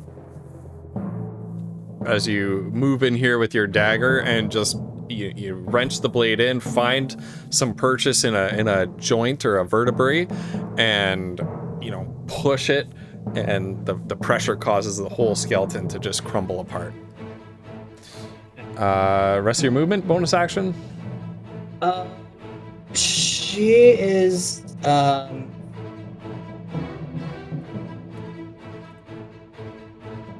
think what she'll do is, let's see, she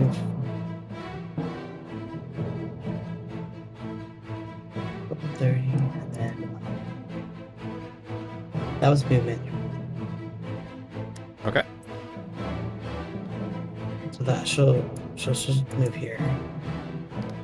Okay. All right. And this creature moves 5, 10, 15, 20, coming after you. And it is 2 claw attacks. So the first one is gonna miss. The second one is gonna crit for 10 slashing damage.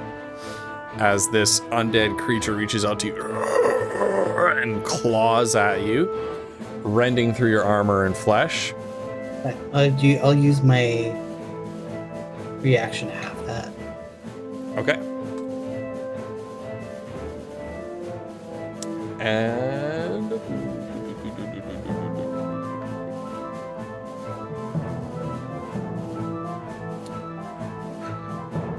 And then as a legendary action, you hear the violin music begin to play again, and this will end the violinist's invisibility. And he is going to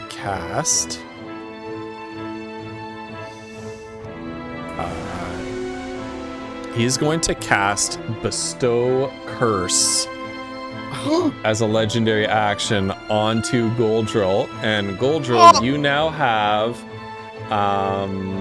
disadvantage on attack rolls against Alfred. Oh. I was just gonna mark you that you're... It's like, oh, that's fine. Oh yeah, I got other problems to deal with in the form of some bones in front of me right now. So. And then Ephema, it is your turn, and Goldrill, you're on deck. I'm gonna put my first beam into the skeleton that's attacking Mazra. Yep. I believe that is an 18. Yes, 18 to hit. Yeah, that's a hit.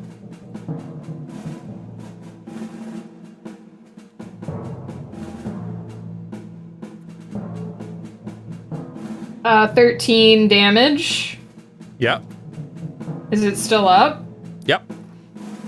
But, alright. Second beam into the same one then.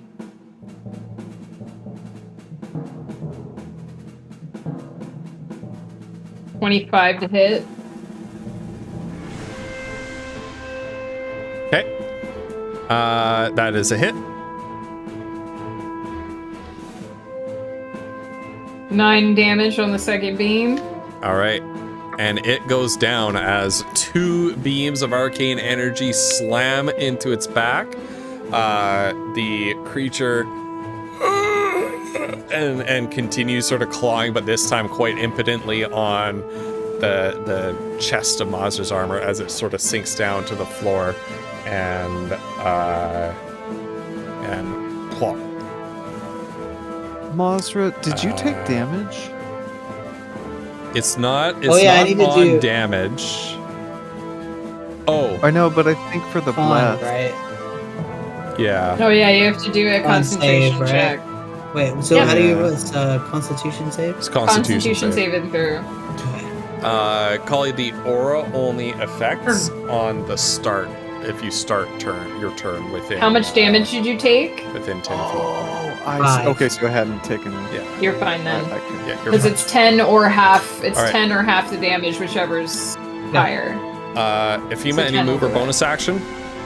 I am gonna stick where I am, and I don't have any bonus actions. Okay, Goldrill, you're up. By the way, for the bless spell, how long does a minute last in combat again? 6 rounds. 6 so rounds. We're on round 2. Two? right now. 2. Okay. Also, Ghost. I, as a monk, can attack twice during my action. Can I do, like, that and then a bonus action, then the second part of my attack? Or does it have to be, like, both attacks and then bonus action? I'm gonna say no. I think you can split your movement, but not your bonus action Yeah. in between. But you can cast your bonus action at the start of your turn instead of... Yeah. Yeah, you can use your bonus action first if you want to, but you can't split your action. Huh. Okay.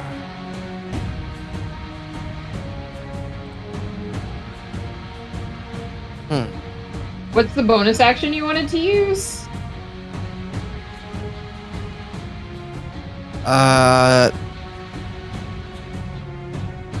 Actually, I don't even remember what I was gonna do. I'm so lost right now. No, it's okay. Yep. Yeah, you're fine. Don't worry. Just do your One thing. of those days. All right. I guess Goldrill is just going to. Would I be able to do one of my action attacks, move, then do the second part of the action? Yes, that you can Yes. do. Okay. Yeah, but you have to That make makes things both easier. you have to make both your attacks at the same time. Both your attacks from one action. Oh, so I couldn't do like attack, move, attack, bonus action? No. Damn it. Never mind. All right. I'm thinking too much about this. I'm gonna just go. Yep. I'm gonna go attack this skelly Hey. man. Getting cursed will throw anyone off. The curse is only That's against true. the violin guy. I know, but you've been cursed, not your character. No, I'm kidding. All right, make your I attacks. see. All right. I will do punch into. Wait. I had Yep, a that's a hit. disadvantage. The first That's one. okay. anyway. That's a And my longsword. Okay, yeah, and you just obliterate this skeleton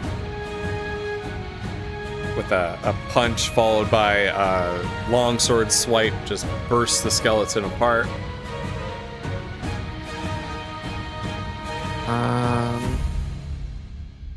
I don't think I can actually do anything else, really. Okay. I guess. Um, Wait, where did I start? Right here. Yep. I can still move, right? Yep. 20, 25. I'll stay there. That's my turn. All Sorry right. that took so long. No, you're good. The violinist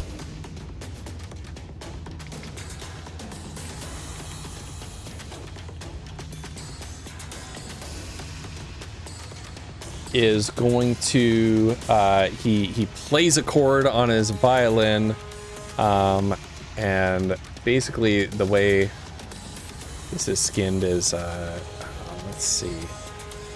Is this the right one? Nope, that's not the right one. Nope. What are these macros? There we go. It's hit buttons until one of them works. It's what fine. are these macros? I'm gonna do this. All right. He's supposed to make 2 short bow attacks against Goldrill. The first one is gonna hit for 7 piercing damage. The second is not. This is not actually piercing damage. This is necrotic damage.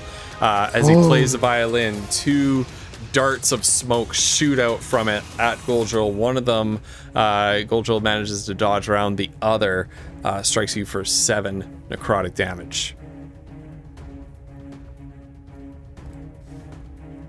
And he's gonna move 10, 15. Are they 20. projectiles? So wait, Can monks do anything? In Are those considered missiles? No. Oh, Damn it. okay. No. How much damage was that again then? 7. And then... Wait, they were fired from a short bow, but they're not considered... Okay, it's a short bow attack, but not. This character is not wielding a short bow. Oh, okay. Don't yell at me. I'm just asking magic. questions. Someone's cranky tonight. I'll take my 7 I'm not being damage. cranky, no.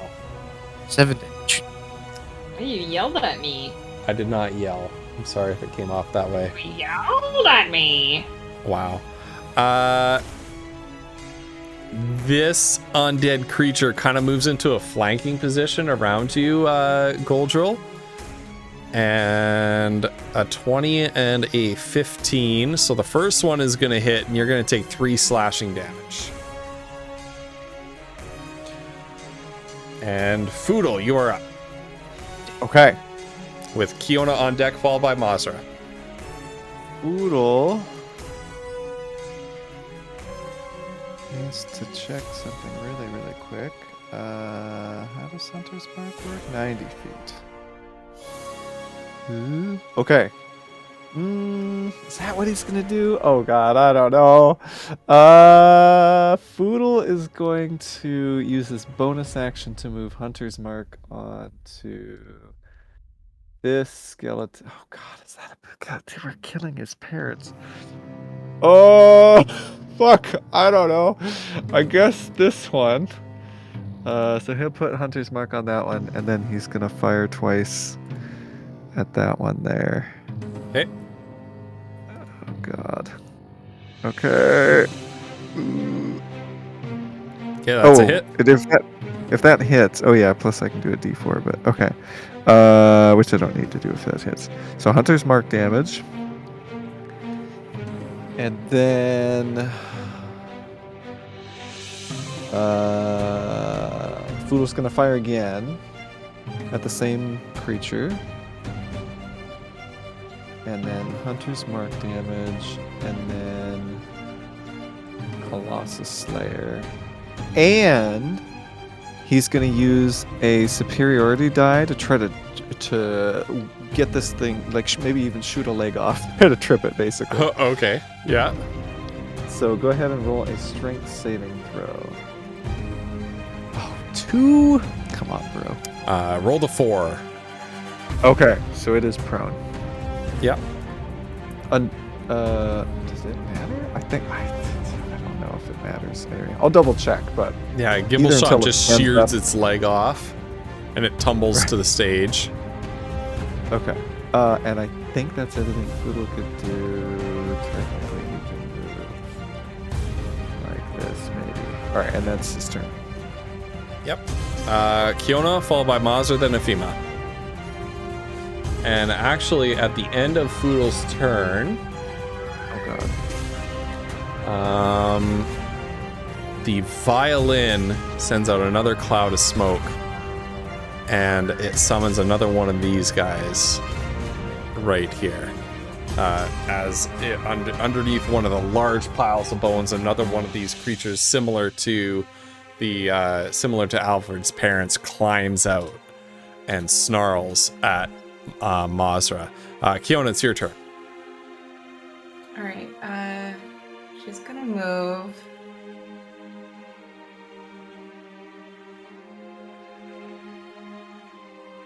And then she is going to cast Scorching Ray.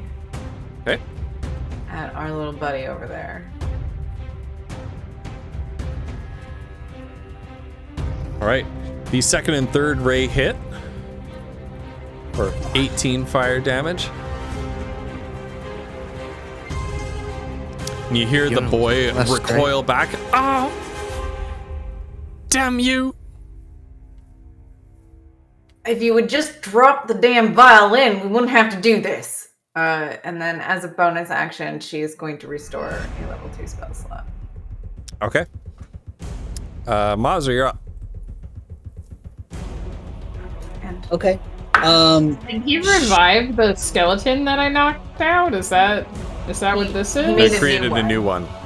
Yeah. Oh, okay. They just look the same? Okay. Yeah. Just rolled a 4 for the wild magic. But these ones don't have love in their eyes. They're regular eyes instead of hard eyes. Alright, Mazza. Okay, bonus action, she's going to use Ren to teleport, so she's gonna bit to here.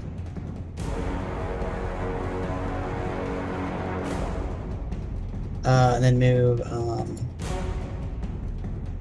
so this little kid, right, is like playing this violin.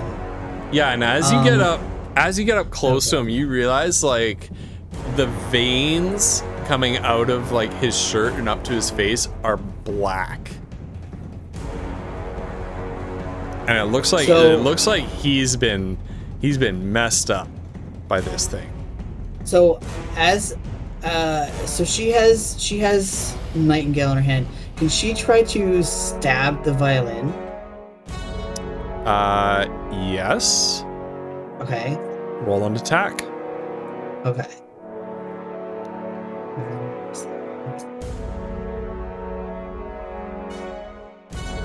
Okay. And then can she try and divine smite the violin? Sure. Sure.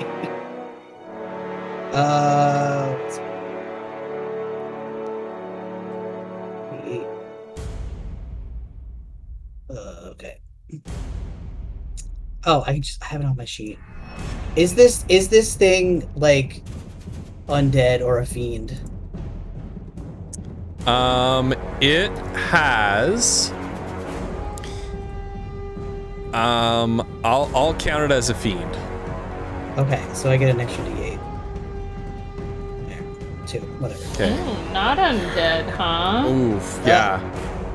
So, as your dagger plunges into the violin, Alfred screams first in shock and outrage, but it soon turns into pain as holy fire radiates out from your dagger into the violin, and that black smoke just starts shooting off in every direction. You have anything else to do this turn? I think I have to stay because I used my bonus teleport. Yeah, so the it seems like the radiant energy that you pushed into the violin has sort of transferred the pain and agony over to Alfred. And Alfred, as a legendary action, he is going to use. Can you counterspell a legendary action spell? Yes, is that you can. a thing? Yep. In this case, yes. A spell, yeah. In this case, yes, he's casting spells as legendary actions. Okay. So he's going to use Cacophony on you, Mazza. Spell. You're countering that? Kiona will counterspell whatever he does because what level? It's Mazra 4. Okay. Mark off a level 4 spell slot and roll your wild magic die. So it was a 4th level spell or lower. Yeah. 3. Okay. Ifima, you're up. Goldrill, you're on deck. Alright. It's against my better judgment, but I'm gonna take my movement to get here. And I'm gonna Eldritch Blast the boy again, but I'm still specifying non-lethal damage. I don't want to kill him, I do want to knock him out.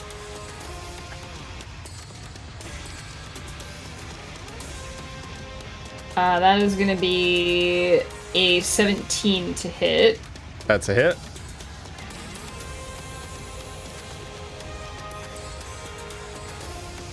That's max damage, so that is 14. Okay. And then second beam 15 to hit. It's a hit. Ooh, for me.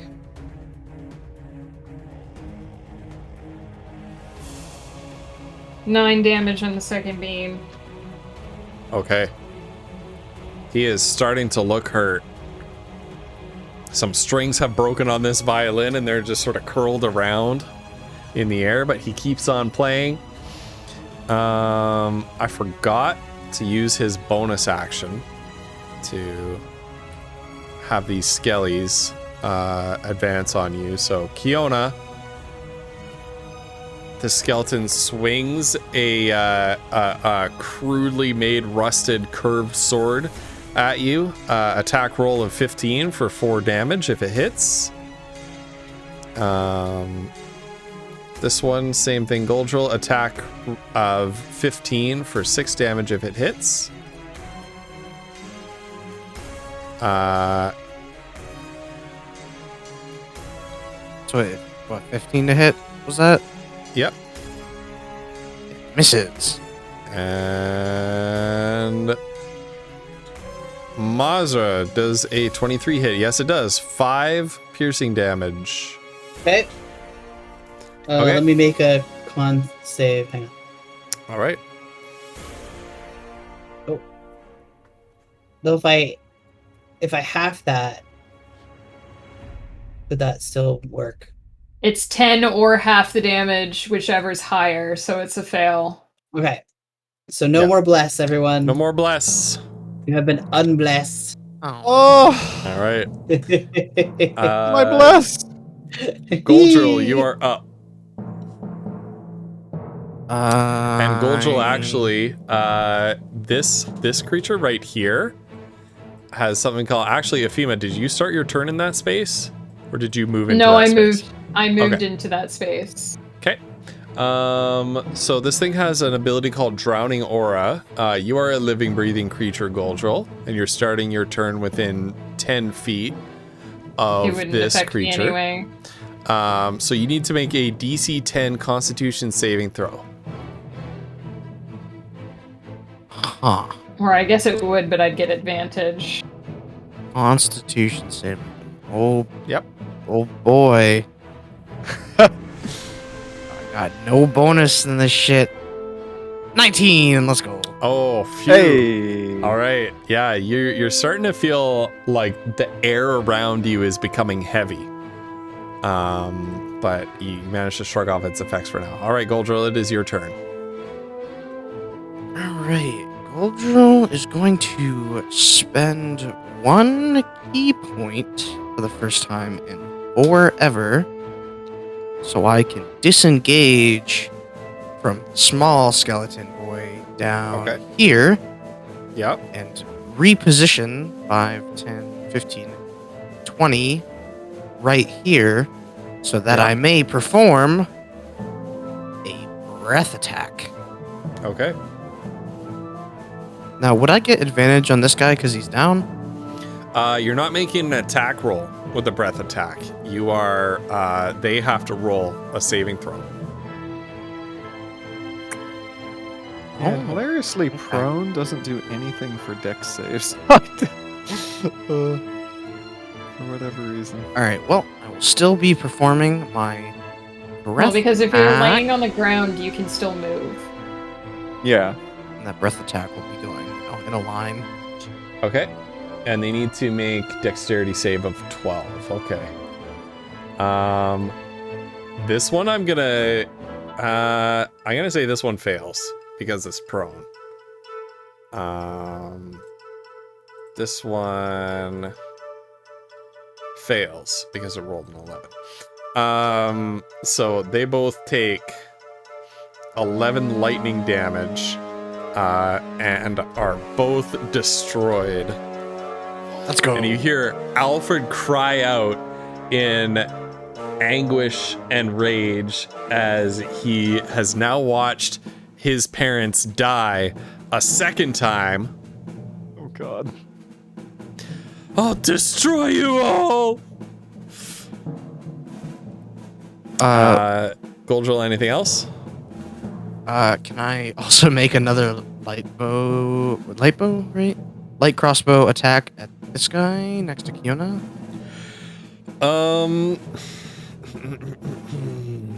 Is your breath weapon an action or a bonus action? Yeah, your breath weapon's an action.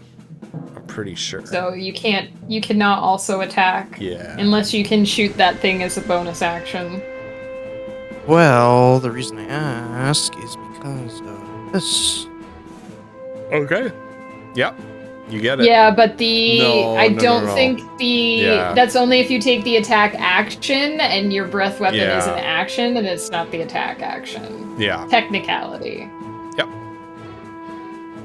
No, that's how it works. Where did I start? Down here? Yeah. In that case, I'm gonna finish my movement, 25, 30, 35, and I'm gonna use my bonus action. Actually, wait, can I do that? Might not be able to do that. What are you trying to do?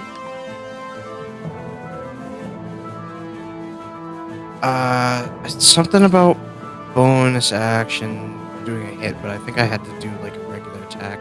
Probably had to do an attack action to do it, Yeah. unfortunately. If you're thinking like flurry of blows or something like that, or martial arts, then yeah. I forget what it was.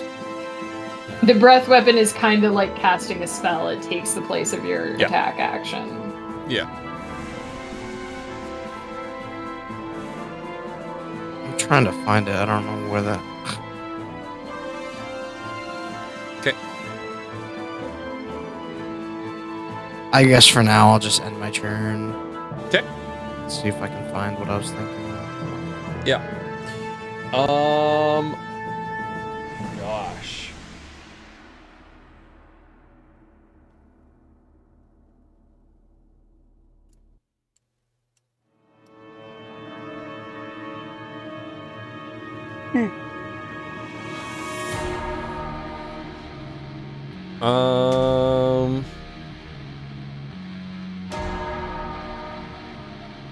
Freaking Mazra, like, just doing an end run around all the... This Alfred, like, relies on the undead to keep everybody away from him. Like how you said freaking Mazra. I've hit him 4 times already and I didn't run past anything. That's kind of what hers... But Mazra has left him with no options. Okay, yeah, I found what I was looking for, by the way, and yeah, I needed to make an unarmed strike or a monk weapon attack. Yeah. Use the bonus action unarmed attack. But for now, I'm just here. Gotcha. Alright. I'm gonna cast Sleep on Mazra. Oh no! Oh my god. Oh, yes, for 50 hit points. Thank goodness. Mazra. I have 51 hit points. You do not. You have 37. I was gonna say, oh, lucky, but you lied. How dare you? You lied. I always you lie. liar. You lied in Dungeons and Dragons. You are now asleep. Oh, and you can't. As the smoke coming off of the violin, like you stabbed into it with your dagger, and one of the vents of smoke like hits you in the face, and it sends you reeling back, and you feel like blackness close in around your eyes, and you lose consciousness and just face plant into the stage. Kiona cannot counterspell that because she's used her reaction. And then I can't counterspell it because I'm too far away. Any of you within 30 feet? No. Okay. And then he's just gonna like hoof it back here. Yeah. Okay. Foodle, you're up. Okay. Foodle. Oh gosh, this kid has disappeared again. Oh no, the kid's still there. Okay. Just I had to scoot up a little bit. Oh God. All right. Foodle's going to go. 5, 10, 15, 20. Oh yeah, you're flying. Yeah. Yeah, he's 20 feet up above, I guess, this, whatever level this was. We finally have flying Foodle as foretold in the happening! Christmas one shot. Thank you, Megan. I mean, you couldn't move. I couldn't let you be like forever behind the party anymore. Oh my God, he was such a slug. Foodle's gonna use his bonus action to cast Hunter's Mark on the violinist, and I am also gonna specify, unless I say something else, all attacks against the violinist are going to be non-lethal. Okay. You're gonna load your beanbag bullets into exactly. They're gonna give him, kisses. Okay.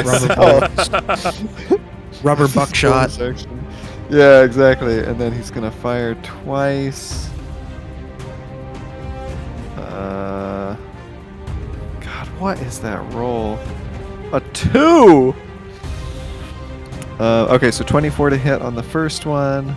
Yeah, that hits. Okay, and then another shot. That hits. Okay, and Hunter's Mark, and we'll do Colossus Slayer as well. Oh. How do you want to do this? Okay, so Foodle flies up and says, "Okay, we just need to end this. I'm sorry." And he's gonna load up the beanbags, I guess, and then fire away into the kids. Maybe once into they the just violin. Bounce off his forehead. Yeah, let me help you with that. Like you fly up and you take aim and you fire, and instead of piercing Alfred's body, the bullet punches straight through the violin and just reduces it to splinters in his hands. That's what I was gonna say. That's perfect. And he is left holding just like a part of a neck with just some strings hanging out, and the what do you call this thing that you play with? That thing. The bow. The bow. Yeah, that's it. That's the one. And the bow in the other hand.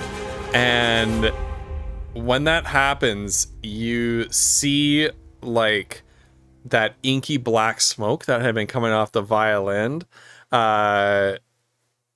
start to seep out of his nostrils and mouth and ears and his eyes. And Alfred just falls to the stage unconscious. The whole room, let's see, is this appropriate music?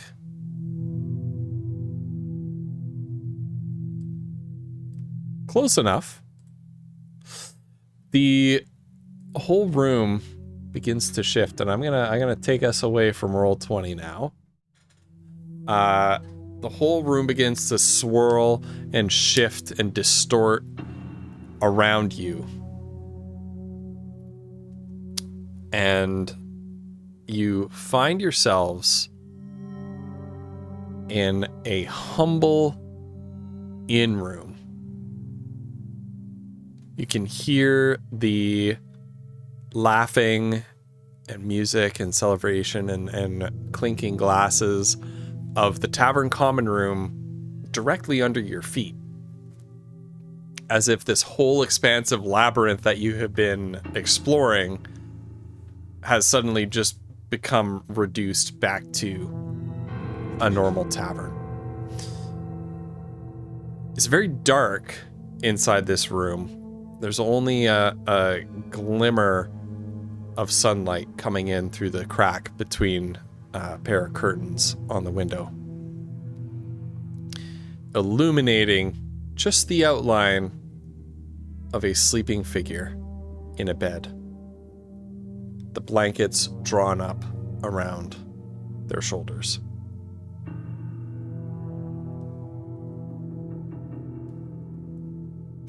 Mazra feels a small arm tug on her sleeve, and Gary whispers, barely perceptibly, "It's him. That's the sweeper." I'm sorry, Megan, go ahead. Do we see Alfie anywhere? No.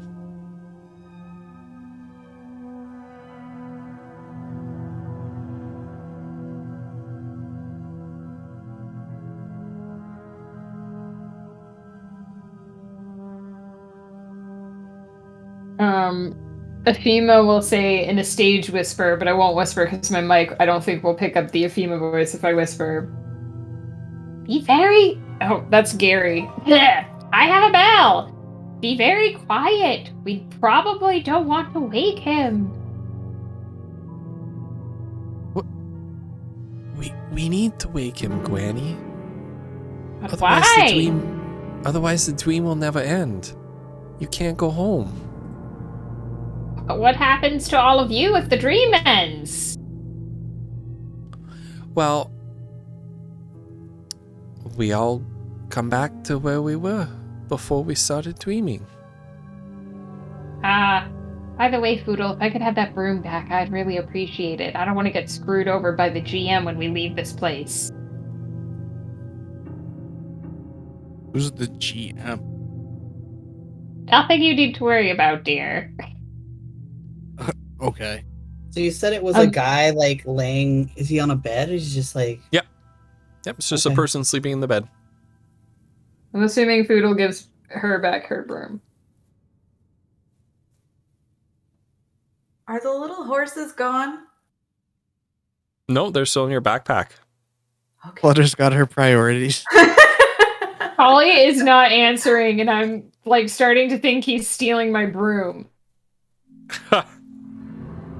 Oh no, I was muted the whole time. Poodle. Oh god, Poodle said, "Oh no, of course, please. Thank you so much for letting me use it. I feel a little bit better. Does Poodle feel better? I don't know. Anyway, but thank you. I would never take this away." She pats his head and she puts the broom on her back. And he kind of like closes his eyes and leans against her because he's sleepy. Oscar will go over to the dude. Okay. They're sleeping with their back to you. The covers are pulled way up until only a shock of thin gray hair barely covering a balding scalp is visible.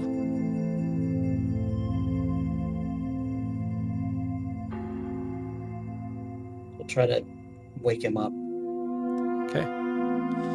As you reach out, I assume you like give him a shake, right? Yeah. So you reach out, place a hand on his shoulder, and slowly the sleeper begins to stir. And he rolls over and gazes up at you, blinking sleep out of his eyes. You see like a long, scraggly white beard. What? Oh. Who are you?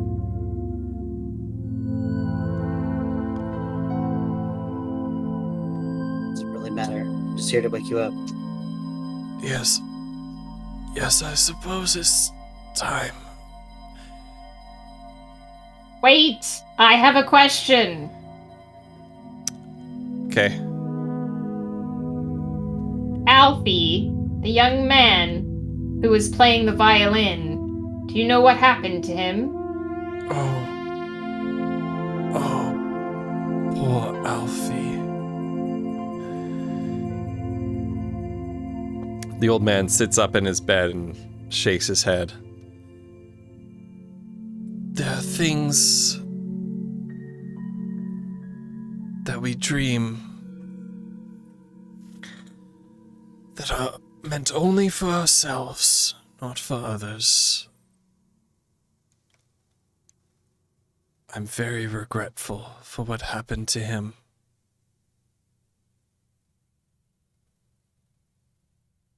But I suppose none of the murder...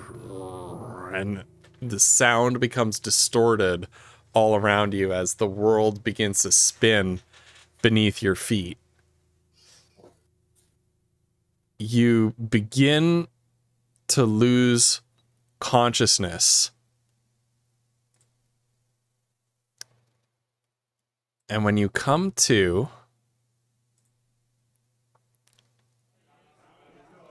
you wake up with your face planted on the rough wood surface of a table.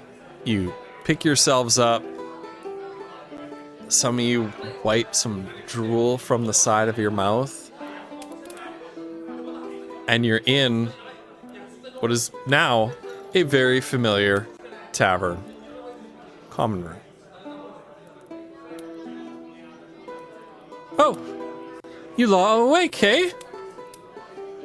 Wait. The serving girl walked up to you and began speaking to you, but she's looking around. Wait, that's sunlight coming through that window. Oh my gods! We've made it back! Everybody! Everybody! We've made it back! And one by one, all the serving staff and the patrons, they get up, they rush to the windows, throw it open. Look outside, there's excited chatter. They throw open the door to the outside. Blinding sunlight streams in and slowly vision coalesces to a busy city street as the patrons of the Leaky Spoon Tavern rush outside, carrying you with them into the streets of Lysantia. I'm assuming that Ephema is no longer there. Ephema is, well, that's up to you. I will give you. I mean, the you said choice. I was astral projecting, so I'm assuming I'm no you longer can be there. You can be there because of the weird physics of this place.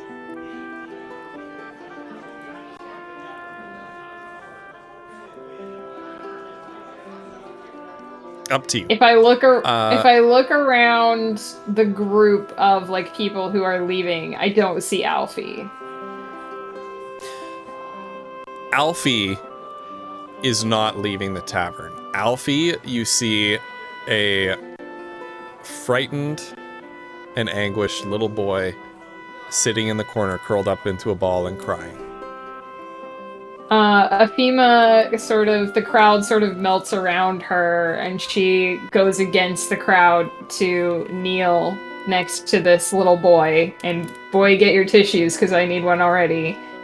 And she kneels down next to him and puts a hand on his shoulder and says, "I lost my family when the goblins came too."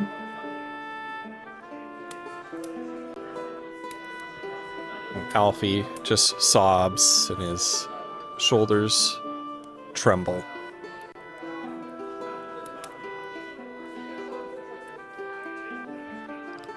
I want them back.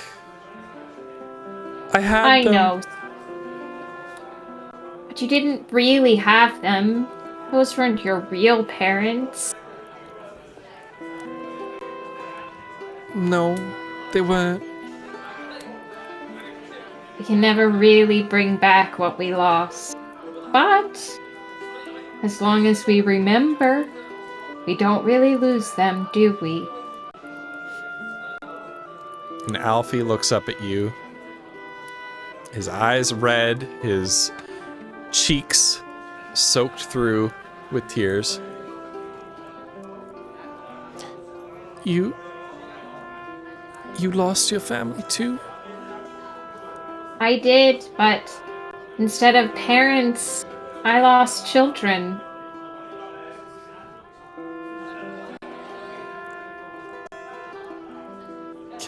Alfie. Can I maybe come with you, Granny? I was going to say, I don't know how long you stay in this world, but for as long as you're here, let's be family.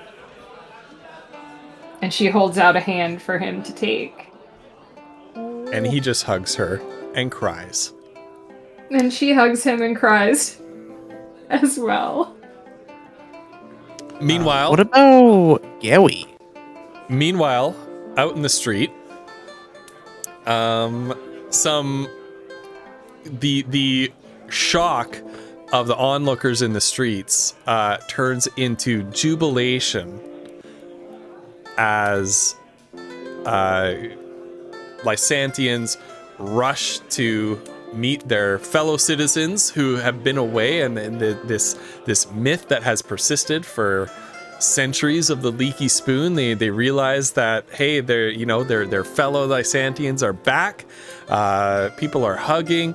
You see a family walk up to the serving girl and introduce a small child to them as her great grandson. And there's Even a little Groundhog's bit of sadness. Daying it for way longer than we thought. Yeah. And there's a little bit of sadness as she asks after some of her deceased relatives, and you're listening around, you hear many similar conversations of, a little bit of sadness, but a little bit of, resignation and acceptance that this is just the way it is.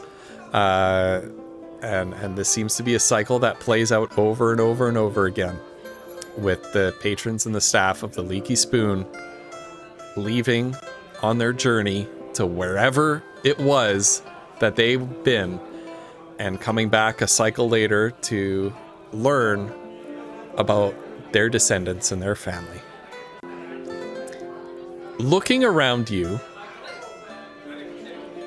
there are two individuals who are conspicuously absent. One is Goldrill, the other is Gary. But you'll have to leave your wonderings and reminiscences of what happened to these two, because before very long, in addition to along with the rest of Lysantia, it seems, who's coming out to meet the people of the Leaky Spoon, are people from your own caravan. The mayor, Undrelor, Slade Ashrain, even that potion seller whose name escapes me. I'm like Neville, Nigel, something like that.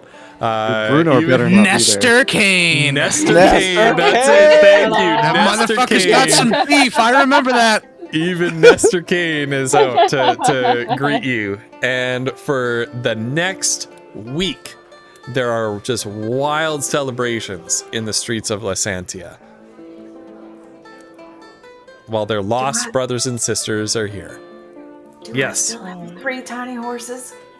You look in your bag, and sure enough, 3 tiny horses are still there.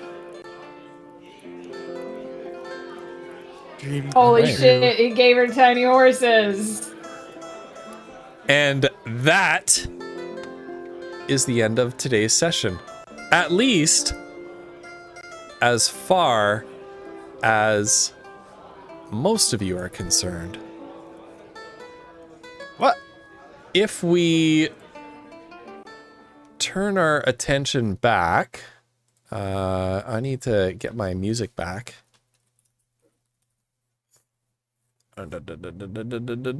Oh, it's gone. Goldrill. Boy. You find yourself waking up somewhere entirely different. You wake up on a cold stone slab. The sound of waves gently lapping against its side, and gulls cawing in the air. Opening your eyes, you find yourself on a stone pier jutting out into the ocean, away from a still and very quiet city.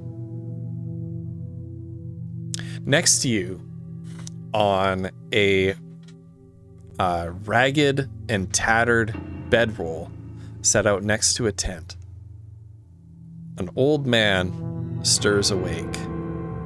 For a moment, you both lay side by side, and a look of recognition passes between you. It's the sleeper. Oh, so you're here. So what is your name, young man? My name is Goldrill Urorin. The sleeper gets up and begins to get to work on his what appears to be like an average morning routine, kind of like, well, straightens his tattered rags that he wears, and he stretches and yawns. Well, I am Halius Garon, but you knew me as Gary. And I think I know exactly what you're here for. Why don't I brew you up a cup of tea? We have much to talk about. And that's the real end of today's session. Oh my That's so God! fucking cool. Also, what was his name? What was his full name again? Sorry. His full name was Halius Garon, which is a name that has come up before. Very familiar. Hello, If Epic Music. you read the little story that I wrote. But I don't know how many people did. I know Flutter did. I know that I sent it to Wolf and Flums, so they probably read it, but maybe didn't. Yeah, but the name is there. Yeah. Yeah. No. Do you remember? I'm gonna have It's to go back and read it. I knew it sounded familiar. Right. I have it right here, actually. So I'm gonna need a copy of that. I can send that to you. Right, you probably will. Although, wait, how would Goldrill have it? Megan, oh, God, Megan read that story too. I did. Here. I assume that I'm not going to be back next week, so I mean, unless Ghost Pepper informs me that he wants Athena to stick around for another week for some reason. So I haven't decided. I don't know what I'm okay. doing next week yet. So okay, on the off chance that I'm not here next week, thank you for having me. It's always a pleasure to hang out and play with you guys and be Ephema. And in the post-credit scene for this story, you see photos, a montage of Ephema raising Alfie as her child. and with the snail and the dragon and playing games and stuff. Yeah. Gosh. So plot twist at the end. And then Fiona's got her horses. Yep. And I've got some information that I need to send you about those horses because they are 3 very special horses. But that's not for tonight. For tonight, I want to go crash. God, I can't think about you people on the East Coast, or the so-called Middle Coast, how you might be feeling right now. But only 3 a.m. we're gonna bring it to a pretty quick. We're gonna get it to a pretty quick end here. The story that Halius Garen was from, I'm going to try to, I think I put it on World Anvil. I'm going to try to get the link, and I'll post it in Discord for anybody who's interested in reading this. But it's a pretty nifty one. I was happy with how it turned out because I basically I just bashed it out one day and it became bigger and bigger as I went on. It was supposed to be like something small that I was going to read out during the game, but I was like, oh my god, it'll take me like an hour to read this. But I'm going to post that on the Discord. Just lore. I want to extend a couple of huge thank yous. Number 1 to Megan and Leader for once again rejoining the party for a few sessions. Thank you so much. Yes. And another huge thank you to our community who helped to build this incredible, crazy dungeon.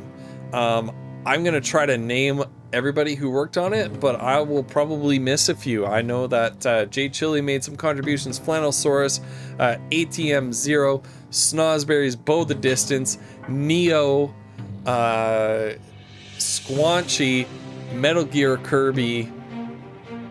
I don't know if I'm missing any. I think Bard was around for some of it. Bard helped out with some things. Really, really cool. Neo's here. Neo, welcome. I like the ogre on the toilet. Yeah. That was Neo, the ogre on the toilet. That was so fun. It was a lot of fun. I feel bad that we killed him, but oh my god. Oh god. Listen, he attacked first. Yeah. Well, but also we kind of anyway. You interrupted his poop. Yeah. Yeah, but Yufima said sorry. But Listen, we offered to listen. leave and leave him in peace. Listen. I was gonna bring him something to eat on the If I toilet if was- that's what he wanted. Listen, guys, if I was sitting down on the toilet doing my business and a complete stranger opened my bathroom door, sorry would not be good enough. No. And offered to bring you whatever you need. It's like a How home rude. invasion. Yeah. But also, Yeah. you would murder that person? You would murder them? But we're also not ogres. I don't know. Yeah. If a kindly old lady offered to bring you whatever you wanted, you would murder? Listen, it's called moral relativism. It looks delicious. Collie's saying that, look, in ogre culture, murder is acceptable, so who are we to judge? Yeah. I don't know. No, Well, I weren't just does not gonna believe stand that. by and let him murder me. No. Collie does not agree with that statement. Okay. Are we doing a raid or are we just heading off I'm for the thinking, night? I took a look at who's live. Hotline Huervo is live. We could do a really quick raid. I'm not gonna raid over. Well, I will. I'll say a quick goodnight to Hotline. Let's do it. Let's do it. Let's get him. I've run the full gamut of no. Sleep is for the maybe, weak. but I won't come. But okay. Grab your raid message. Right, folks. We're gonna be fairly quick saying farewell here. So I'm gonna just open up. Just gonna open up Hotline stream here, and I hope everybody has a wonderful evening. Good night. Night. A lot better in 2v2.